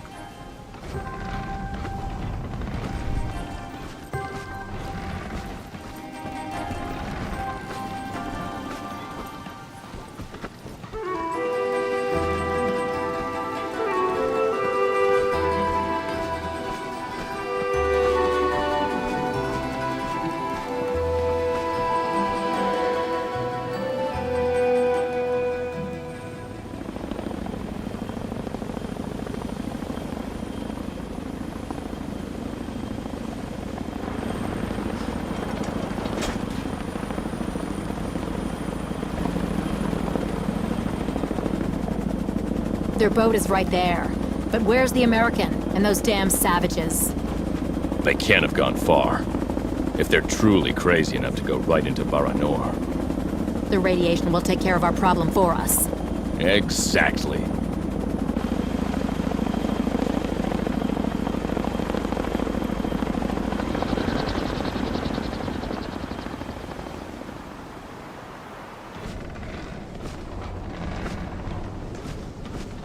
The soldiers. They found our tracks. They must think we're on the surface. Good. You're right, Kate Walker. Kamlek, mi gapa. Kirk, look over there.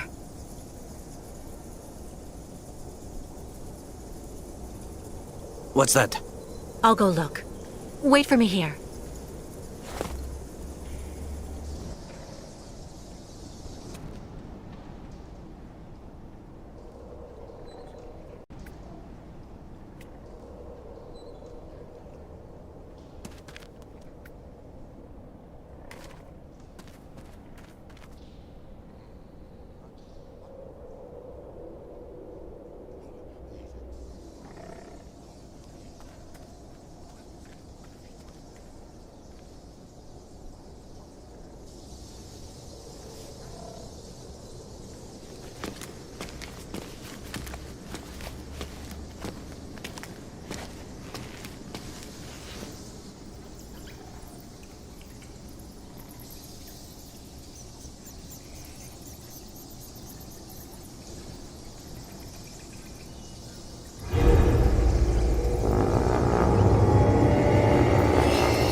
Filthy.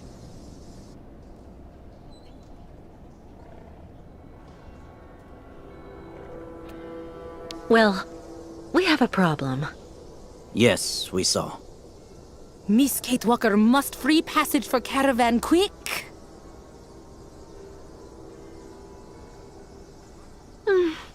A bright idea would really be welcome right about now, Ayahuasca.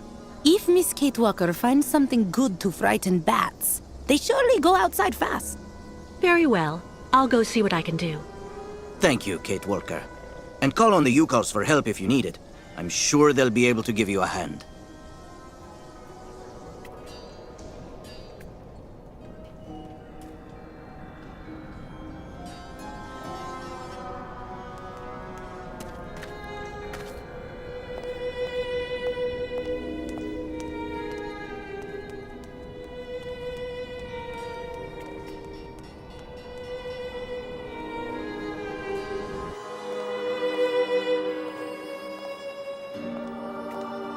Ah, Kate Walker.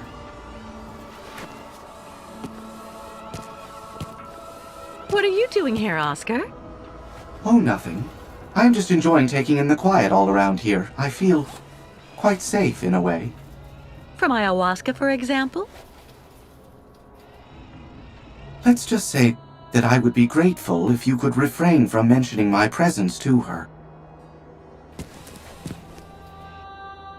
Do you know what this airlock is for?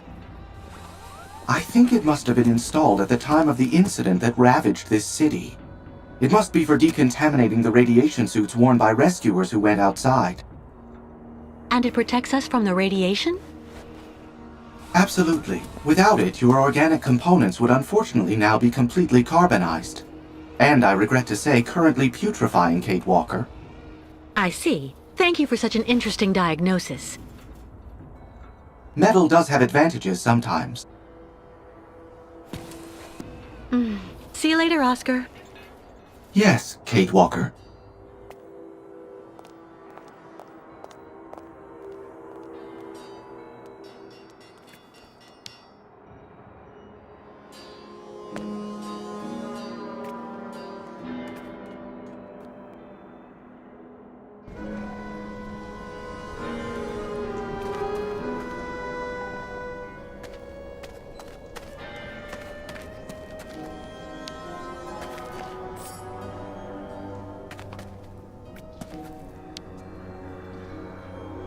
Kunukmak, Miss Ketwalk? Everything okay with you? Tuk, Miss Ketwalk. But everything go better when tribe back en route. How are the ostriches? They all scared of little vampires. So while they are there, ostriches not want go forward. And they all getting very hungry. Yukols must find pasture real quick.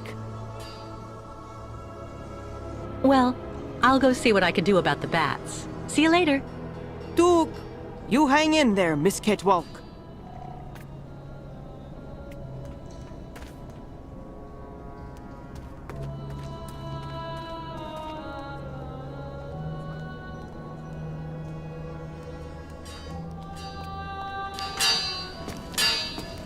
Excuse me. I'm sure you noticed we now have bats blocking the way. Would you know of some way I could encourage them to leave their home? No idea. Well, that's pretty clear. Yes. Well, later then.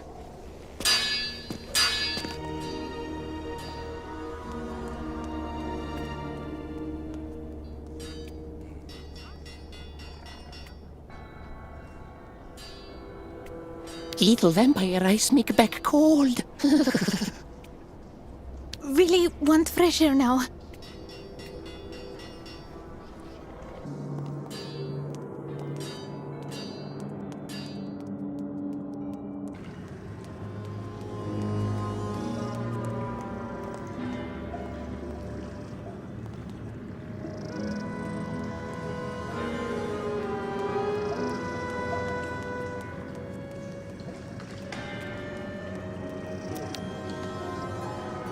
Lake water. Katerina was right.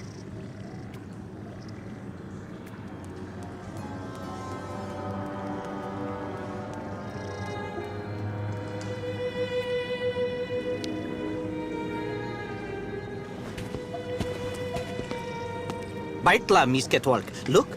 Very good wood. Tuk. You take now. Gift.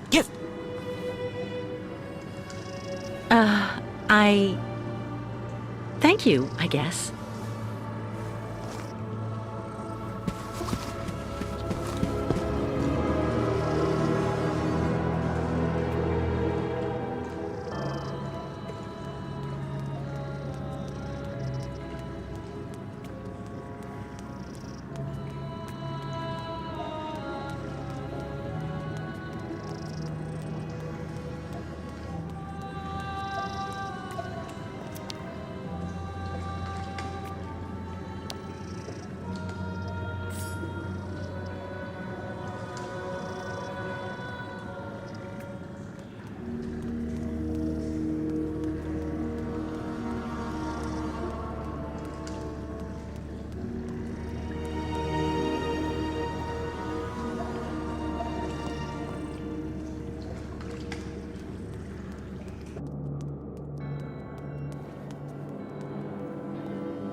I don't believe it.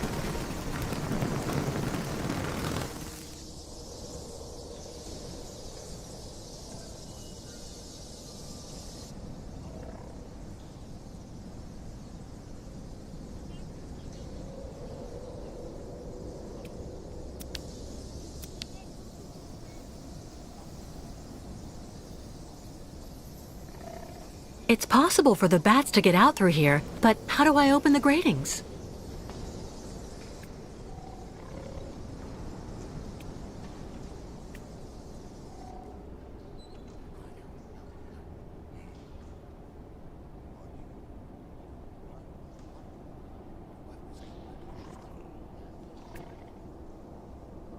Kirk, I saw your attempt at scaring the bats was without success, Kate Walker. Any other ideas about how to get them to leave? Not really. I have the impression that these ventilation ducts are the only possible way to get those damn creatures out. But there are grates closing them off, and I'm pretty sure we'll only be able to open them from the outside. Where anything made of flesh and blood will die in a matter of minutes. You'll find a solution, Kate Walker. I know you will. The spirits are with you. Gee, thanks, Kirk. That's reassuring.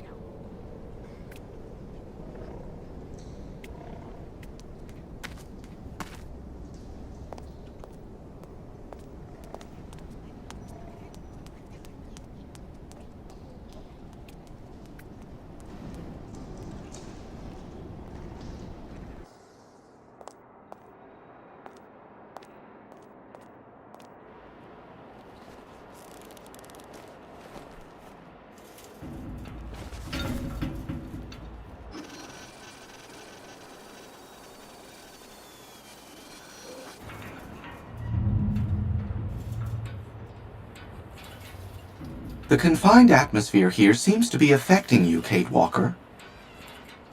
It's not claustrophobia, Oscar.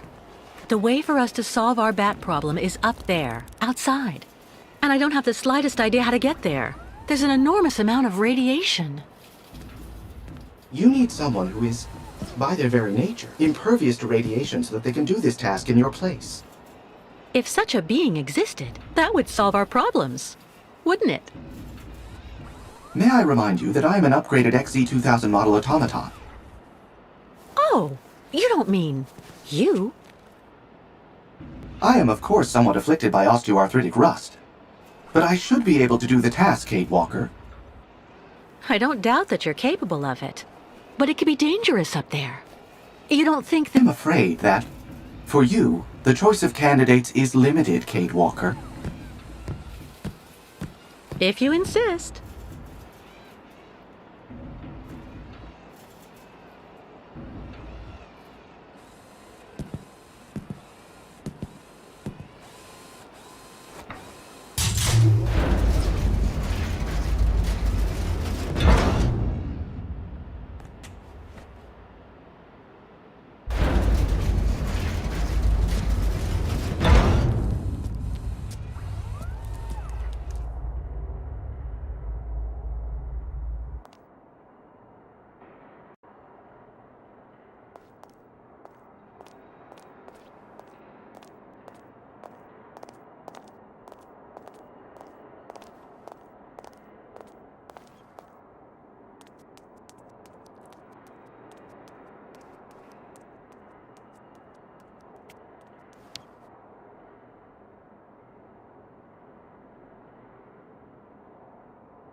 Kate Walker's pursuers.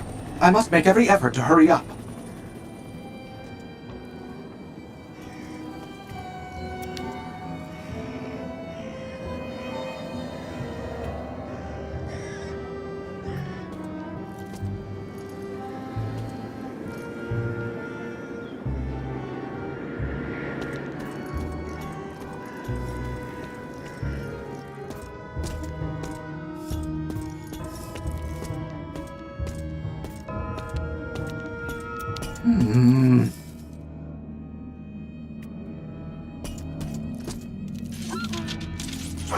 How soft. My word.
That grating is an insult to the boiler-making profession, and unfortunately a real spanner in the works, if I may. No opening system. The edges are completely welded together.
activated. Please remain immobile.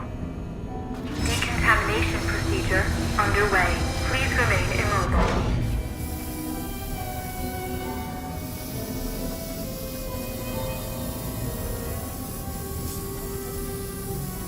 Alert. Iodine level insufficient. Decontamination procedure aborted. Iodine level insufficient. Quarantine protocol activated. Please wait for the arrival of an intervention team or restore level of iodine in the dedicated compartment. Oscar! Well, that is indeed annoying. You will need to go on without me, Kate Walker. I'll be fine. That's out of the question. Kate Walker, I must have a very substantial level of radioactivity. In this state, my presence in your vicinity would place your organism in mortal danger. I do not believe that is desirable. I said we're not going anywhere without you. I just need to find a little bit of iodine. Iodine is a rare commodity, Kate Walker. Don't be pessimistic, Oscar. Just let me get on with it, please. Very well, Kate Walker.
Iodine level sufficient. Quarantine protocol terminated. Decontamination procedure recommencing. Please remain immobile.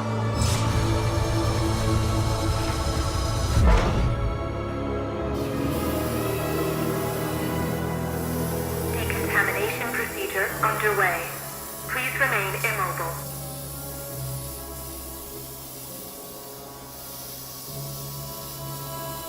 Decontamination procedure terminated.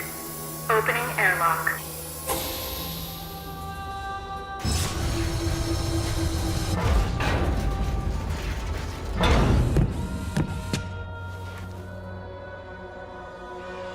Go back to the Yukos again, Oscar. Tell them to get ready to leave. I'll join you as soon as I can. At your command, Kate Walker.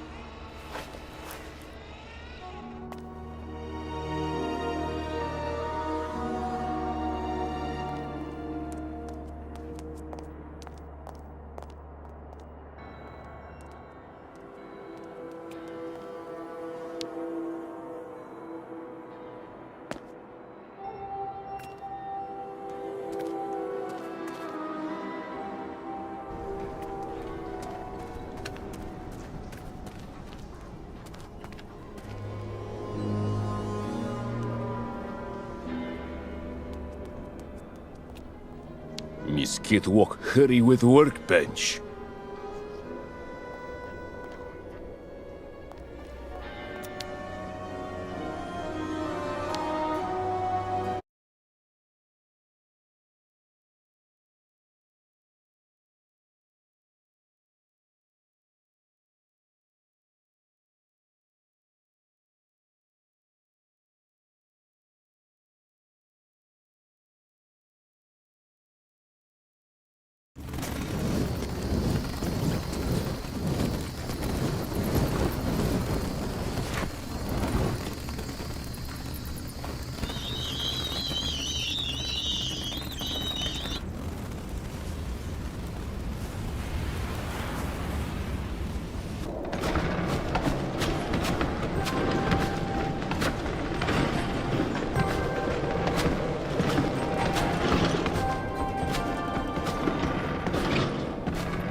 Fresh air at last. Ah, I am glad to be leaving that hell behind us. And now,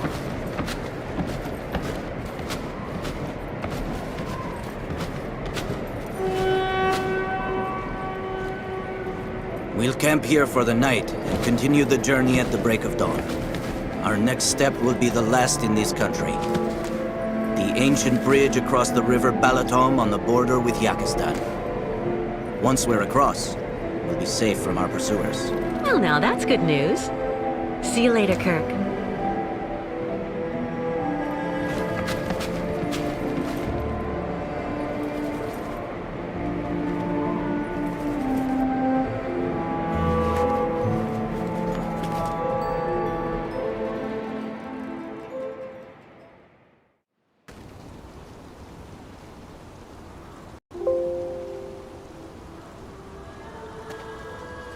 Miss Kitwalk!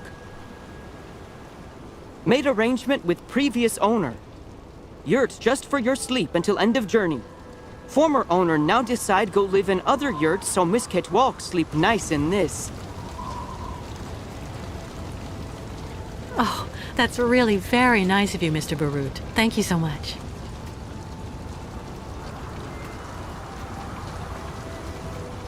This creature seems to have taken quite a liking to me.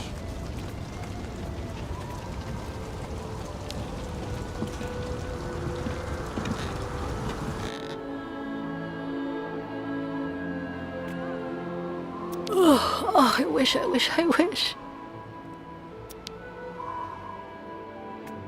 The Yukos have stored all of the things I've managed to take out of the clinic. That's so nice of them.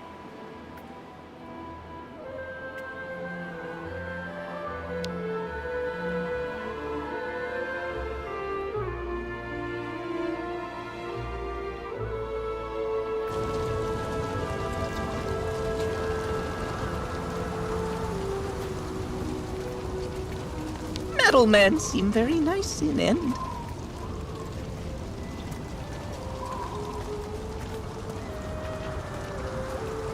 Bairtla.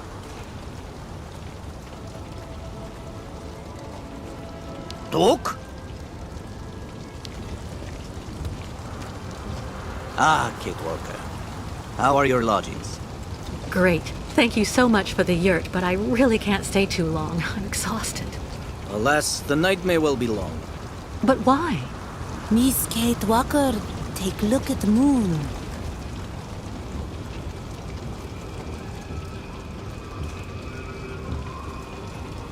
The red moon. It only very rarely enters this phase, about every 20 years. Every 20 years. Like the migration, I guess. Miss Kate Walker calculate well. It is not chance. Each migration must come here to this exact spot for the night of the red moon. Why is it so important? The red moon is the time for a sacred ceremony that is very important for the Yukos. A ritual to bring the favor of the spirits upon the migration, and so to have a chance to reach the destination. Since the dawn of time, this ceremony has been held in the Temple of the Red Moon. I didn't see any temple in the vicinity. That is the problem, Miss Kate Walker. Since last migration, temple disappear. Come on, a temple can't just up and vanish like that. Unless it is buried beneath tons of concrete. Do you mean that the temple was demolished so that they could construct the stadium? It is said that the spiritual guide of the previous migration, my predecessor in a way, found a way to save the temple. How did he do that?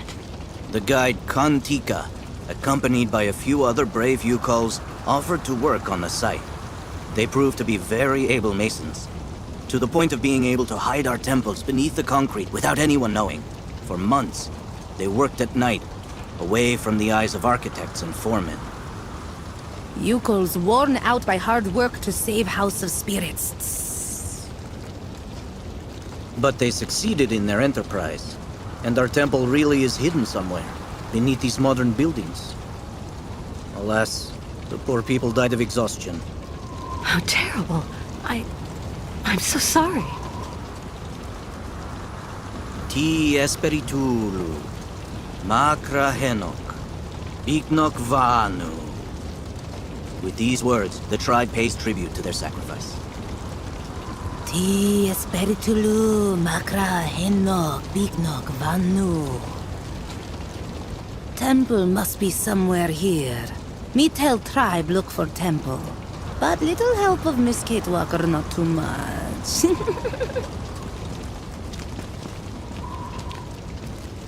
But you don't have a map or the slightest idea where the temple could be hidden? We only know that it is here somewhere, beneath tons of concrete. We absolutely must find it, Kate Walker. So, where should we start? You search on your side. We'll have a better chance of finding the temple with all of us searching. Okay.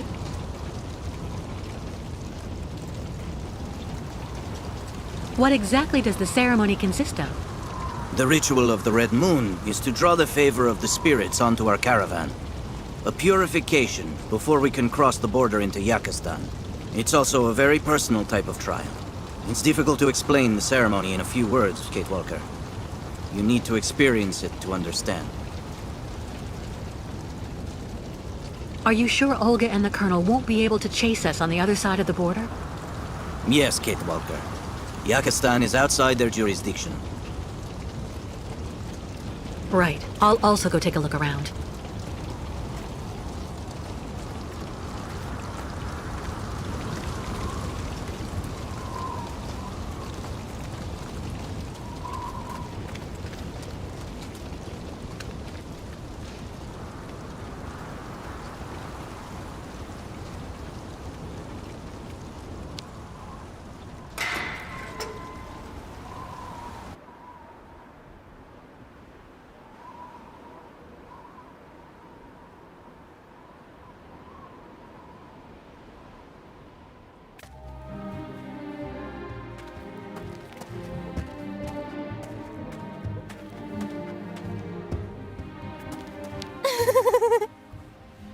Next time, succeed without any help.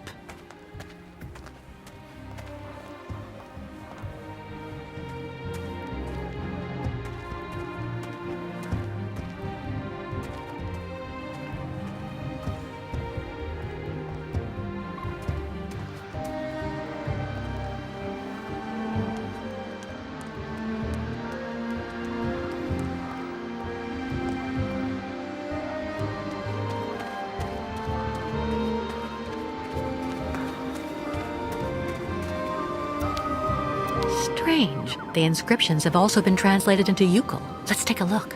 Here lies Uncle Burden Dana, dead with hammer in hand. Illegible. Illegible.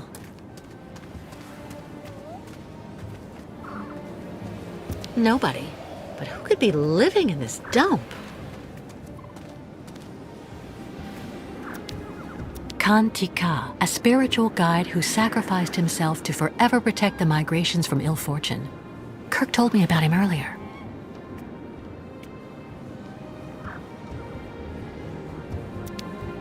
Agnieszka Dubrovskaya Tika, my beloved mother who proved that true love knows no borders.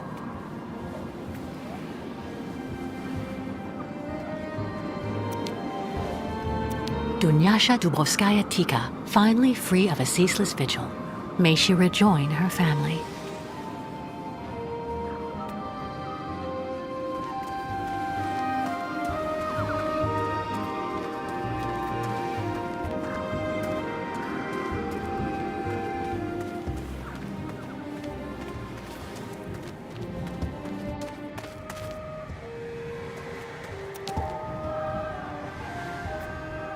Some died for the tribe, others to help them. Let all, nomads or not, be honored forever. Something's wrong.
Good evening.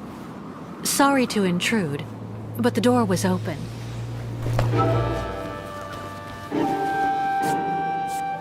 Please excuse my curiosity. I'm accompanying a tribe of nomads who are camping in the stadium. We're trying to find a temple that used to be somewhere around here, before everything changed. Have you heard anything about such a temple? It's a very important place for the Yukuls, a sacred site. If it still exists, you wouldn't happen to know where it is, would you?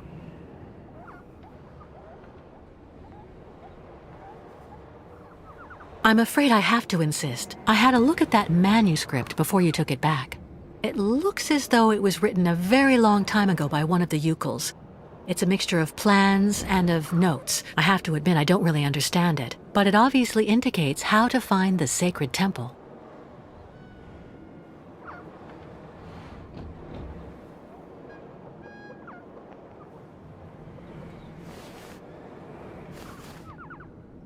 It seems like the document means a lot to you. I'm sorry, but you have to let me take it. The Yukuls will be absolutely lost if they can't find the sacred temple. Kantika. I've heard of him. He was the spiritual guide of the previous migration. Did you know him? The foreman killed him. They made him work, and then work even more. Treated like an animal. I will never give my father's journal to someone from their camp. You'll have to kill me first. Listen, I'm not who you think I am. I have nothing to do with the people who built the stadium. I left everything to accompany the Yukuls on their journey. I've become one of them now. You think I'm a fool. I don't actually believe everything I hear, and I will never tell someone like you anything. You're not even worth half of a Yukul like me. You're nothing but a Bolshevik. What do you mean? My name is Dunyasha Dubrovskaya Tika. Kantika, my father, was the leader of the Yukuls, who were made to work like dogs on the stadium. Then he got together with a woman from around here, a woman who was working in one of the canteens on site. And that's the story of how I was born. You know, I'm just running away from the people chasing us, the Yukul caravan and me. Those people want to hurt us. The Yukuls I'm with are right over there outside. I can go and get one of them to vouch for me if you like. What for? You've probably already got them under your thumb, Bolshevik. The Yukuls are like children. They say what you want them to. A few months ago, the Yukuls saved my life. Today, I'm just trying to help them. If you really have Yukul blood in your veins, you should be doing the same. You chirp prettily, like vipers warming themselves in the sun on the stadium concrete during the summer.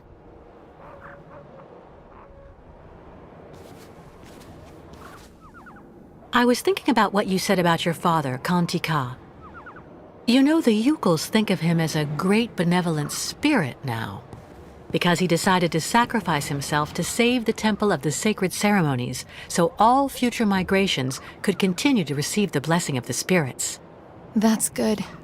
You should never forget the spirits. Ti Espiritulu Makra Henok Biknok Vanu. That's what the Yukuls say to honor him. May your spirit join together with those of the ancestors, and may your sacrifice never be in vain. That's what the Yukuls say. Even a Bolshevik, even the people from the capital who had the stadium built wouldn't know that. Give the notebook to your guide. He will understand if he really is the person you say. The spirit of my father will guide him. Thank you. Don't thank me too quickly, though. I don't know where the temple is, and even with the manuscript, finding it won't be easy. There is so much concrete and iron here. Sometimes even the spirits can do nothing. One last thing. The new caravan. Do you think that the guide could maybe come see me? I don't get that much company. So, if I could speak with some of my own people. Of course, I understand. You can count on me.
How is your research coming, Kate Walker?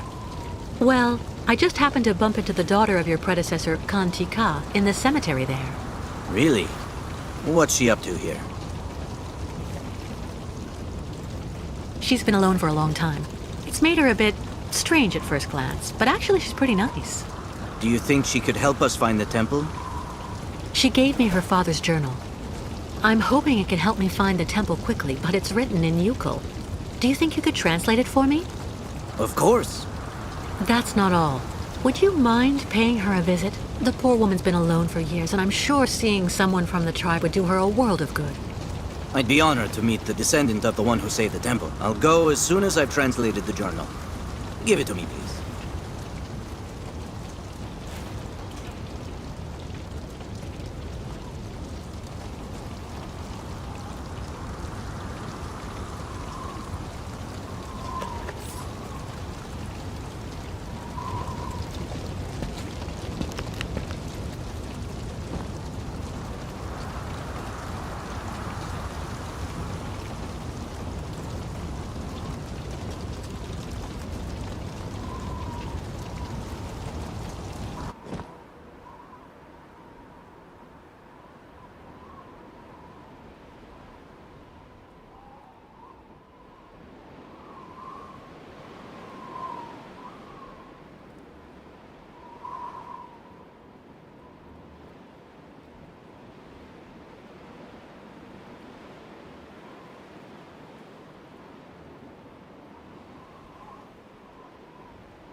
What on earth is that?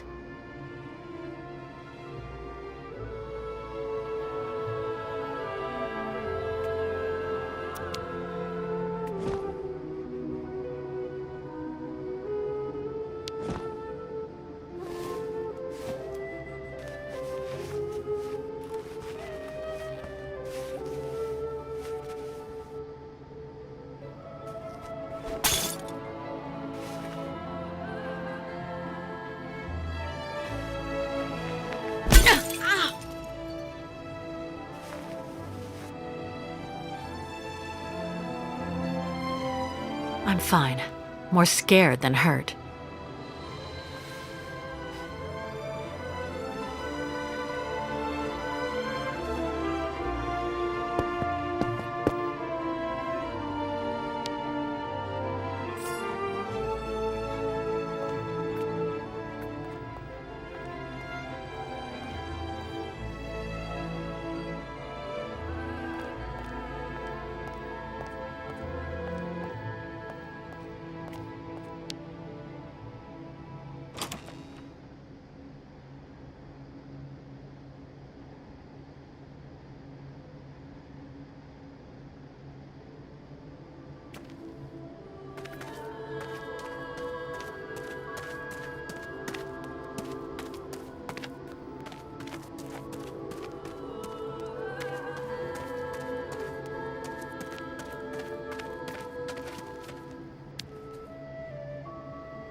Must be clues for finding Sacred Red Moon Temple.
Duke?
now let us open temple. I think so, yes. But I'm going to need help moving them. Yukels, give help! Miss Kate Walker, guide them!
That one's fine, thanks.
Miss Kate Walker succeeded! She come to temple with us!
Kate.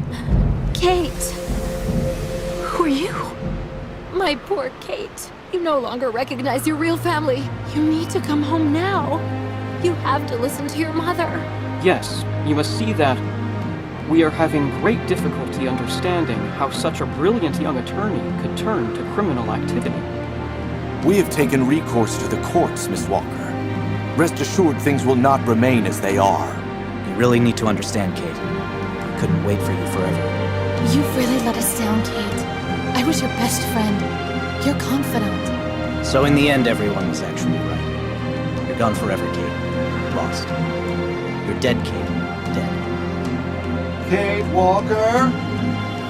Is everything all right? Yes, but I need some air. Please, let's go outside.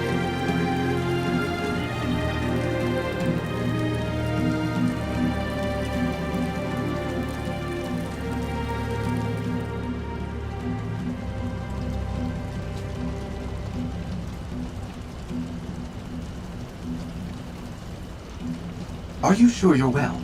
I don't mean to offend you, but for a moment you were in a different world, Kate Walker. Ghosts. Nothing but ghosts. Right. I'm exhausted. I'm gonna try to get some sleep for a few hours before dawn. I'll wait for you here. Then, good night, Kate Walker. Good night, Oscar.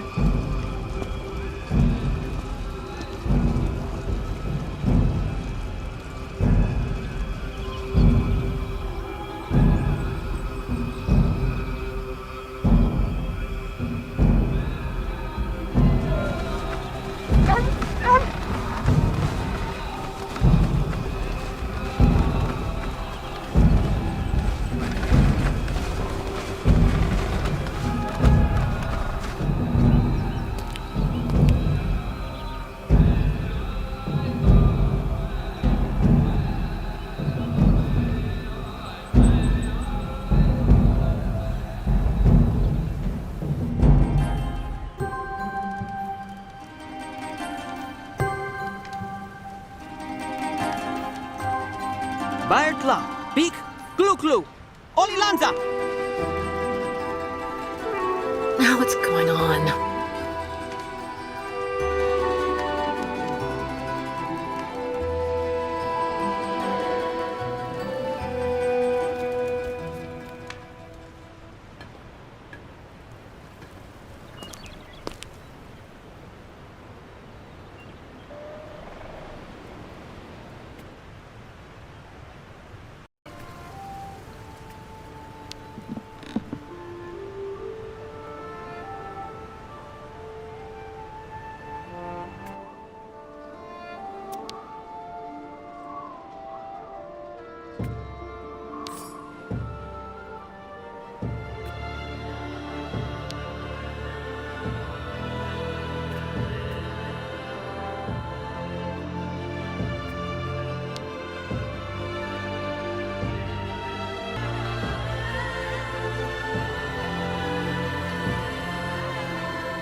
terrible! What happened to Sacred Bridge?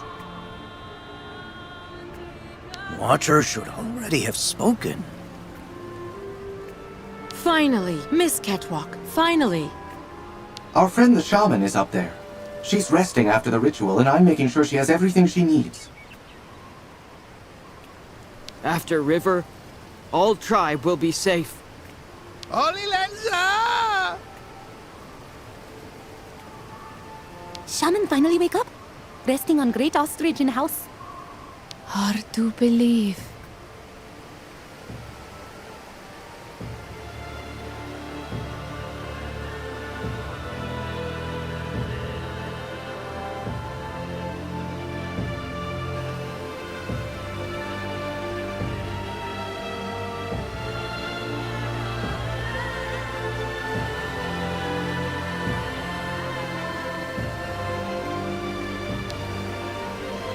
You okay?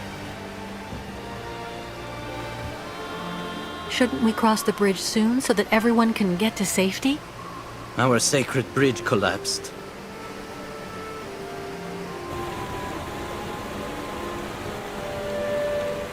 This new bridge looks pretty good. What's the matter? The sacred bridge is just there. That thing. It's a customs post. With, I imagine, a policeman and paperwork. It's not for us. So I guess this isn't at all compatible with your very specific rights and beliefs. Indeed, Kate Walker. Even if the caravan received the blessing of the spirits in Olympia? We still need the approval of the Watcher. And given the state of the bridge, I'm very worried about that. Who's he? The guardian of the sacred lands, a very great sage. It is said that he is ageless, that he has seen migrations without number and has always lived in that yurt over there on the other side. He's the one who attests that the good fortune granted by the spirits during last night's ceremony will indeed accompany the caravan. No Yukon may cross the sacred river without his approval. Does that apply to non-Yukons too? In principle, no. What do you have in mind? I'll go across the other bridge myself to see what's happening with the Watcher. Are you really sure that the people chasing us won't be able to do anything once we're across the river? Certain. Crazy as they are, they would never take the risk of committing an act of war by violating a sovereign border. What is it, Kate Walker? You seem troubled. The thing is, I'm thinking about the way back, Kirk. Afterwards. How are you going to get the herd back home with Olga and those soldiers waiting for you? To everything there is a time. First, we have to obtain the benediction of the Watcher. What do you know about that other bridge? The old people say it wasn't there on the last migration. It is like the countryside we have crossed. Everything is changed, and it is difficult to adapt our traditions to these new things. Do you think they'll let us cross over the new structures? Because of the trading we have done on the way, we have money. Perhaps it will be enough to give some to the people occupying the bridge. What does the blessing of the Watcher consist of? He grants us passage if he deems us worthy, if we have respected the customs and traditions, all that sort of stuff. I see. I'll go see how we can cross. See you later. Thank you for everything, Kate Walker.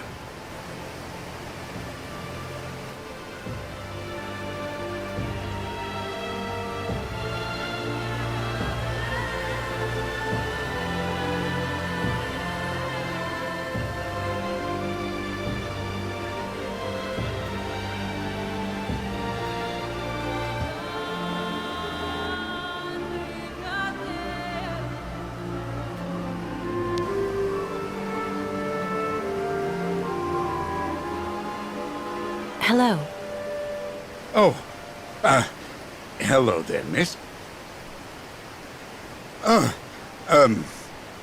Yes, what's this about? I'm accompanying the migration of the Yukon tribe. They usually cross the river right at this spot about every 20 years. But their bridge collapsed, And they aren't allowed to use the new structures without the approval of their... Well, he's a kind of spiritual customs officer, and he lives on the other side. I absolutely have to cross so that I can meet him. Can you let me cross? Please? Well, now, I heard about those famous nomads a while back, but actually seeing them in the flesh... I've only been at this post for a few months. Well, you just need to show me the appropriate documents, I guess, and, yes, there you go. Listen, the Yukals are going to stay here until I return. That way you'll know that I'll be coming back here as soon as I can. So that way we can stop losing time with all these annoying procedures. And, what happens when you finally get back? Since they don't have the right papers, I'm sure the Yukals will agree to give you a good chunk of their savings to smooth things over. That will compensate for any nuisance they've caused. What are you talking about, miss? Cash. Lots of cash. To get you to look the other way while they cross to the other side. Ah, well, I just have to go and see what my boss says when I call. It's like they're always telling us, rule number 1, always inform your superiors. And rule number 2, in case of doubt, be sure to refer to rule number 1. The idea is for you not to go calling on your superiors. You keep the money for yourself, see? You get it? Okay, well, I don't actually know if I can actually do that. But remember, you can't tell anyone, but you should think about it. With that much money, you'll be able to become a full-time fisherman. Oh, yeah. Yeah, right. Well, okay, that's fine. However, you actually just need to engage the water wheel in the river there. To activate the bridge, and so I can use it to authorize you to cross. There's so many people traveling with you in your group, I don't want to leave my post. I'd rather you did it. I will wait here. The problem is, well, this is the first time anyone's actually come this way. You don't know actually what to do. Well, yeah. Don't move. I'll be right back.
There. Your motor's running again. Can I please go to the other side now? Well, yeah? So, tell me when you actually want to cross? Do you know if there's still somebody on the other side? Well, I've never been there, actually. I don't have the right. It's foreign. Apart from the crazy guy who lives there, I've never seen anybody, but... The one living in that yurt? On the other side? Yeah, he's a little monster. My border contact, as the manual says. Do you know him personally? Well, I never actually saw him close up, because he's on the other side. Makes sense. And, to be totally honest, it's kind of like... Sometimes we just trade provisions using the zip line they went and had installed over the river when they built the bridge. The old guy really does like his booze, you know. So I sent him over a couple of bottles of vodka from time to time. You know, just a matter of maintaining pretty good border relations, like I said. But why was the old Yukol bridge that was here before destroyed? It wasn't really all that sturdy, from what I was told. They were looking for something more effective in terms of actual border control. Meaning? Well, as you can see, it's made of, 2 co-interdependent mobile components. And I'm the one who activates it here. So it's really the safest border in the world. Anyway, that's what my superiors told me. Well, no offense, sir, but you seem a bit hesitant. When was the last time you saw someone here?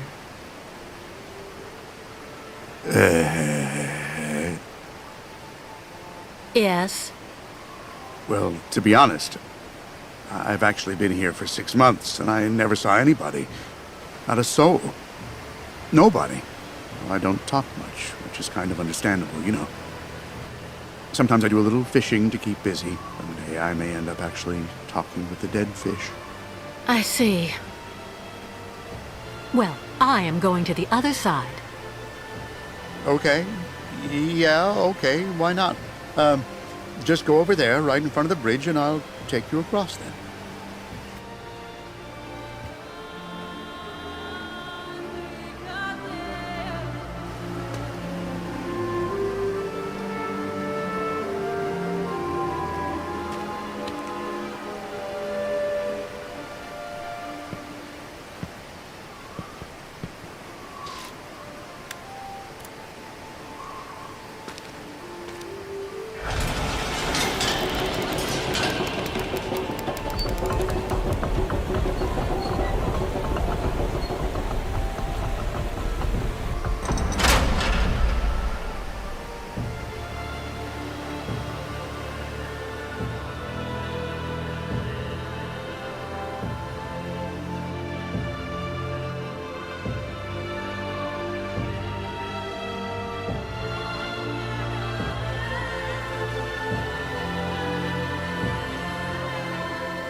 Ah, yes, that's her.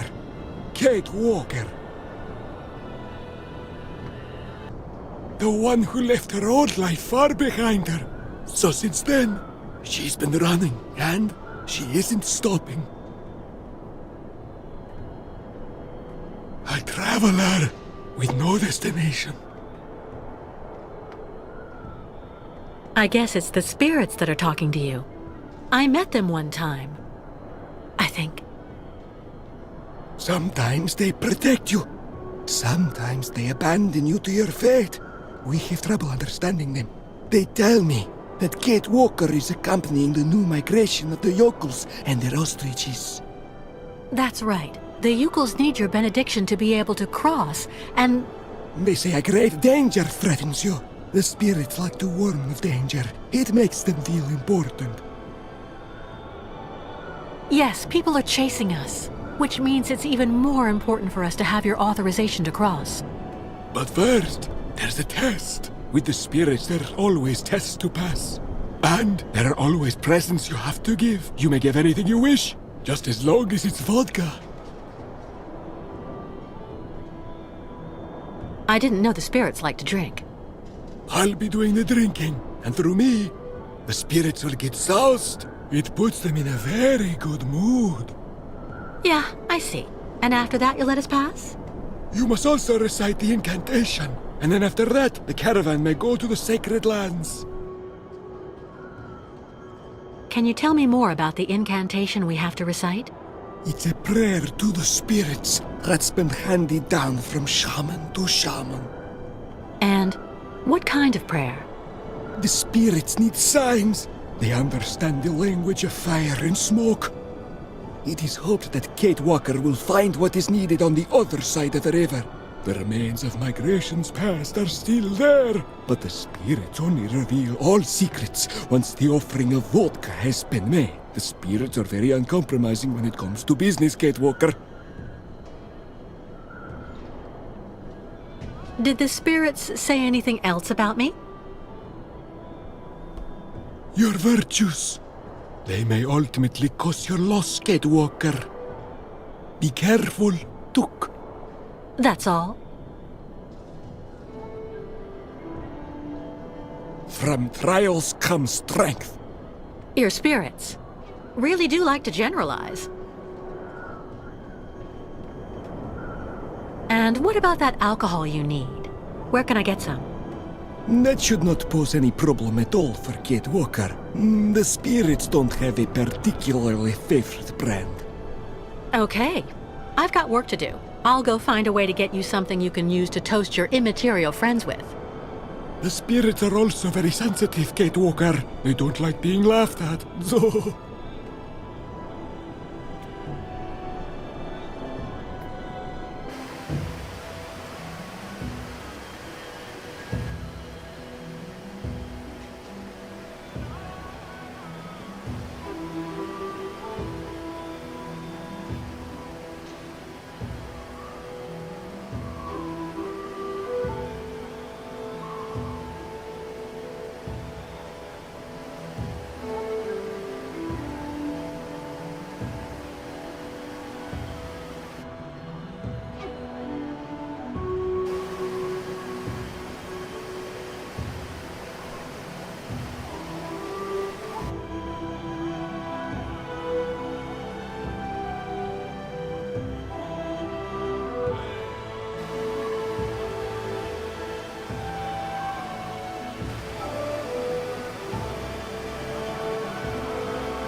What is he waiting for?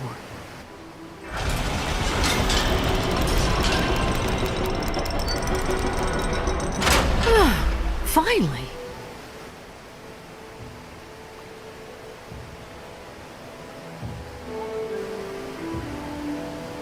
What is he doing? Hey, wait!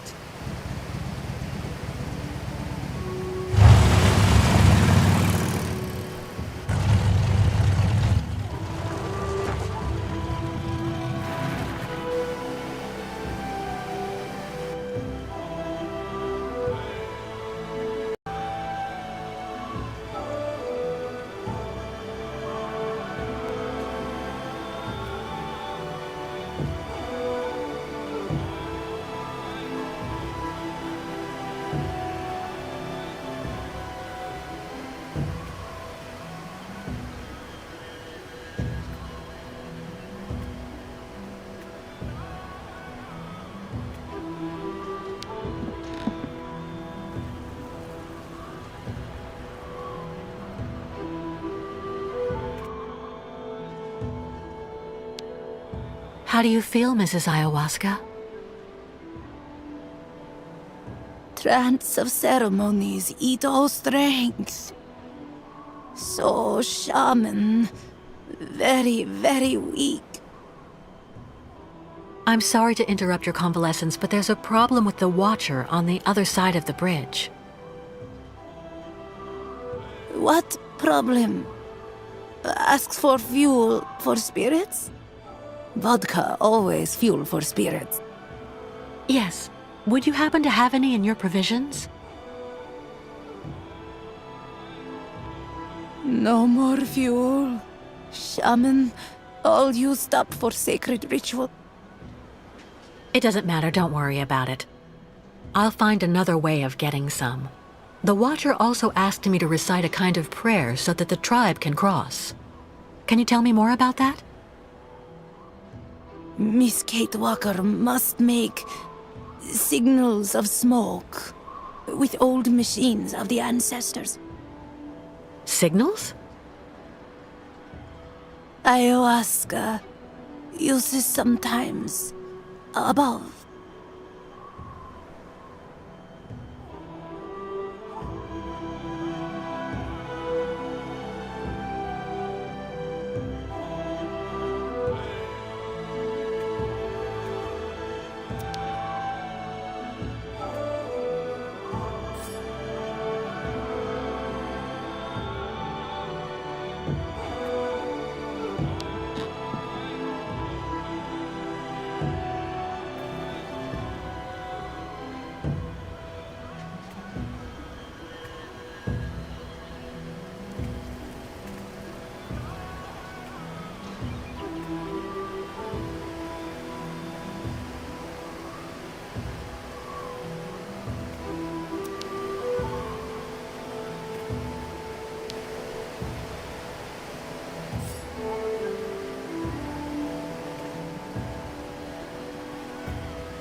We have the Watcher's blessing for the crossing. Thank you, Kate Walker. On behalf of the entire tribe, 1,000 thank yous. There's one problem. Without the customs officer, there's no one left to work the bridge, and... I have the solution, Kate Walker. It looks like someone will have to stay on this bank so the others can cross. And I'm clearly the one to do that. No, Oscar. Not again. Kate Walker, once you find yourself safely across with the tribe, just use the zip line that I saw you enjoying yourself with a short time ago to bring me across in turn. No. We'll swap roles. I'll get you across first, and then I'll cross with the zip line. Your concern serves no purpose, Kate Walker. And... The soldiers. We have to go. Oscar! Kate Walker! We need help! Quick!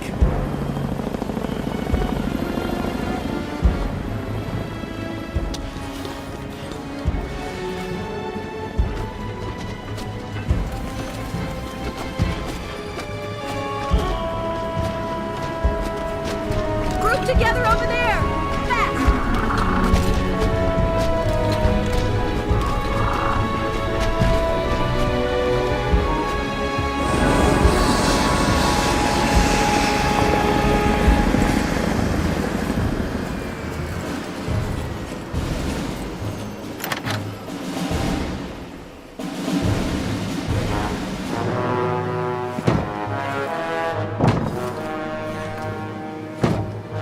Contact. Cut circuit.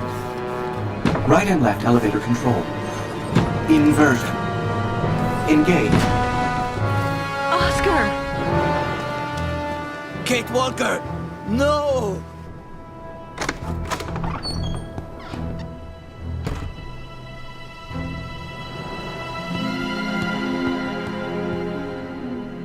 Perhaps you are looking for this?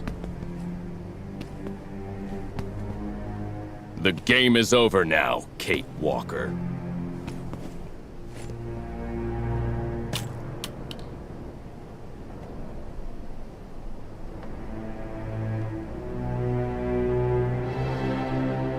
Well, Miss Walker?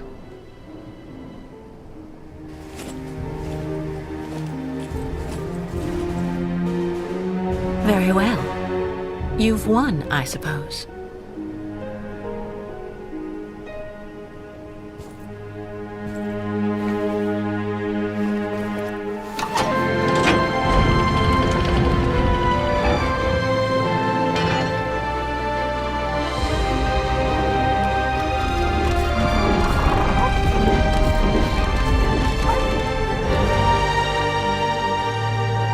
Neutralize that damn cow!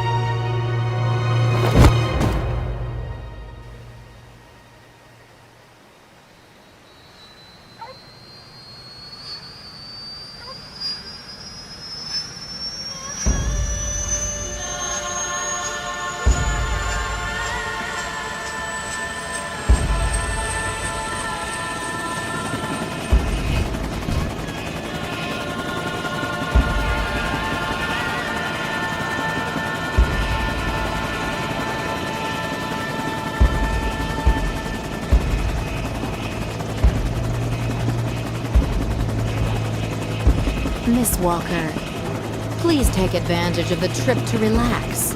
We will have plenty of time to chat when we get there. All the time we need.